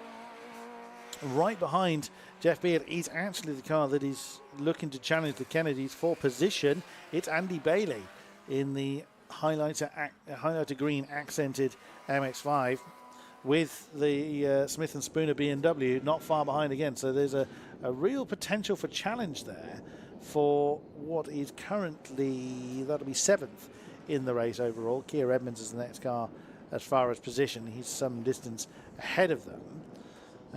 But that isn't, there's still some chopping and changing in the aggregate times, but at the moment it is still 2 minutes to the benefit of the Hamilton pair. Yeah, it's somewhat incongruous that the 195 Mazda is battling with that beautiful Nissan Skyline. Doesn't quite add up for me, but hey ho, that's the way it is. It is indeed. 12.5 minutes to go for the final outing of the Modern Classics and Advantage Motorsport Future Classics. The field somewhat separated now as far as on-track position is concerned, but that's not to mean it'll stay that way. As we've seen numerous times in certainly this tail end of the weekend, but throughout the weekend, as soon as one of us makes a prediction like that, something then happens to completely change the landscape of the race. Well, if you can hear some murmuring and things, it's because Jack's actually been taped up with gaffer tape and to keep his commentator curse under control. Yeah, he's in a cupboard at the back of the commentary box. We're not going to let him out for the next 12 minutes until the race is finished, because we're not going to let him say anything at all. You heard it here first, folks. Well, we will see then how our competitors do, as on stream again we see that wonderfully prepared. It looks immaculate, doesn't it? Certainly from a distance. I'm sure there's a decent fly collection on the front of all of the cars. But for the vast majority of those that haven't had some kind of malady or impact with someone, they just look absolutely amazing. And that's also testament to how well prepared these cars are. Yes, it does. And that when you look particularly perhaps at the MX-5s, and most of these MX-5s have been racing for years. That the MX-5, particularly the Mark 1s, must have been racing for 15 years, and there are certainly some of them that have been racing for all of that time. And yet they still turn up, they look good, and they... I nearly said, and they are reliable, but thankfully I didn't. Well, the vast majority are. I'm going to join you on that commentator's curse. I'll take some of the blame then, as I've just said that very comment. But yeah, so it's all, as you say, fairly spread out now. That we don't have a huge amount of battle, except for the two MX-5s we see What a on surprise! Once again, our amazing little MX-5s. Towards the tail end of the field, they don't have the horses that some of the cars do, but wow, all weekend they have given us a fantastic demonstration of what racing can really look like. They may not have the necessary horsepower to be towards the front, but that hasn't stopped them at all, giving us a fantastic show all weekend long. As Chris Boone in the supercharged Jaguar jets past one of them. He's out looking for the Robinson car. And we saw having a bit of a trip earlier on in the wrong way. The Yeah, the blue and yellow Jag there, as you say, supercharged, not turbocharged, so we get the benefit of that lovely exhaust note as it squirts past both of the MX-5s and continues to rumble up the hill towards Rocket. It's just a fabulous noise. If we had an award for noise of the day, actually, I'm going to put this out to our viewers out there, and I'd like to know which car you think is perhaps the best noise. That's just as difficult to per race or over the entire weekend? Over the entire weekend. Oh, that's a challenge. That's a challenge. I as I've said throughout the course of the weekend, I am very partial to the noise of Chris Boone's car, but there are a few that I really like, and all of them are noisy grumblers. One is Chris Boone. One is Dylan Popovich in the 7-litre Chevy emblazoned Ginetta, and the other is Stephen Pickering in the Tiger from Swinging 60s Group 2. They all make a fantastic noise. Oh, how about a Cooper S with the supercharger? Another very valid and worthwhile. Yeah. Let us know if you're watching us on YouTube. Just put some comments down, please, in the comments section. Let us know which sounds to you like the very best noise of the weekend. Do we risk untaping Jack's mouth for his input on this? Can I pull the tape off? I'll let you have that one. Oh, an immediate answer from young Werrell. It's the Sunbeam Tiger, Mr. Pickering's car. A worthy vote there. Yeah, it is a great noise. In fairness, all of our cars make some kind of distinctive sound, and they all sound absolutely great. But yeah, there are some. There are some that just make you do that face. We all do it. Any car fan does it. Just that. Oh, yeah. You hear that noise, and you know what face I'm trying to describe. And yeah, Stephen Pickering's car certainly has the Werrell vote. Okay, well, very shortly now, the Sunbeam Talbot Lotus is going to come past. Just stop and listen to that, because that's up there. Yes. That's a fabulous noise. And I've been saying all weekend about the fact that it sounds like like an Escort, Mark II rally car. And that could be up there. The Talbot was a rally car. It had some success in rallying. It was, yes, it was indeed. As a factory car, wasn't it? Can't remember what era. 70s, I think. 70s or 80s. Here it comes now, and just listen to this. I get what you mean. I think it depends on which kind of end of the scale you like, whether you like the deep growlers, the ones that I've mentioned, or whether you prefer the screamers, such as the You're such on as very dangerous ground at this point. I speak as I find. It depends whether which end of that kind of. The weather forecast is. Well, that's a very quick change of subject. We'll run with it. But so if you'd like to pitch in on the best noise of the weekend, then please feel free and let us know. We'll try, if we get your answers in time, we'll happily read them out, and Chris will move into the different screen that we have and start looking for noise of the weekend. Noise of the weekend, yes. We have to pick drivers of the weekend for various categories, so lovely listeners and watchers can chip in with which car makes the most delicious noise for you. If I was to narrow down particularly which one of the three I've mentioned, which was Popovich, Boone and Pickering, I would probably go Boone, as that I think it's just a little bit louder.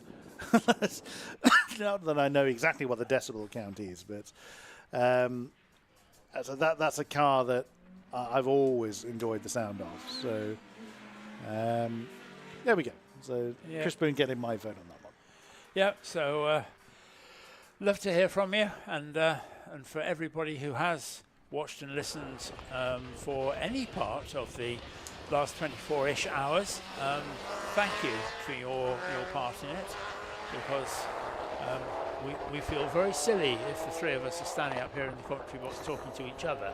It's so much better if we can talk to other people. So thank you for joining us, and we hope that you have enjoyed it. We haven't finished yet. We've got plenty more to do, but nonetheless, it's nice to know that you're part of the family. And through the night hours, we did have a very multinational, particularly American flavoured audience. A lot of support for the Recycle Racing pair of Blair Roebuck and Sean Ely. It was great to have some interaction with from our friends across the pond. Anybody that is with us at this point in time live, please do make your comments known. We'd love to hear from you. But those catching up with us post-event, your presence is just as welcome. Indeed, and when we say that we welcome comments, that's constructive criticism as much as it is compliments and favours. So we're open to all of it. I'm lying myself down and handing somebody a Smith & Wesson pistol, but nonetheless, always keen to hear what you think, and whether you've enjoyed the racing as well. That's far more important. So 2.5 to go then. Jeff Beale has just crossed the line once more. So we're going to get this lap and one more, aren't we? Probably. Yeah, it really depends on how quickly he does them. But yes, I would say that we're looking at potentially 2 more. It really depends how much right foot Jeff Beale still has left to deploy, as to whether that stretches out further again. Looking at his progress, he's got quite a lot of right foot. Yes, he's always had quite a lot of right foot to deploy when the car is behaving itself. But again, it's credit to all of our competitors for surviving this long. They've done an absolutely fantastic effort to keep all their cars going and themselves. Something you were touching on earlier, Paul, as well. The longevity and endurance of the driver cannot be understated in an event like this. But something that Claire Norman was saying, that the feel of this kind of event is very different to the likes of, she's taking part in Citroen C1 24-hour racing, when the drivers are in the car for several hours at a time. Yes. Not taking away from that style of racing, of course, but it's a very different feel when the driving stint is broken up into these 40-minute segments. They still have the kind of sprint racing feel, so to speak, with the element of having the opportunity to do 4 races in a single meeting. Yeah, and I am perhaps slightly surprised at the number of people that have chosen to do that solo. That I perhaps expected to see the majority of people sharing the drive. And no reason why you should do either way, but it is surprising to me how many people have done it solo, bearing in mind that you don't get much chance for a kip, and you're going to be working hard at that. And if you're in a situation where you're doing, you have a problem, if you have a problem with the car, then quite possibly you're not going to get any rest between 2 of your races. Absolutely. I mean, we've heard some stories about the amazing one being the welded gear stick from various bits and pieces. But which is the name of the pub in my village. The welded gear stick. Absolutely.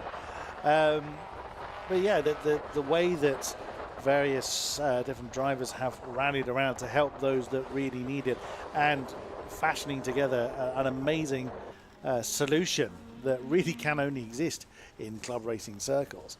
It's fantastic to see, and it's very testament to the kind of support that the CSCC drivers offer to one another. When we spoke to Simon Scott earlier on, he echoed those exact thoughts. This is their maiden voyage with the club. But enough of that.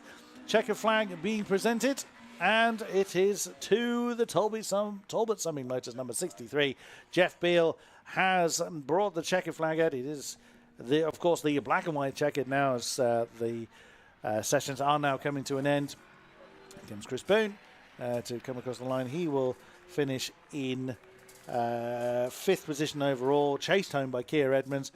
But on the aggregate, we'll have to wait for the Kennedys to cross the line before the aggregate is finally sorted. But it does look like, as Nick Hamilton was still circulating last I knew, that the overall aggregate victory is going to belong to him. There is the Kennedy skyline, and that'll then correct the timing tower. And it does look like the Kennedys have beaten Chris Boone to it for that 5th place. And there is Nick Hamilton crossing the line in the Ginetta. So, wow, you really can't take away from their achievement. The pair of them doing a fantastic job.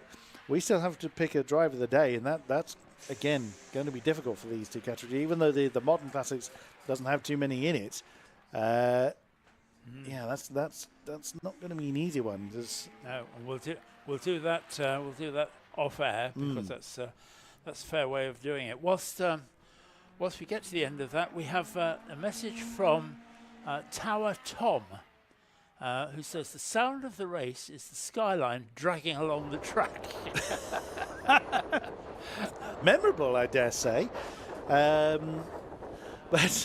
on that note, so the result before any kind of steward's intervention, this is the aggregate result of the entire weekend for the Modern Classics and Advantage Motorsport Future Classics. It is the victory for the Hamilton brothers, 91 laps completed, and then just 2.5 minutes. That's only a couple of laps difference. Back to Ryan Moan, and then Luke Plummer in the Ginetta G20 in the 3rd spot. Jeff Beale, what could have been if he hadn't had, again, just one race malady there that's taken him out of the podium contention, but amazing entertainment he's given it nonetheless. Then it is the Kennedys in the Nissan Skyline, followed by Chris Boone in the Jaguar SK8.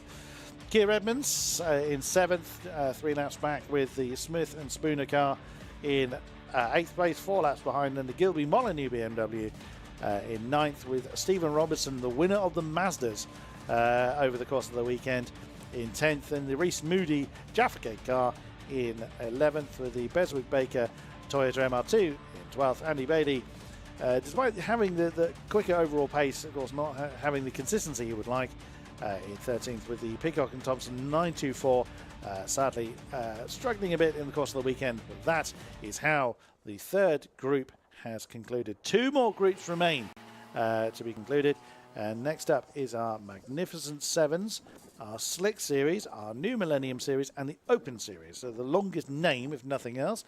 It's going to be fun to pick out driver of the day, because not many of those categories have too many drivers, unfortunately. But we still have some amazing racing to conclude here in Anglesey. It's going to be a great way to finish off a great weekend. Absolutely, and there has been nothing that has actually disappointed. And yeah, we've had a couple of sparser grids, but nonetheless, you have to say that as far as the quality of the racing is concerned, it goes without saying that it's great, absolutely great. And this is going to be the last race that we're going to see. That we are. I'm just going to have a quick word with Chris, because we need to do our driver of the weekend. So I'll be back in 10 seconds.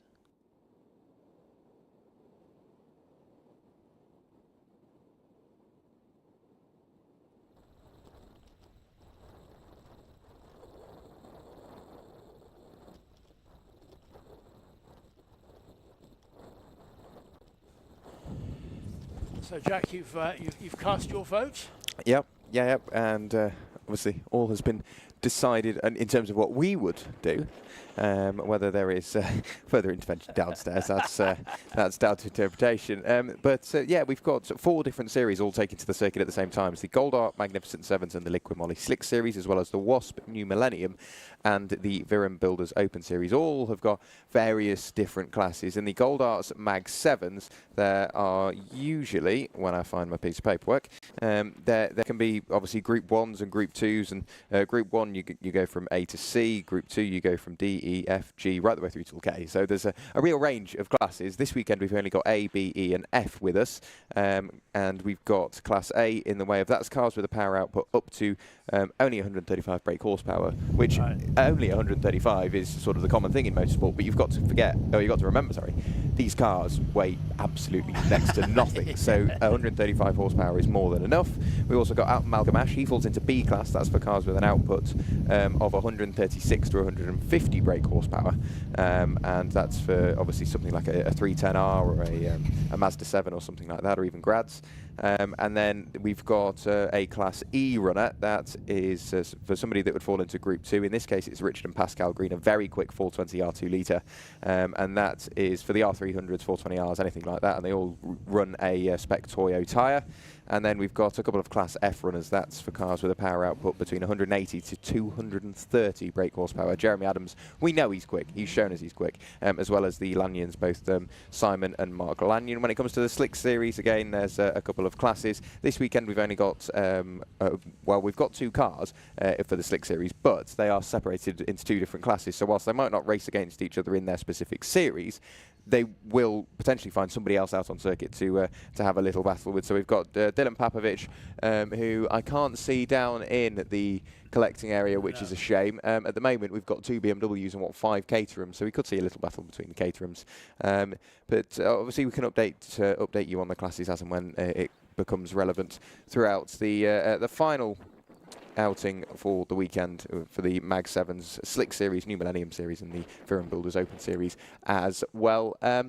But in terms of a grid, whilst it isn't the biggest grid we've seen throughout the weekend, it should still leave us in quite a good position for some fairly good racing, because no matter what happens, we always tend to see, whether it be a battle out on circuit or what it could be, is 2 cars on the opposite side of the circuit, but on corrected times, they could only be about half a second apart, and then they're battling the time instead of battling each other out on circuit, which could work quite nicely towards the final few stages of the day. Absolutely. There are so many permutations, because once we get to this stage, then all the stuff that we've been talking about of it not being a race, it being part of a race, and all of that goes out of the window. Because if you haven't got a chance of winning the combined race, you want to win this one. Yeah. And that there's no doubt that that's what people are going to try and do. And we know that BMW M3, the number 4 car, is certainly very quick, but yeah, there's plenty that can happen, and this will be our final race. And please, if you're listening to us in the paddock, do not forget that the prize givings are half an hour after the end of the last of each group. So the race we've just finished, that prize giving will be happening very shortly, and that when this race finishes, just hang around for the final bit of that, for the prize giving for the final event of the day. And do make it worth your while, because you never know what you're going to win.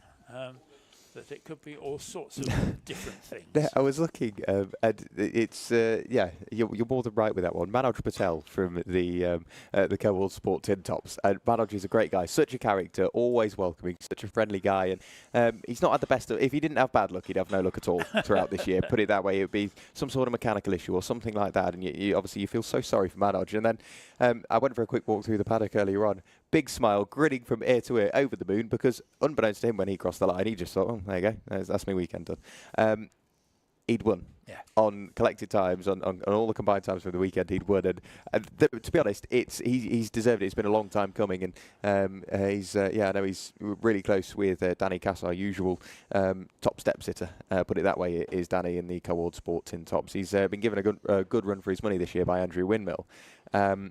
But it's again, Danny's school of racing, Manoj is forever grateful for, always having a chat and talking about how they can maybe make the car very slightly quicker or something like that. And it's just, this will feel like a big win for Manoj, whilst in theory, he's only won one race if you were to look at the actual results from this weekend. Yeah. He's been consistently up there for all 4 of the sessions, which has got to be just added to the quality of driving from himself this weekend. But you see it all through the paddock. Somebody were like, well, I thought I was out after a big mistake in race 1, and all of a sudden I'm here. It's a nice little sort of timetable that CSCC have put together, and they've worked it into combined times. It works really, really well. Yeah, I think it does. It adds a different dimension from what we otherwise would have, because it is easy to say no, it's 4 races and that you win a race and you get a trophy and you go home, but this does add something else. And I think for the racing today rather than yesterday, it has changed it. It has changed it for the better, because it means that some people are going hell for leather. Some people are just going as hard as they possibly can. Others are going for perhaps a place rather than a win, and all of that is great for the racing. It means that the thinkers, rather than just the whizzers, are very often the successful people. Cars are now out on track, and as you say, not the biggest grid, 7 cars I think we have, but nonetheless we'll have a good battle or two. Certainly those first 2 cars on the grid are going to be well worth watching. Yeah, the safety car just leading everybody round on their green flag warming up lap, so we will have a look to see how they will line up. Again, not the biggest grid that we've got, but as somewhat you'd expect, Jeremy Adams lines up on pole position. He's been very, very quick all weekend. And then we get the Roby-Collins pairing, Andy Roby and James Collins in the BMW M3 E46. Definitely a car to watch. Very, very quick piece of kit. Then it's both the Greens. Richard and Pascal Green will line up in 3rd place. Lining up in 4th is both the Lanyons. Car number 54, that is Simon and Mark Lanyon. Row 3 of the grid. Starting in 5th is the Carter and Scott pairing in car number 82, that being Ben Carter and Malcolm Scott in the bright blue BMW E36 Compact. And then starting in 6th place is car number 15, that being Trinder. So we've just got to one more car to go through, and that is Malcolm Ash at the very tail end of the order. But you've got to think Stephen Trinder, he's starting on the outside of the 3rd row of the grid. Malcolm Ash, he's starting on the inside of the 4th row. So whilst it is a staggered formation, if he can nail the start, he might be able to pick up a couple of positions and maybe pick the pocket of the cars up the road. It's all down to how you approach the start, really, isn't it? Yeah, it is, and we've seen lots of different ways of trying to do this, which I think is interesting in itself. That we've seen some people who are trying very hard to get a leap on everybody else. The poleman is supposed to encourage everybody to hold order, and that's the way it should be. It's not like a safety car restart where there's been intervention during a race. That the poleman is supposed to run at a speed that everybody will back up and go across the line in 2x2 formation. And we're just waiting on the cars coming in now, and that is exactly what's happened. We've got a neatish formation as the cars come into our view, and we are go, and it's the number 3 Caterham that goes straight into the lead. Got a much better acceleration run down to the first corner, and that everybody, I mean, fairly small grid, so therefore there wasn't any bumping or boring as they went down towards the banking. And the number 3 car is already well in the lead with the Jeremy Adams pulling out a massive gap, actually. Jack, look at that.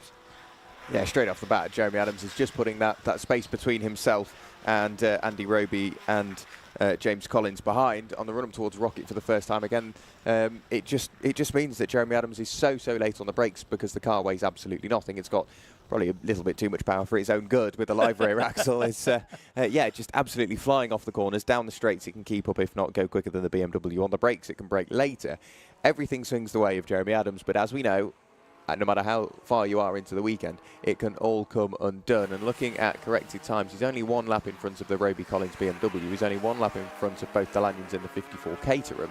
So it's now just down to managing the race, managing yourself, managing the pace throughout what's left of this weekend, and making sure that you do see that checkered flag, whether you be doing it as quickly as you have been all weekend, or it's just sort of damage limitation, getting the car to the end. Whatever stance you take, for the moment, Jeremy Adams is taking the former. It's just drive around as fast as you can and hope that nobody catches you. Yeah, and let's face it, he could actually finish last in this race and still come out on top of the weekend. Looking at the way he's driving right now, that's that last thing that's going to happen, because he's stretching that lead very considerably as they go out on their second racing lap. And Jeremy Adams way out in front. He's got lead of most of the back straight. He's now going into the left-handed part of Rocket as the BMW starts to go up the hill. So there's a lot of difference. The other BMW, the compact, is in amongst the Caterhams and having a final tussle in there. That's how his weekend has been. He spent most of it with being surrounded by tiny little cars that he can hardly see, but nonetheless he's had a great time. Had I think at least one off onto the grass during all that, but that he's running 4th overall currently.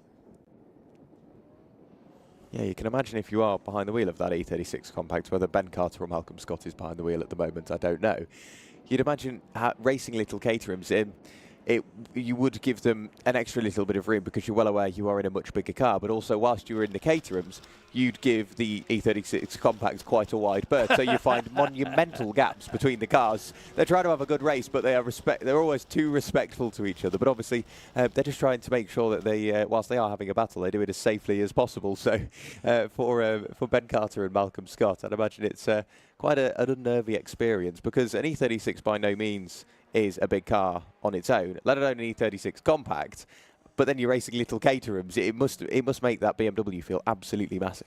You know those trailers that you can get that people take their kids to school on behind their bikes? Yes. And that with those you often see that they've got a little flag sticking up, just so that drivers of cars can see that there's a trailer on the back.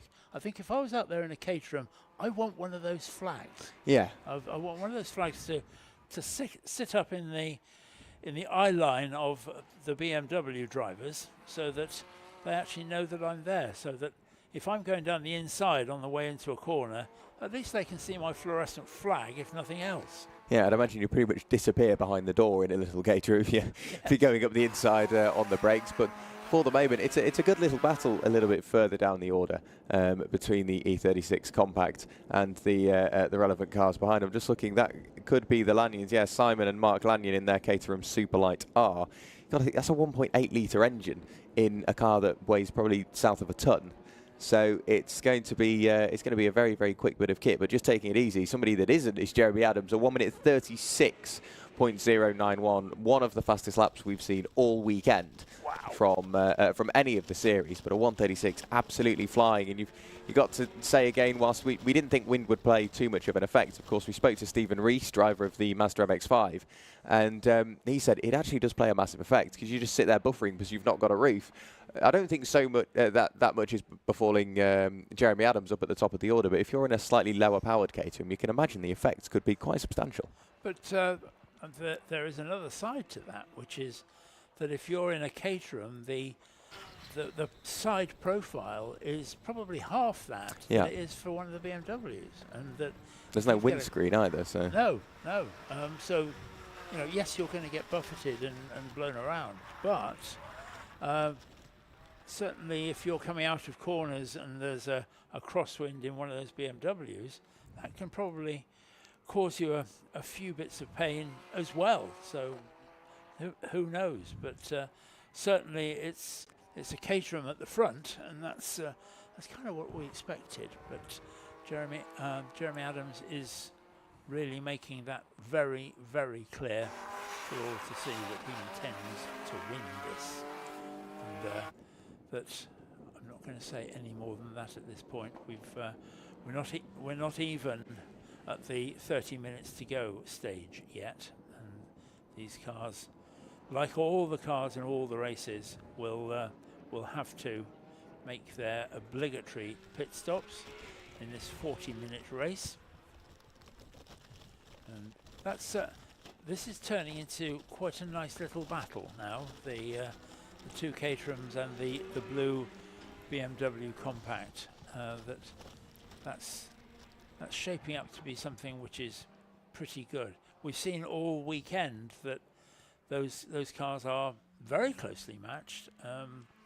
Once again, closely matched, but on different parts of the circuit, so that we see some cars which are very fast in a straight line but can't stop or can't go around corners, and vice versa. And I think that it's strange, isn't it, that these are combined grids that in some ways have been kind of forced upon us, but they work incredibly well, and all credit to CSCC, because as organisers they could have made a real mess of that, but they haven't. It's really, really worked, and that they are in a position that they've given us several very good dices amongst cars which perhaps normally wouldn't race together.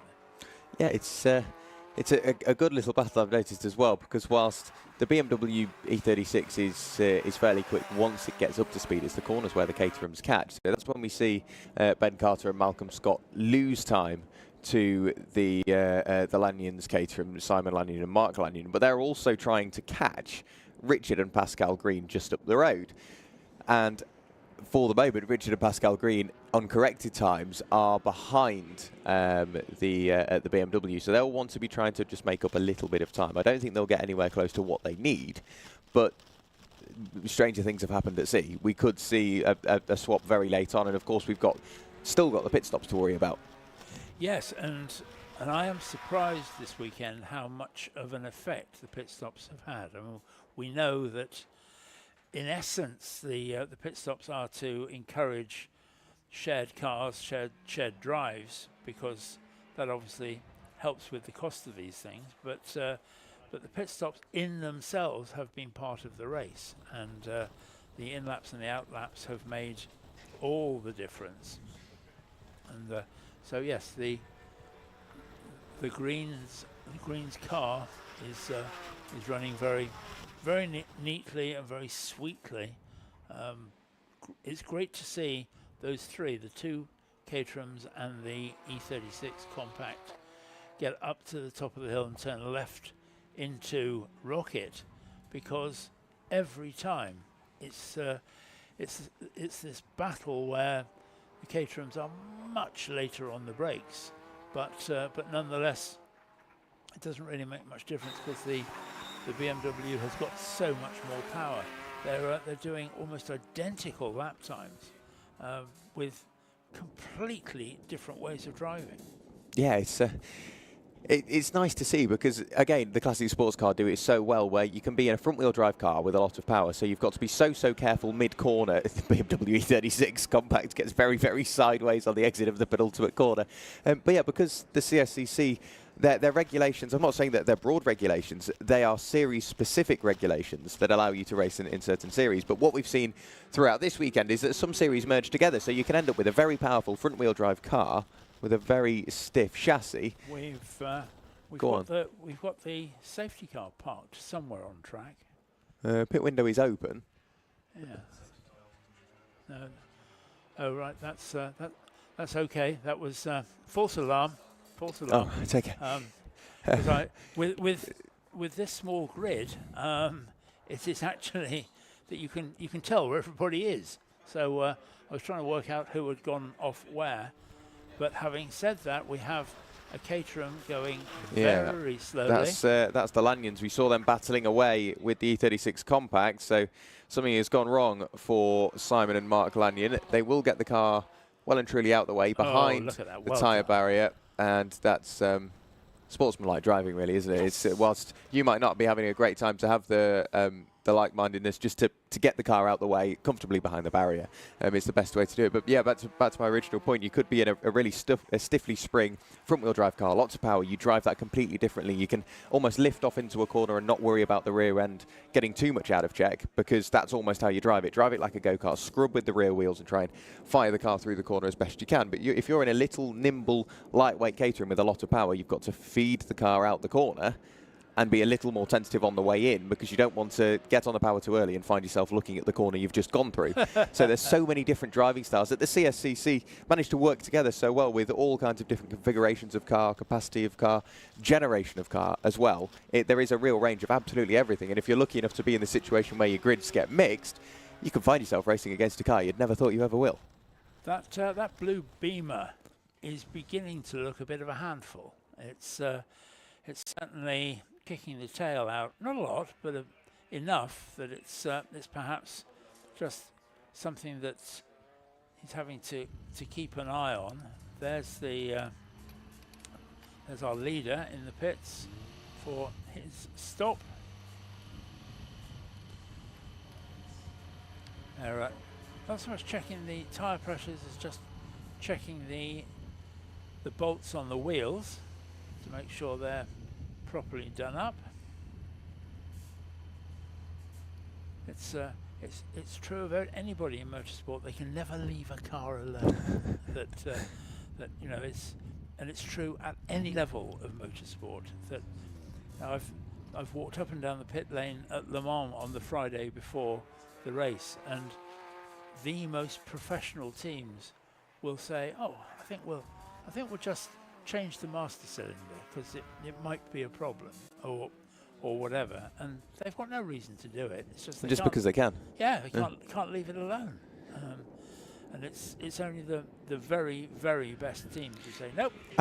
I find the justification behind some of the stuff is brilliant. They'll buy, like you say, a brand new master cylinder, and they'll put it on the car, and then they go, "Well, that way we've got a spare," and you're like, "Well, if you didn't put that one on the car, you would have had a brand new spare anyway." But all right, you want to improve your car and just have a spares box full of second-hand bits that you've already used. Yeah, which might break. But the actual wording, it's not second-hand, it's broken in. Oh right, okay. That's the excuse. There's very clever terminology. Yes. Some brilliant excuses as well. It's absolutely, it's great, some of the stuff the mechanics work with. Why have you done that? Well, in case it breaks, I thought I'd change it. Well, is it broken? No. Just in case. No. I mean, it's a bit like drivers who are confident in their own ability will go out in qualifying and say, "That car will not go faster around here than I've just done. No point in going out again." Yeah. That's it. That's the best it's ever going to do. Nobody could take it around faster. There's no point in wearing the car out, or me. And you've got to be very, very confident to be able to do that. But some people can. Others will go out and really push on and wear the car out and do all sorts of stuff, simply because they're looking for that 10th. And also because it's fun. Well, yeah, that is true. Because you're sat there in your race car and you've got going off very, very wide. It's a weird place to end up. for the E36 Compact. I can only assume that coming out of the very top of the circuit, they maybe ran wide, dipped to outside rear wheel onto the grass, and it spat them across the circuit, and they found themselves just rumbling over the grass. So a lot of time lost to the greens now. Pascal and Richard Green well and truly up the road. You can see the car squirming away on the exit of corners, and you've got to think, how long has that car been on those tyres? Have they done the full weekend on that set, or did they put them on after the second session, the third session? Like, because we have no idea what stage of life those tyres are on. So it could be that they are slowly starting to wear away, and the drivers are starting to notice that now. And we all know, even with our road cars, that once tyres start to go, they go very quickly. Yes. And that because the car is sliding around more, it wears them out more. And I said to you a couple of laps ago that car was squirming around quite a lot, and that, yeah, I think there may be a need just to take a double take. They've still got 24 minutes left to run, so they can't cruise to the end, because that would be in a field like this, that would be very, very dangerous to their chances. No, Pascal and Richard Green swapping over. I think that's Richard Green getting in the car, Pascal getting out, and we will have a look to figure out whereabouts our race leader is out on circuit. Have they just crossed the line and ticked another lap in the book? Frantically looking around, the E36 Compact working its way down through the left-hander at the corkscrew. Our leader working their way out of turns 1 and 2. And across the line goes car number 4. That is the Roby Collins BMW, still yet to pit. Sounds amazing. And whether you noticed it at night, I don't know. It had bioluminescent number boards. So we were looking from, it was around about midnight when they were racing. You could look onto the other side of the circuit, and because these number boards absorb all kinds of light, so it doesn't necessarily have to have a light shining directly on it. Just as long as it's absorbing a bit of light, it re-emits it, look really, really bright. So seeing that, the BMW in front of us now, in front of our commentary box window, it would go down that straight. You see absolutely nothing but headlights, number board, tail lights. It was such a weird sort of perspective, because normally you see little lights pointing down from the wing mirror onto the number. Yeah. Seeing it illuminated in such a weird way, in such a unique way, really. It looked the part, it sounded the part, and it definitely looked the part. Yeah, that's great to see. Are you sure there's only one blue BMW out there? Because everywhere I look, I seem to see a blue BMW. It's and now we have said that we're thinking about its handling. I really want to watch it and see just what it does do. Stephen Trinder in the pits, just going through his process, his countdown, so that he can get back into his race for the remaining 22 minutes of this race, as our leader on his serene way. Yeah, he's had a rather comfortable race, really, hasn't he, Jeremy Adams? He's just got a cracking start, obviously much quicker on the throttle than the BMW. You can see visually how much he's pulling out per lap, because every time the Roby Collins BMW crosses the line in front of me, I look to see whereabouts Jeremy Adams was, and a lap ago Jeremy Adams was just working his way through turn 3 as the BMW crossed the line. This time he was on the exit of turn 3. I reckon at the end of this lap we'll probably see them in dead level with each other from on opposite sides of the circuit. So it's going to be it's an interesting little perspective, because it's nice to have that, not just looking at TSL, which is a fabulous piece of software, but being able to see visually a reference point, not only for us but for the drivers as well, because they'd probably use that. Oh, I'm sure. And that drivers will always, they always say, don't they, that once the driver can see the car in front, that's such a spur to try and catch them. Whether it actually makes any difference to lap times, but it does make a difference to determination. But there's, after the morning that we've had with reliability and things, every time I see our leader, I think, please keep going. You can't stop now.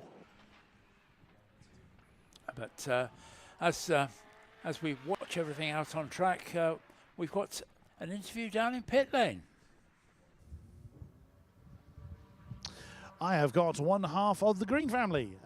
Joining me down here, the number 34, we have Richard Green. Hello, Richard. Hi, how are you doing? It's somewhat biting out here, but there's no doubting how hard you work in the car. Do you notice the wind particularly in a Caterham? Not particularly. Your mind's on everything about holding onto the steering wheel. I can't even find the concentration to get the water pipe into my mouth sometimes. I'm really dry now. So, yeah. Oh dear. That's a very noisy BMW. The number 4 is just coming out. Oh, that's a lot of smoke. Compete with Caterhams. Well, that's actually a question now. Normally, of course, the Caterhams have a field of your own type, so to speak. What's it been like competing with sort of the bigger BMWs and the like? Oh, fun as long as they look down and remember that you're there. But yeah, it's great. I think having a cross-section of cars sometimes makes a welcome change, actually. And so this, of course, being a maiden.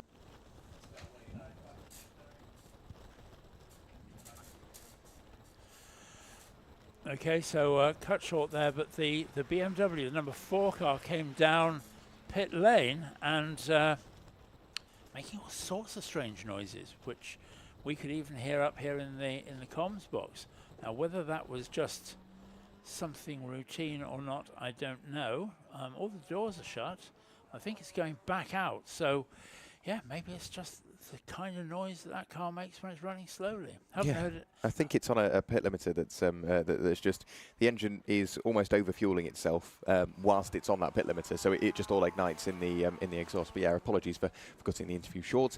Thank you, Chris, for grabbing a quick word there with Richard Green. And again, it's a completely different perspective because we spoke to Stephen Rees earlier on. He said the wind affected his Mazda, and opposed to speaking to Richard Green, he said, man, didn't even pay attention to the wind, didn't even know there was any. He was just so focused. Of course, number 4 has been into the pit lane, so we have seen the Roby Collins car in, bouncing off the pit limiter and making everyone aware of its presence in the pit lane. It's now back out onto circuit and back out circulating. We will just await the arrival of Jeremy Adams to see when he comes into the pits. Let's have a look. I've got a feeling he's already been in. Yes, yes, he has. Yeah. Yes, he has. Of course, he has. So everybody has now been in, except for the Lanyons, but they are so far down the order it doesn't make any difference.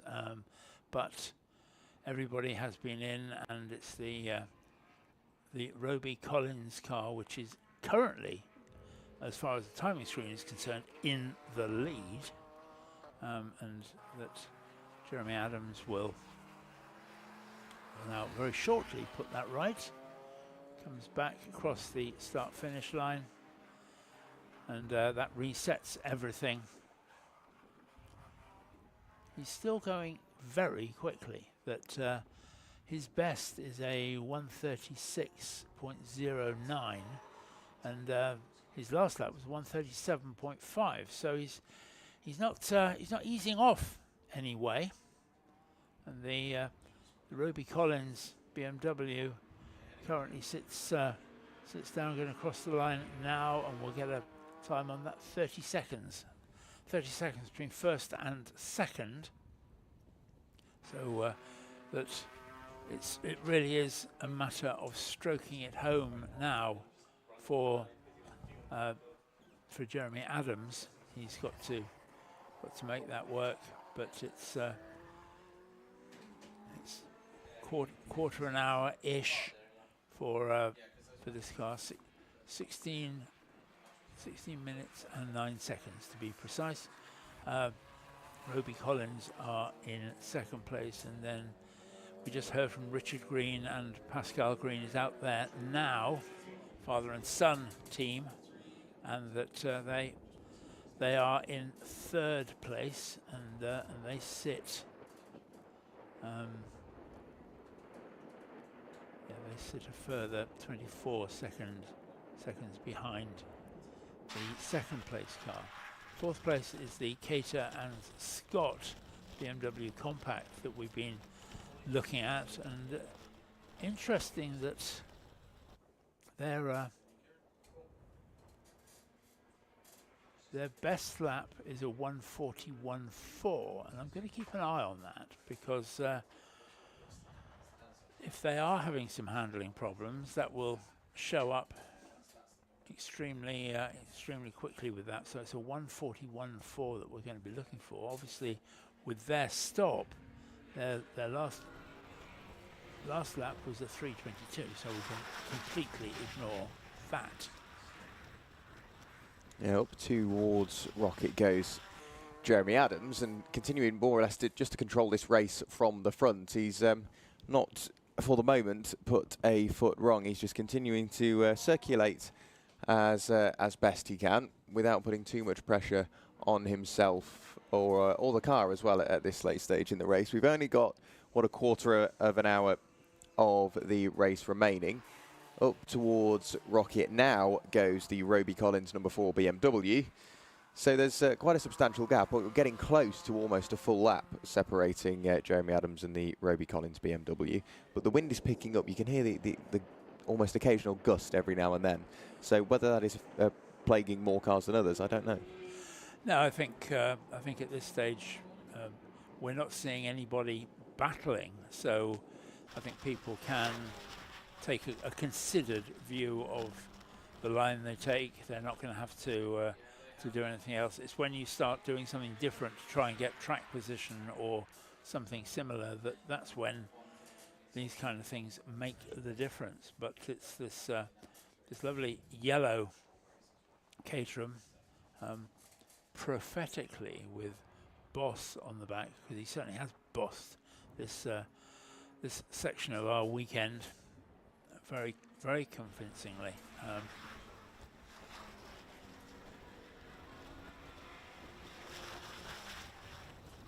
Back up towards Rocket he will go, and I think just then back across the line went the Roby Collins BMW. And I think at this point, having a visual reference on the other side of the circuit, because you go over the start-finish line, but you come back on yourself after just a couple of corners, so you will end up having that visual reference to whether you're catching or losing time to the car up the road. I think for Jeremy Adams, he would just need a camera on the other side of the circuit at this point, because he'd have to look literally from one side of the circuit to the absolute other, and the gap is continuing to fall ever more.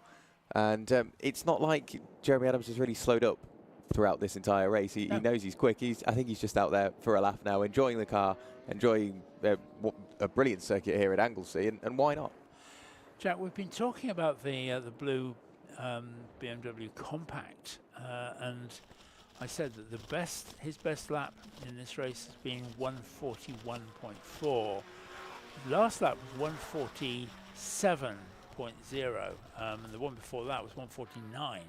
So he's fairly well off the pace, and I do think that quite possibly his tyres are going home, and that's going to make it doubly or triply difficult, because he's not going to be able to get the power down, which is the one thing that he has got, is the power.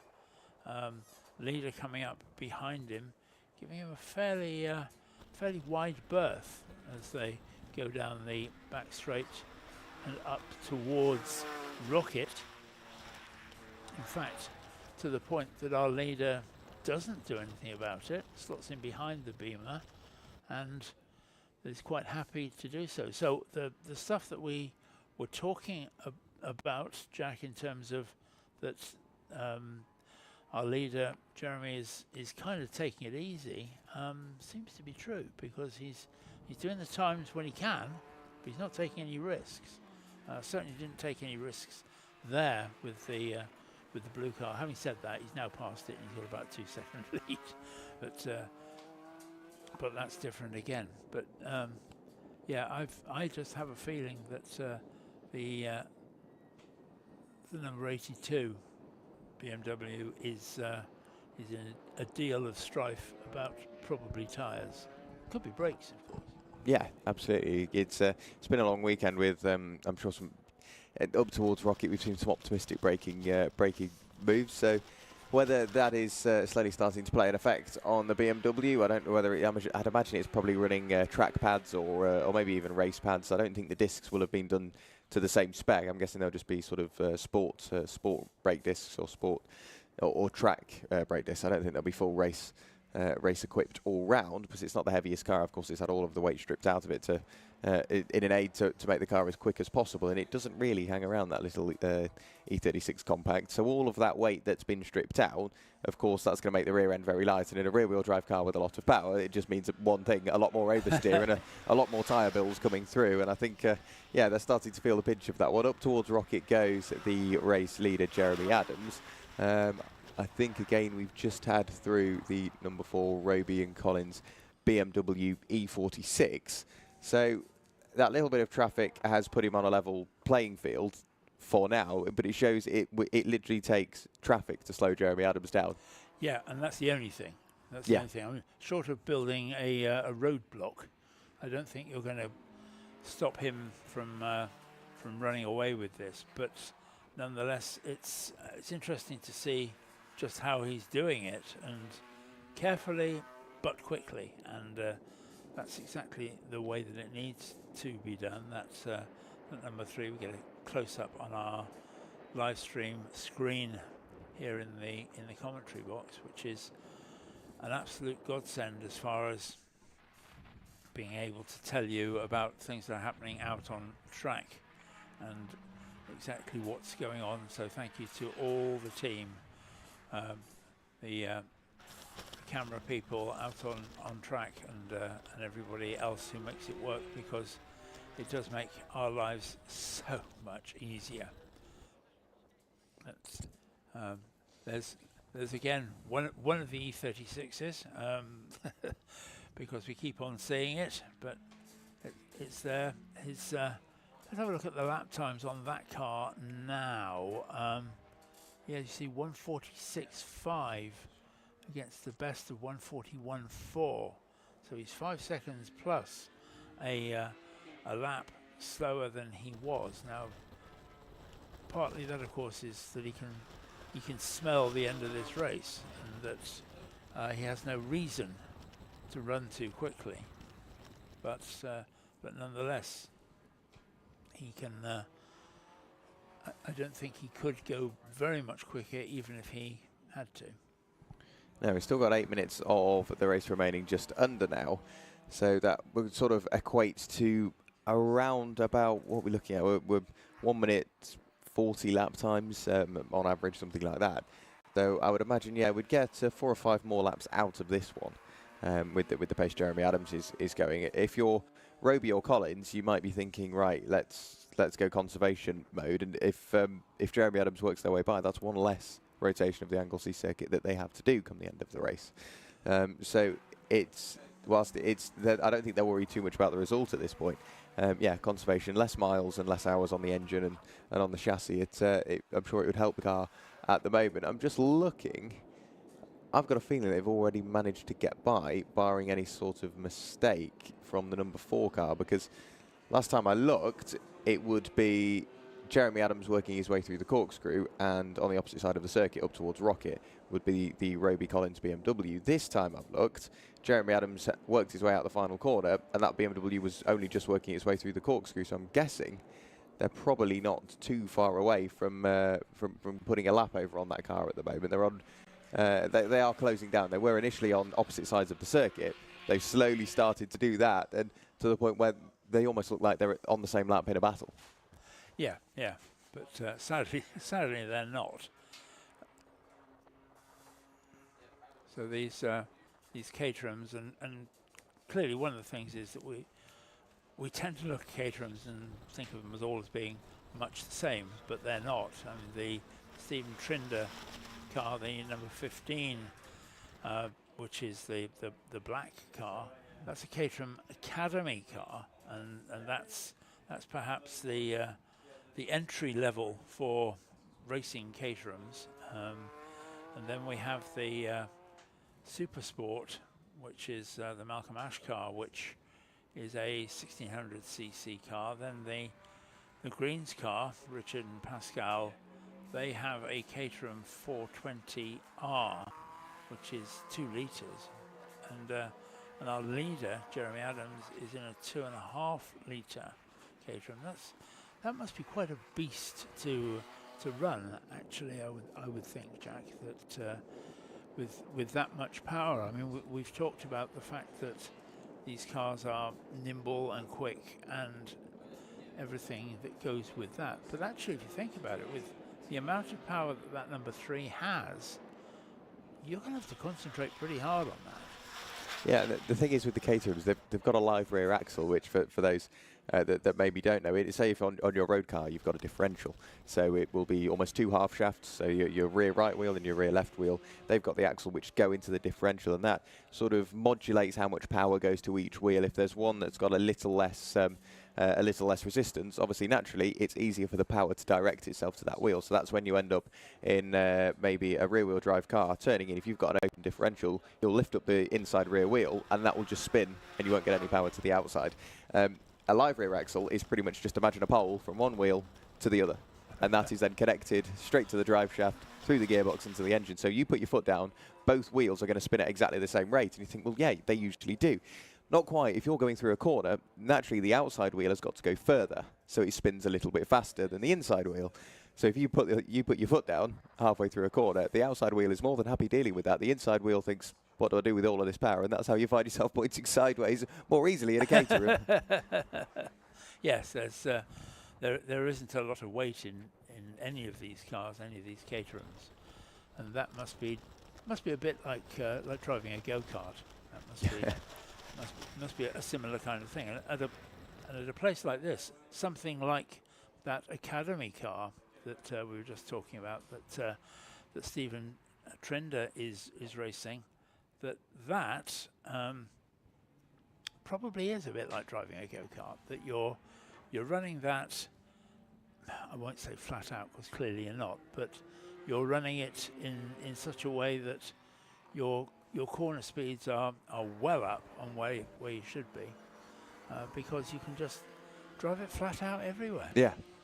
Yeah, it's not like, for example, Jeremy Adams' car. If you tried that flat out, the trouble is he gets up to speed a lot quicker, and that speed is a lot higher than the Academy car. So, the brakes, I'd imagine, on Jeremy Adams' car are substantially more adept to braking from higher speeds. But the Academy car, again, it's a brilliant little chassis prepared by Caterham, and it's the perfect entry-level way. It's almost that nice mix in between open wheel and almost tin top. Really, it's a nice mix between, and it's a bit of a sensory overload because you've got to manage the oversteer, but then you almost manage understeer like a front-wheel drive car because they've not got too much weight over that front axle. Everything on the car is pretty much backwards of the rear axle bar the headlights. So you've got to be so careful on those front tyres. So your tyre management is there, the general car management is there. Not saying that they're unreliable or anything. It's just that you need a bit of mechanical sympathy to keep these cars running, as you would do with any sort of race car. But a brilliant chassis, very throwable, lots to learn, and the Caterham paddock is always very, very friendly as well. So it's really the perfect way to get into motor racing, jumping in an Academy car. But in this case, you've got an Academy car racing against almost the top flight of Caterhams, the 420R and the Super Sports. Yeah, and the Academy was designed to be the bottom rung on the ladder. Oh, and we talked about these cars being a bit spirited, and that we saw the green car, I think it was, getting a bit out of shape. And we are on the penultimate lap of the race, but unfortunately, Ben Carter and Malcolm Scott in their number 82 BMW E36 Compact are into the pit lane, so some sort of issue with that car, I can only assume. So he pulls up outside a garage, and annoyingly, he's just gone a little bit too far. I can't quite see him. He's disappeared behind the roof of the building. So, yeah, there's clearly an issue there for the E36 Compact. And as our leader is working his way through the penultimate corner, he will be going on to his final lap of the race. And they were going so well. They made it look great fun. Maybe there's just no tyre left at all at this point. But unless it came off the rim, I think you'd keep on running it. But every race that we've had for the last the last of the races has given us a drama. Every single one. And will that also put Stephen Trinder up a position we will have to wait and see, because of course now they're in the pit lane, they will go a lap down on the leader they just have, and by the time the leader comes back round, that will be 2 laps they are down on the leader. So if Stephen Trinder can play his cards right, he may end up working his way in towards the overall podium places towards the end of this weekend. But working his way up towards Rocket for the final time is Jeremy Adams, and yeah, you'd just enjoy this in lap. The last lap board has been shown. You'd just enjoy it. It's been a long weekend, and you may as well make the most of the sights, sound, and well, definitely the sights here at Anglesey. Yeah, and he has done a superb job, brilliant job. Hasn't put a wheel wrong. That's from a driver point of view. He's done all the right things. He's now coming down to corkscrew, and just now up the Tom Price straight round the hairpin at the next left hand, which he takes now, and now he's he can almost coast it home from there down the hill, but he's not going to need to because he's coming back down. We should have the black and white checker, which is ready now as the yellow Caterham comes down and takes that checkered flag. Superb drive from Jeremy Adams. Yeah, you can't really ask much more out of this weekend. It's been a fabulous performance from Jeremy Adams, and then we'll just await the arrival of the BMW E46 of Matty Sanders and Jack Later, James Collins and Andy Roby. They aren't too far behind. I'd imagine they're working their way towards the final corner in a few moments' time. And then we just we wait the appearance of everybody else to take, for the first time this weekend, the actual checkered flag. Yes, they haven't seen that black and white piece of tablecloth until now. Flashing lights on the number 4. Happy to get to the end. Yeah, that's the best way to do it after a long weekend. Just take the checkered flag, flash of the lights, show that you're probably more than happy to get to the end of the weekend. And how many cars have taken the checkered flag? We've only got 2 taking the checkered flag, so there's still a number that still need to take it. Chris, you join me now. From your perspective, obviously you spent a bit of time in the pit lane, and the rest it was just more of a wait and watch. How do you find it? Despite the fact that we had a diminished grid, we still had some incredible racing going on, particularly in the first half of it. You can see the number 4, the Roby and Collins pair, flashing away. They're quite happy they've made it to the end. And that's been the name of the game, isn't it? Particularly for the smaller grids, just to survive it. But even still, they've given everything that they possibly can out of these cars. So there is the confirmed aggregate result before any steward's intervention. Jeremy Adams, that was never really in any doubt for his superb performance in the 420R. Then it's the Roby Collins car. Then quite a considerable gap back to the Cater Scott BMW. Shame they didn't see the end. Because, yeah, again, that'd been going great guns, exactly as you said, Jack. Stephen Trinder couldn't overcome the difference between himself and the E36 Compact. Remains in 4th. The Green family in 5th, and the Lanyon brothers in 6th with Malcolm Ash. I thought he was going to retire from the race because he came into the pits really slowly and then got going again. So, not sure what that was about for Malcolm Ash, but either way, that brings us to our final race of the weekend, Jack. Yeah, it does indeed. The Mintex Classic K and the Adams and Page Swinging 60s Group 2.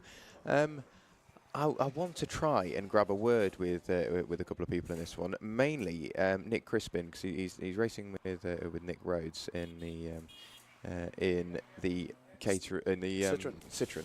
Not a Caterham 2CV. That would be a sight, wouldn't it? Yeah, it's Nick Crispin and Nick Rhodes. Definitely want to work with Nick Crispin because he's no stranger to a Citroen 2CV. But this is a BMW motorbike engine Citroen 2CV, so I definitely want to grab a word with him just to see what the differences are, whether he has to drive it slightly differently. I did notice that coming out of the final corner, he put his foot to the floor, the revs would rise, so clearly he's spinning the inside front wheel.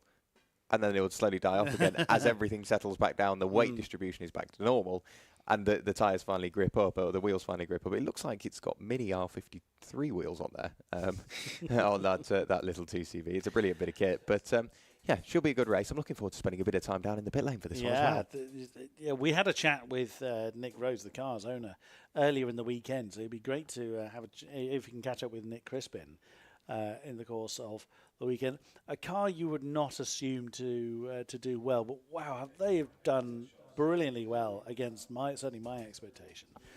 Good to see the Reliance Sabres. That is John Devlin's car that is ready to take part. An 8-car field remaining in this one, with your vote for engine of the weekend. A worthy vote it is as well. So we'll go through the grid when the cars leave the holding area. We've got still the exploratory laps by the course car to complete. Also the Lanyon's Caterham still needs to be recovered. They did a good job of getting it out of the way. I can see the Land Rover is just starting to tow the vehicle away. There they go. So that should be the last car to recover. I think everybody else made it back to the pit. On stream, we can see the 221 Triumph alongside the Reliance Sabre, and then never would you expect to see a 2CV alongside such such diversely different cars to itself than the Reliance Sabre Triumph TR4. Dave Roberts in his Datsun 240Z still going strong. As looking in the cockpit, the driver very intentionally looking away from the camera.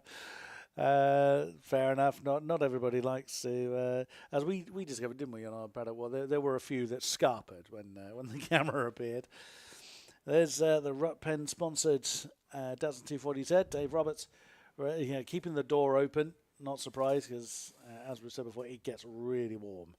Even when they're not going anywhere, there's a lot of heat still circulating around there. Jonathan Crayston with gaffer tape on the front of the car. They wouldn't be club racing if someone wasn't sporting some gaffer tape. And Stephen Pickering in the beautifully growling V8 Sunbeam Tiger that has been very much the class of that field all weekend. Yeah, absolutely.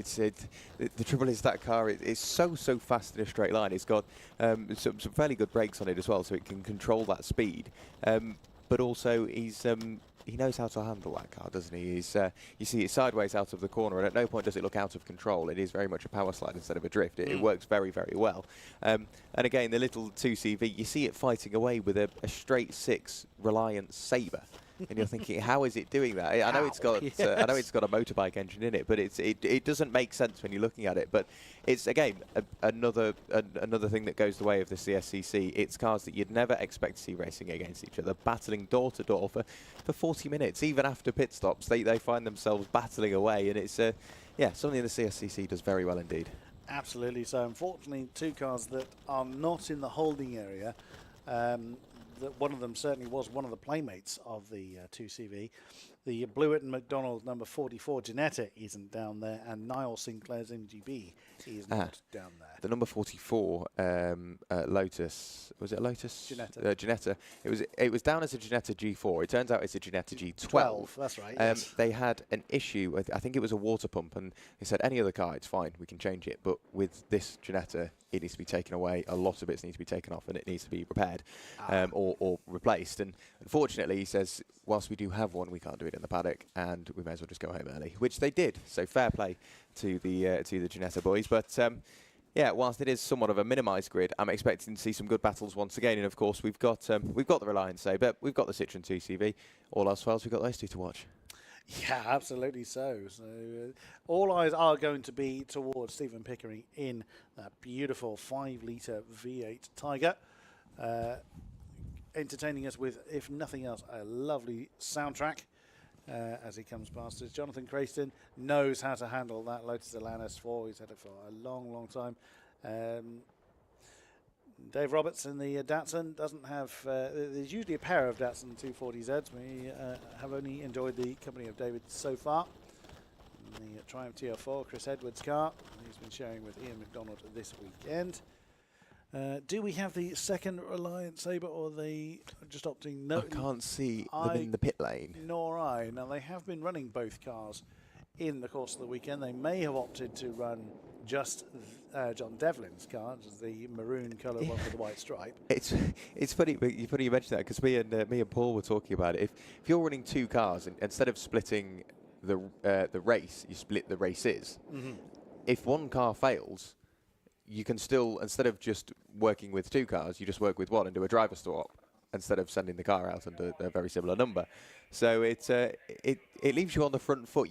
It's almost like having a completely spare car should one fail. And they could always butcher one for parts for the other one. Exactly. If nothing else. Unlike, for instance, the Recycle Racing team, one's a Honda, one's a Peugeot, they'd have a bit of a task trying to convince one to have the parts of the other. But they do look fabulous, so we'll let them off. Absolutely they did. And they had a lot of support in the nighttime hours, actually, particularly from America, which was fantastic to see that we were joined by an international audience. And Steve Pickering is leading the field now away from the holding area. As it is just a half a dozen cars, but that does not mean that we are in for a dull race. The final race of the weekend. There's the second Reliant Sabre, so they are running both of them. He was hiding, we couldn't see him. So that is John Leslie's car, so he's going to turn left and park up in the pit lane. Quite why he didn't go there to start with, I don't know, but he makes his way there nonetheless. So it's John Devlin of the two Reliant Sabres that is going to be starting festivities for those two. But so unfortunately we don't have Niall Sinclair or the Blewett and McDonald car as previously mentioned. But either way, we will still be enjoying this Swinging 60s, the Adams and Page Swinging 60s Group 2 cars. These are designed for the bigger engine capacity Swinging 60s contingent. And the Mintex Classic K prepared to the Appendix K regulations for pre-66 touring cars. Generally, the Classic K class in their CSCC will have an hour's race. Of course, in this event they haven't. They've shared the road with Swinging 60s, so therefore they have had just 40 minutes per session. Either way, they have still given us a wonderful showing, and we expect I was certainly looking forward to a lovely send-off from what's been a fantastic weekend here in Anglesey. Yeah, absolutely. It's been top from start to finish, whether it be during the day, during the evening, during the night, during the morning, or back during the day again. And whether it's been out on circuit or in the paddock, it's been a fabulous atmosphere. And we've managed to have some good conversations with not only drivers but mechanics and sort of team owners, team bosses, so to speak. And it's been really nice to get insights into sort of how it all works. And of course we wouldn't be able to do it without the brilliant circuit staff and the marshals, so a massive thank you to everyone that's played a part at getting everything arranged and sorted, and obviously a massive thank you to the CSCC for having us and arranging this whole event. I'd imagine it was no mean feat to do so. No, I dare say. It's been something that's been planned for or something wanted to have been planned for quite some time. So when they decided upon their 20th anniversary, as this year signifies for the club, they decided this year was going to be the time that they would host the first ever CSCC 24-hour event.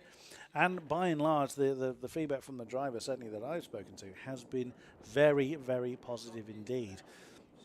As the 2x2 line starting to be formed, as the field head towards the hairpin for the final formation lap of the weekend.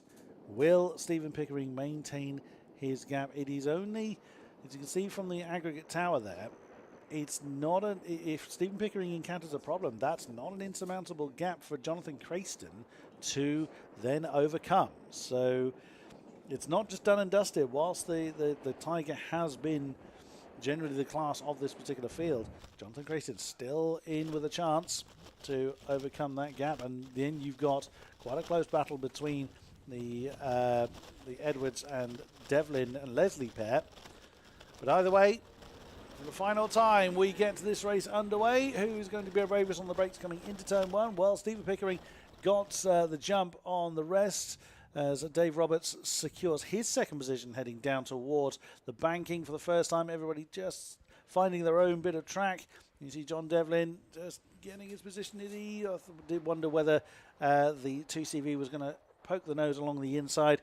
Unfortunately, it has lost its stablemate, so I fear it may well be outgunned, which was my initial evaluation of that car. And I'm quite glad in a way that I was proven wrong. They were just going to be simply left in the dust throughout the course of the weekend. But ultimately, they're still going. And whilst that car was built for endurance purposes in the first place, that doesn't mean that it's all gone their own way. But either way, it's just been absolutely spot on. Yeah, there's very little in it, admittedly, but either way, they've done a fantastic job in demonstrating really what the 2CV is capable of. Yeah, it's the little 2CV that could, really, isn't it? It's done brilliantly this weekend. A cracking start from Dave Roberts. Went through the same gap that Stephen Pickering did, and now starting to mount a challenge for the lead on the way through the corkscrew. So absolutely flying is Dave Roberts, and already looking to the inside on the run up towards the penultimate corner on the first lap of the race. It's probably the best time to go for a move, but no, Stephen Pickering in a straight line. There's no living with that. You see the nose dive down to the ground in desperation to get the car slowed down. Up the inside goes Dave Roberts, and we know Dave isn't quite as quick in a straight line, but much better on the brakes. So getting wound up towards the final corner goes Stephen Pickering. He will arrive at the final corner first. But once again, late on the brakes, Dave Roberts, the nose diving down, forcing the door open. Thankfully, it's a short run towards turn 1, so it'll only be a dab of the brakes through turn 1 before we get to the banking. I've got a feeling the lead will swap around once again on a run up towards Rocket. But for the moment, Dave Roberts, a dream start to the race. In the space of a lap, he's gone from what was the inside of the second row of the grid right to the top of the field. Well, he's going to make Stephen Pickering work for this one. As again, throughout the course of the weekend, Stephen Pickering has very much been the class of this particular field. However, Dave Roberts, whatever changes he's made to the car, seem to be working. Something that Paul was saying earlier in the broadcast, or certainly in this segment of the broadcast, was that now that they're on their final races, they need not preserve the car for future events this weekend. They can just run the car with anything it's got left. So really looking forward to how this field plays out.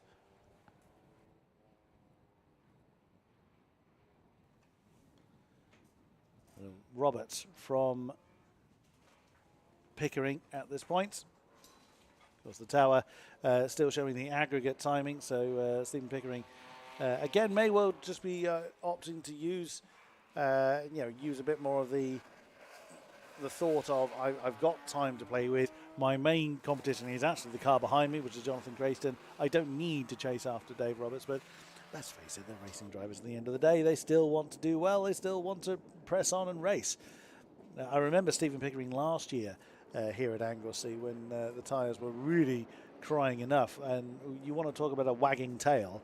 Goodness me, there was plenty of slidey ways going on from that, from the Tiger. Which is great fun to see. So Roberts now built up a few second lead over the Tiger, and then not far behind Stephen Pickering is the Little Lotus of John Crayston. And is he going to be able to mount a challenge? We will see.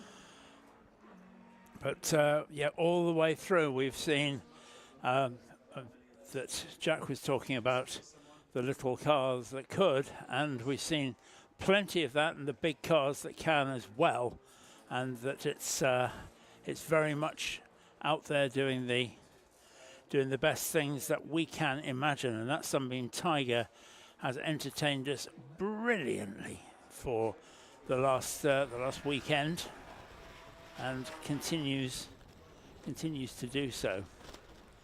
If it wasn't for the dominance of the Tiger, then I think we'd be singing the praises of the Lotus Elan, because that's been consistent and good and fast. Just not consistent, good and fast enough. That's the only trouble. Yeah, sadly so, but that's not stopped Jonathan Crayston giving it everything he's got to try and keep pace with Stephen Pickering, because they both belong to the Swinging 60s contingent. So they've crossed swords on track numerous times in the past. Now, so we did start with a few more entries than this. Ernst Luthi in the TVR Grand Tourer Mark II, sadly not able to continue. We did compete in a couple of this weekend's races, but one that we didn't see, and I am very sad to see we didn't get to enjoy, was Richard Mitchell in that lovely Lotus Elan Plus 2. Sadly, I think it was a diff or something. Well, a drive shaft. Or something. as far as we could see, he lost the wheel, but I think he lost the wheel because something else horrible happened. Something as you significant failed. A diff or a drive shaft or a wheel bearing or something that otherwise would have been holding the wheel on, because that's a lovely car. And talking of lovely cars, the Renault 2CV, Citroen 2CV. Oh, you'd be shot for that. The Citroen 2CV. It's been a long weekend. It has. Yes, it has. It's correct nationality. You take comfort in that. Yes, I could have called it a Bugatti 2CV. You'd raise some eyebrows for that. So. Yes. And the only car that's a two-car team in this race is the Reliant Sabre 6 team. We have the other car of those two parked in pit lane, as we've had with any of the other two-car teams. Yep, that's John Leslie that is in the pit lane. So again, they've shared the driving duties equally throughout the weekend. Sometimes it's been John Leslie, sometimes John Devlin that's started the festivities between the two. I'm just going to have a look. We haven't seen John Devlin's car. Well, this is the first time we've seen it this year. We do have occasional visits from the maroon Reliant Sabre 6, as we now see it on the stream. We did see John Leslie in his car at Snetterton this year, but again, visits from his car were a little bit diminished last year. It's 2021 backwards. We've enjoyed his company more so, but he's had that car, according to my notes, all the way back since 2004. So that's right back to the dawn of the club almost. Yes, and it was never a rip-roaring success as in sales terms back in the day. That Reliant was always a bit of an oddball manufacturer, and it wasn't until they came up with the Scimitar GTE, so another sword, a sabre and a scimitar. That the Scimitar GTE, which really took off, and famously was Princess Anne's favourite car, but it was that was a glorious car. But before and after, they didn't do a huge amount. The Reliant Sabre 6 was fabulous, as we can see out on track, and then they kind of moved sideways and made the Reliant Robin and the Kitten. The Regal, which was I think the four-door version, or was it the van version? I can't remember. I'm not an expert on that. Less is said the better. Yes, I think let's gloss over that, shall we? But we have had a scimitar a couple of times. I'm just going to look up on my notes. We had a bright orange one, and the owner of it has. Is that John Hutchison's car? You could well be right. We hadn't looking through my notes. We've had a few more than I realised. That was a regular in these parts for a period of time, although not been seen for a little while. And that always went generally quite well in the Swinging 60s contingent. Again, another one of our Group 2 regulars up to a point. We just saw the fastest lap there. Dave Roberts is really going for it. I wonder if Stephen Pickering is just opting to preserve the gap rather than try and push for the win. Phil Otley, that's the gentleman who had the Scimitar. Yes, we haven't seen it this year, but we did see it semi-regularly going back to 2016. There was a gap in the COVID years for Phil Otley. We did see it quite a few times last year, but not seen it this year. We saw it here last year. It was fourth on both the races that the Swinging 60s Group 2 cars had. So again, 3 litre, bit of a boxy one, but still, manages to do great things with that car. Yeah, we haven't seen the ones that we're seeing out on track now, the Sabre, that was powered by the straight 6 Ford engine out of the Ford Zephyr and the Ford Zodiac. The similar to GTE, had the V6 engine, which was what replaced the straight six in the Ford power plant book, and that therefore a better engine, more powerful engine, and from our point of view, it was also one of those things where it was more tunable.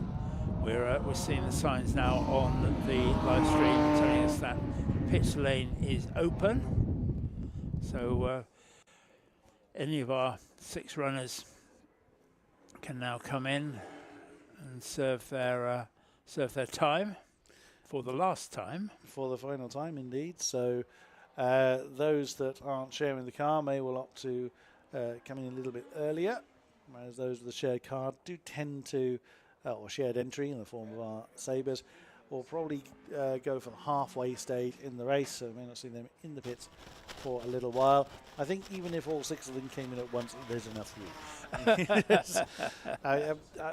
We had pit stops under the safety car for.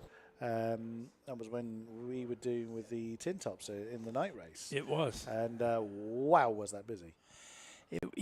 Inevitably, and again, it's potentially one of the most dangerous parts of any race. Pit lane generally is a dangerous part of any race. When you have safety car and then lots of people come in all at once, that can be very hairy, and that everybody behaved, everybody did what they should do, everybody was out there in their high-vis vests. It was great to see. I was amazed watching the Indianapolis 500, which was the first time I've watched it for ages, how bad their pit lane discipline was. It was really quite something to see. I haven't seen a live broadcast of the Indy 500. I've seen highlight reels of it, but no, so I can't comment on that. No, there were cars driving into each other in pit lane. There were cars driving into people. Oh dear. Yeah, I mean not with any lasting damage, I don't think. Somewhat inconsiderate. But somewhat unprofessional, I think. Probably. Oh, yes. But I'm not there to make comment on that. And then when they lost a wheel into the crowd, I thought, this is. I've seen errant wheels in the like, and that's when their pit lanes are very long. There's a lot of cars dealing with IndyCar and NASCARs. So what's up to 60 odd teams or something along that line. Yeah. So they don't exactly have a lot of room, but an errant wheel, you've got to bear in mind that even the wheels and tyres assemblies on these cars are still fairly heavy. Yes. And you've got to think that those on those American racers are probably double the weight of what we'll see here. Talking of American stuff, we know that that the club is intending to be represented both at Sebring and at Daytona towards the end of the year. As somebody who's done both events, I can absolutely recommend that you do it. The Historic Sports Car Racing Club is fabulous, great people.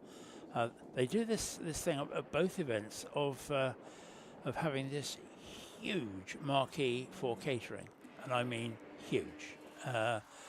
We are talking southern states of America. I wasn't going there. I wasn't going to make and that they have probably everything you could possibly wish for. If you walk in at 3 a.m. and say I'd like a bowl of strawberries, they'll find you a bowl of strawberries.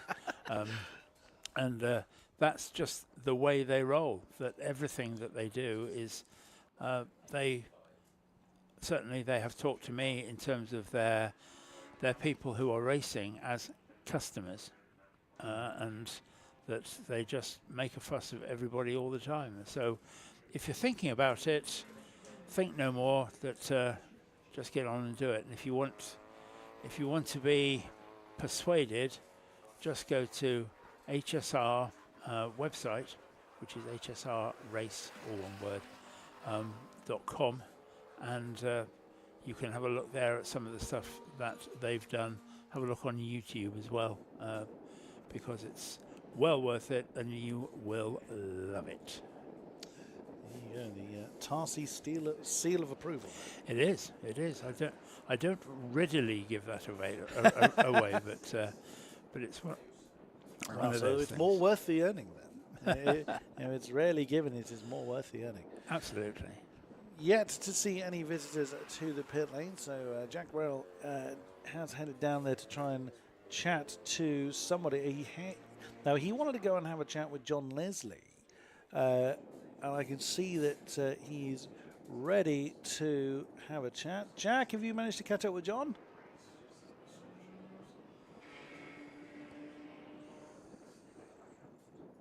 Possibly. We'll catch up with Jack. Okay, Jack, have we got you?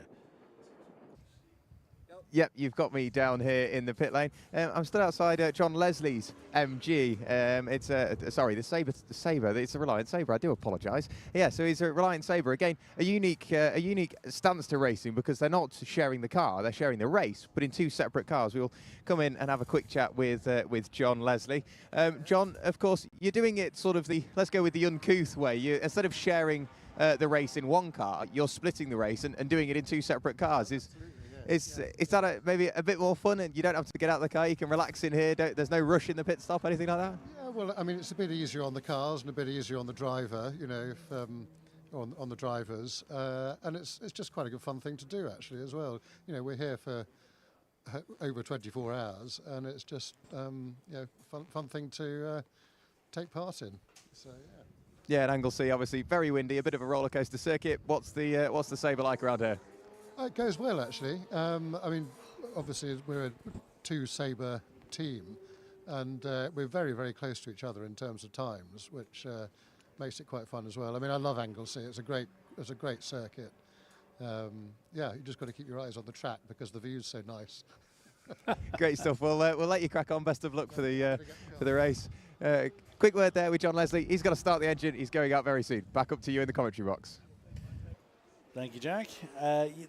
Not the first time I've heard that comment actually from drivers, that they can be easily distracted by the very picturesque surroundings. And it is beautiful up here in the northwest tip of Wales. It is absolutely gorgeous. Before I came up here, my first visit here was last year, and I did wonder if someone got church very, very wrong, whether they'd end up in the sea. Well, not quite, but it's not exactly too much of a stone's throw from the coastline. And quite a few drivers have actually said that, where they can actually be distracted by the view as opposed to the driving. And I can understand it. And there's so much to look at. And I think particularly with a very long series of races, yeah, that your concentration can wander a bit. We're seeing the Datsun 240Z is in pit lane, and the number 6 Triumph is also there. That's the Tiger. That's Tiger, wasn't it? Yeah. The Triumph has a roof. Good It's spot. been a long weekend. Yes, spot, it has. yes. It has been a long weekend. So out comes Stephen Pickering then back into the lead of the race with, beg your pardon, he came out in second. No, he came out ahead of Dave Roberts, didn't he? Which, I doubt it. I thought I spotted the Datsun come out behind the. He did. Yeah, so Stephen Pickering has actually gotten ahead of Dave Roberts there. Again, as far as the aggregate's concerned, they're not really racing each other, but I think Dave Roberts wants to have a playmate. So, yeah, sure enough, the number 74 Datsun is behind the number 6 Tiger. So Steve Pickering has retaken the lead of the race. I think we can call it a race now rather than a session. Can't we? For the first time. Oh, the two Sabres are side by side. I mean, that would be great if they were racing one another, which they have done on many a time in the past. But now they're serving the mandatory 90 seconds. Even though the two-car team, they still can't break the beam too quickly. It's not a case of one drives in and immediately the other one drives out. Now John Leslie gets underway.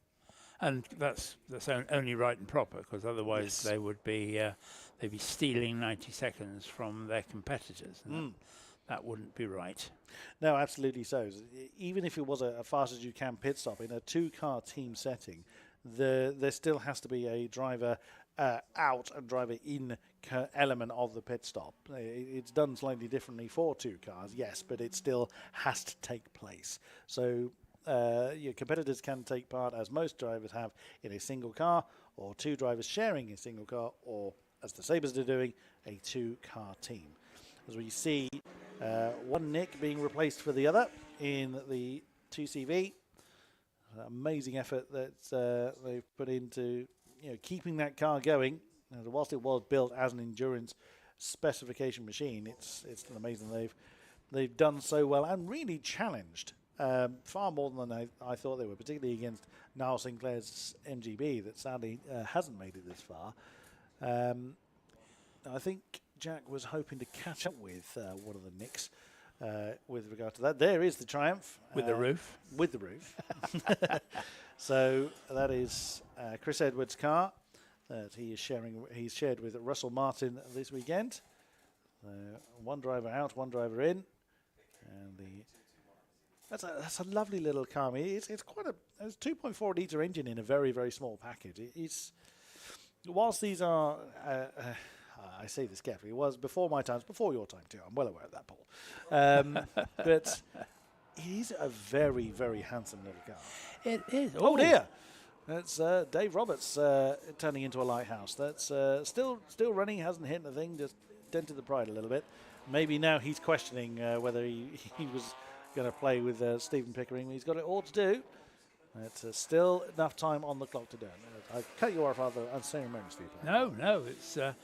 All I was going to say was that I think back in that sort of 1950s, 60s time, you got major manufacturers having a sports car as part of their portfolio, which perhaps, I mean, you see it with some things, but by and large, you don't see the major brands having sports cars, and that.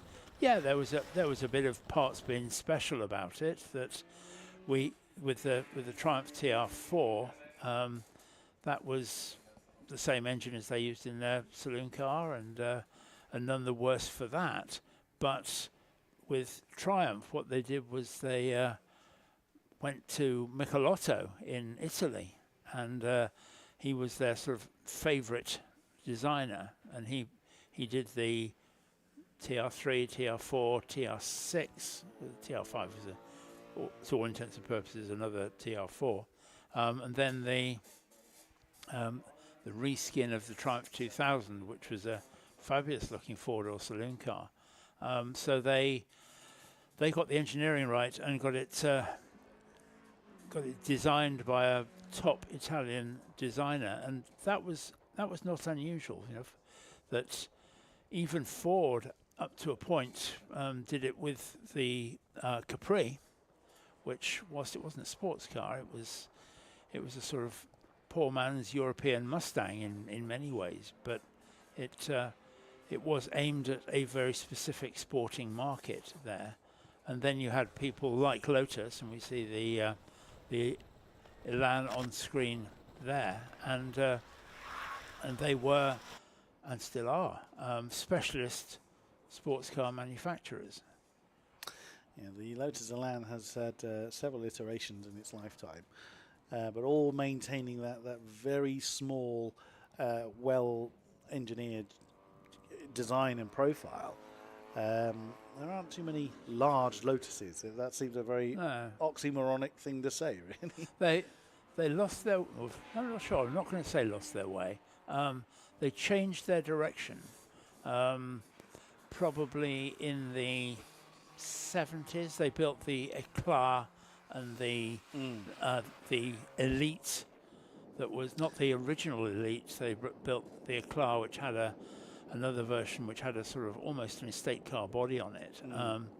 But lovely looking cars, but they were very different from what Lotus were famous for. And you, with that car that you see there, the Elan, that had a backbone chassis, as they called it, which ran down the middle of the car, front to back, engine shoehorned into one end, and the all the various bits hung off it, the suspension parts, the gearbox, and then the driver and passenger sat either side of the backbone chassis. Now, it's not something perhaps that would pass crash testing these days, because certainly when your crumple zone is your passenger, it's not really the safest way to go driving. No, but design was a very different beast back then.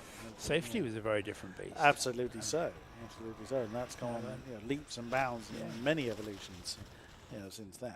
And we were talking earlier on about the size of cars and how big they are now, and that's all about the NCAP safety requirements that have meant that everything has to have a safety cell to make it safe, and that just makes the cars bigger and bigger. And it's been interesting to see nearly all the cars that we've seen racing this weekend are much smaller than you'd see on the road on the way home, simply because of that, because they were built without the same sort of degree of safety in mind. Here's a question for you, Paul. Money, no object. What would you buy for your own daily runabout? Daily runabout? Now that's a bit difficult. Daily runabout, because I have a Range Rover over in the car park, which I love. Okay. And I don't think there could be a better car to drive the 300 and something modern miles. Modern or classic? A modern classic? Modern or classic? Modern or classic. Which is yours of an older vintage or Mine is new. Mine is new. Oh, okay. It's a year old, so it's but it's one of those silly things where with that, I mean, I love driving classic cars, love it, and do at any opportunity that I get, and the older and classicer the better, but you have to concentrate, you have to drive them, you have to work hard at it, and that's fine, and it's entertaining and everything else. I almost get into a modern car, and these days you almost sort of say to it, take me home. Yes. And home, Jeeves. Yeah, and you don't have to work at it, and you don't have to do anything, and so it's very difficult, isn't it? It's heart and head. Yes, very, very much so. But I mean, so many of these cars, I could very easily take out and drive either on the road or on the track. But they are splendid things to have. Let's flip that question then. If you were to, again, money no object, if you were to be out there on a CSCC grid, what would you take out there? Money no object. Money no object. Ferrari 250 GT short wheelbase, 1962. What a choice. Yeah. What a choice. And what class that would fit in would be an interesting one. Oh, I'll buy one if I've got that much money. Granted, you pay to drive. What about you, young Jack? What would your daily runabout be? I know the microphone can't hear you, but what? Oh, he's a Porsche man. Oh, I wonder where he gets that from. It's in the DNA. As your daily runabout, a GT3 RS. All right, again, what would your ideal, again, money, no object race car be? Oh, needs more thought on that one. Oh, good lad. Nissan Primera Super Tourer. Now that I can certainly get behind. Yes, yeah, that's a good call. I feel it fair that I answer the same question. I was just going to do that. Say, come on, put your money where your mouth is. Not having any, that's not a difficult thing for me to do. But money, no object, daily runabouts. This will seem a strange choice, but it just harks back to my childhood. Vauxhall Carlton. Really? Lotus? Oh, well, yes, I could do that. That was such a brute. It was. It was. I won't broadcast that, but they were known for such things. But the Lotus Carlton was an absolute monster, as we've just actually witnessed Dave Roberts getting past Steve Pickering. But again, not for aggregate position. They're too far apart for that. It's Dave Roberts just taking the lead of the race. So yes, I would have the Carlton, and that's purely my father's fault. When I was growing up, he had one, and I just loved the look of the thing. Yeah. It just, and it's I mean, parking one, forget it. They're colossal monsters. As a racing runabout though, that one I've been umming and ahhing about since I asked the question, and I'm not sure which way I'd go. Whether I would go more of a modern era car, such as like our New Millennium or our Slicks competitors, or would I go with Swinging 60s? Now, whilst I don't have a sort of emotional attachment to the Swinging 60s, obviously being a little bit before my time, I cannot help but admire, and I've said this to the likes of Mark Werrell before, there is something magical about seeing period specification race cars doing what they were designed to do, especially if they're in a period livery. There's just something very magical about that isn't captured in the same way with a modern car. I think, and being perhaps slightly more realistic and not coming to the grid at Anglesey in a car worth about 8 million quid. Probably, if I was going to race a historic car, or to use it properly, an historic car, if I was going to do that, I'd rather like a Ford Galaxy from the 1960s. Oh, there's not many things bigger than a Galaxy. I'm a big boy. You can handle one of those. I've again not seen one live. Falcon, yes, but not the Galaxy. They are huge. They are colossal. It would be like racing an aircraft carrier. I think I've heard them described as such. Yeah. But again, the majesty of seeing one, and they were Ford V8s, if memory 7-litre Ford V8. Had to be to get the thing to move. Yeah, I don't think they were very light. Well, strangely, they produced this thing called the 500 XL, which was, you could go and buy one from a Ford dealer, but they were prepared by Holman Moody. That those are the cars that you see either as replicas or originals out racing now. Fiberglass bonnet, boot, bumpers, doors. Those from the dealership. And that they were cars that were produced by Ford Performance, as the brand was known, which of course went on to win Le Mans in 1966, and it was all part of this same thing of becoming known as a performance brand. But I've just clicked on what car I would. Yeah, again, money no object. If I was to take a car to a circuit, it would be the Ford GT40. Not that I would fit in it. No, I was trying to work out how I was going to tell you that. I would not fit in a GT40 in any dimension. Too tall and too broad, to put it politely. But Ford GT40 Golf colours. That is a wonder. That's a very poster, a very poster car for me. Yep. Talking of cars, we still have cars on the track.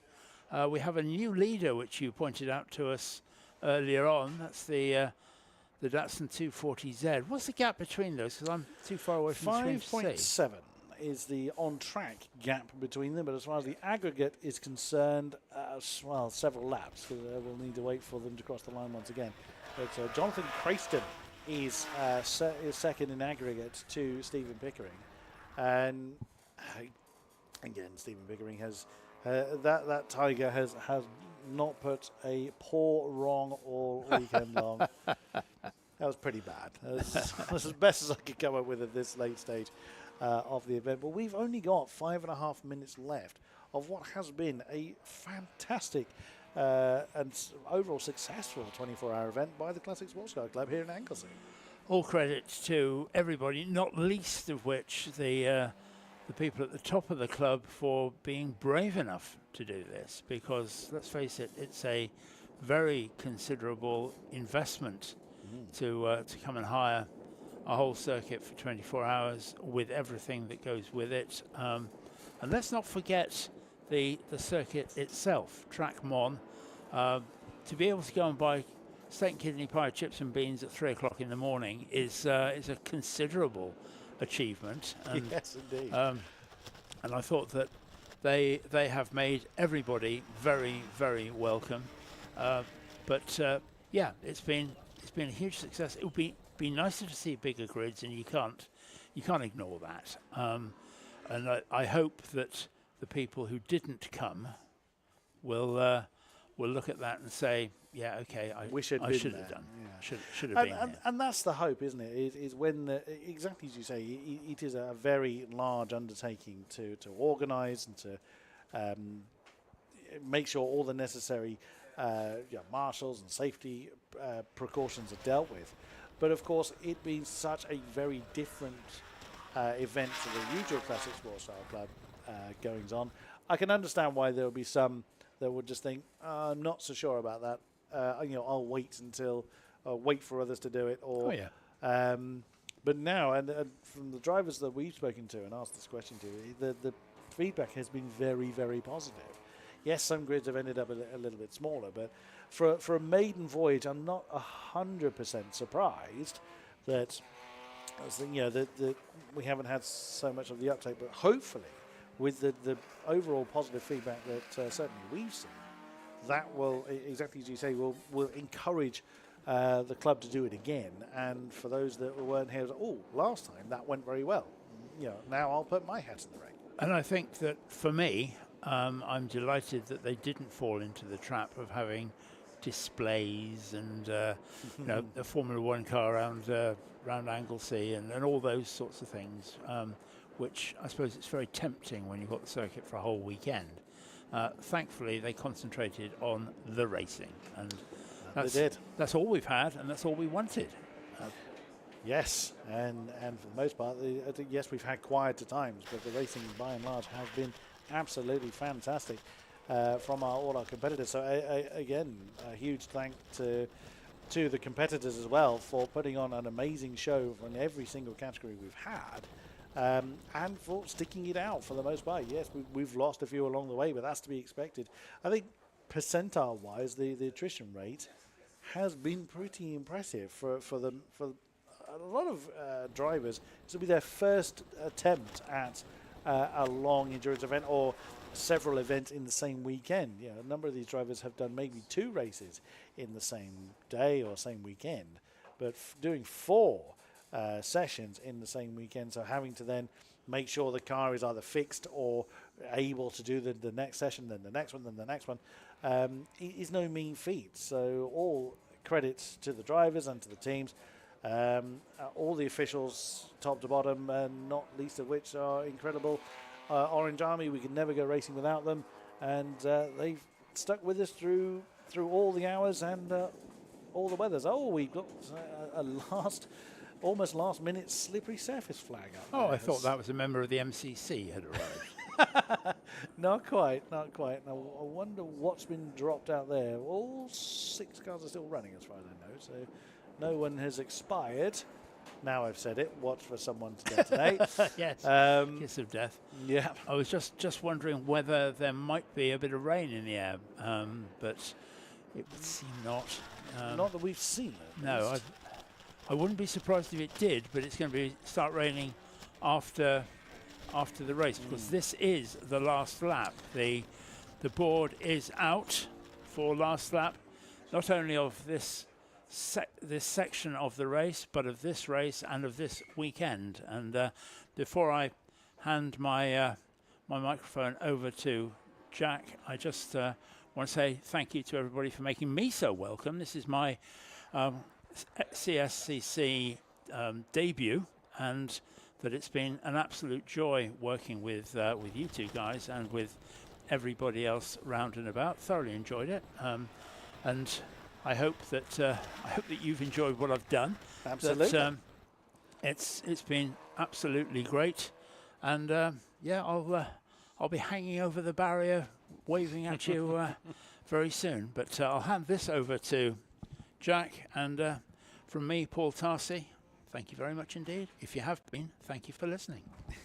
It's been a great pleasure to have you as part of the team, Paul, and we hope that we will see you in the commentary lineup in events to come for CSCC. So the microphone now going back to Jack. Yeah, what a weekend we've had. Yeah, it's been a fabulous weekend. The weather has been a mixed bag. It's been very windy, very overcast, very sunny, very windy, not windy at all, very sunny, very overcast, and then no wind at all. It's pretty much every combination bar rain we've had here this weekend. The drivers have been fantastic. The marshals, circuit staff again, all been absolutely top tier, and all the media team and all the cameramen and everybody, cameramen and women from Alpha Live. It's been fabulous show that we've put on, and we hope that you've all enjoyed it. But the race leader for the final time through the final corner to the checkered flag.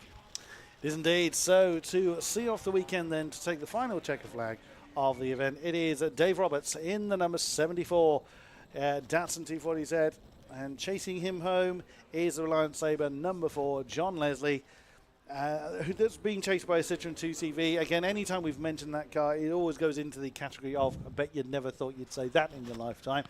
But again, they've done a fantastic effort to get that car through all of the sessions and really punching above its weight. Stephen Pickering comes over the line in the Tiger, taking the aggregate win over the course of the weekend by several minutes. It's coming up as a lap and a bit. It was a few minutes over Jonathan Crayston, who really in endurance terms, several minutes is not as insurmountable as you might think. But Jonathan Crayston had no answer to just the metronomic reliability that the Tiger has given. We will find Jonathan Crayston soon. He's some way back on track. It's the Triumph is still to across the line. Here comes Jonathan Crayston through the final turn in the Lotus Elan S4. The number 67 car, a veteran of many races here in the Classic Sports Car Club, comes home to take the flag. I think the final car to find us is the Triumph TR4 of Martin and Edwards. I believe that is coming towards our view very shortly. I'm sure I've just seen it go through the hairpin. There it is. So final car over the line very slowly. He's coming into the pit lane. No, well, fair enough. He's the last car anyway. So hey ho, never mind. The flag marshal can just turn around 180 degrees and wave it at him. And that is it. All our races are done. The event is concluded. So we'll just wait for confirmation then of the final aggregate result. And there it is. Stephen Pickering, 86 laps completed over the course of the weekend. Jonathan Crayston just 3.5 minutes back in the end in the Lotus Elan. Then it is the Martin and Edwards Triumph TR4, the 221 car. Dave Roberts showing really what his car is capable of in this final session. Great effort there in fourth. Then it is the two Johns, John Devlin and John Leslie in their Reliant Sabre 6s. And then the two Nicks, Nick Crispin and Nick Rhodes, in that, quite frankly, incredible Citroen 2CV with the 1100 cc engine, the BMW engine in there. And that is it. So exactly as we've all said, thank you to everybody involved. Thank you very much, Jack Rowell and Paul Tarsi, for joining myself, Chris Buxton, up in the commentary box. Thank you to Alpha Live for giving us all the images and giving us some fantastic camera views throughout the entire weekend and through the night. Thank you, to, as always, to our marshals. Without you guys, we couldn't go racing, and we always are very grateful for your efforts. And thank you to all our competitors for putting on a great show. So we hope to see you next time for the next Classic Sports Car Club meeting. Until next time, thank you very much, and goodbye.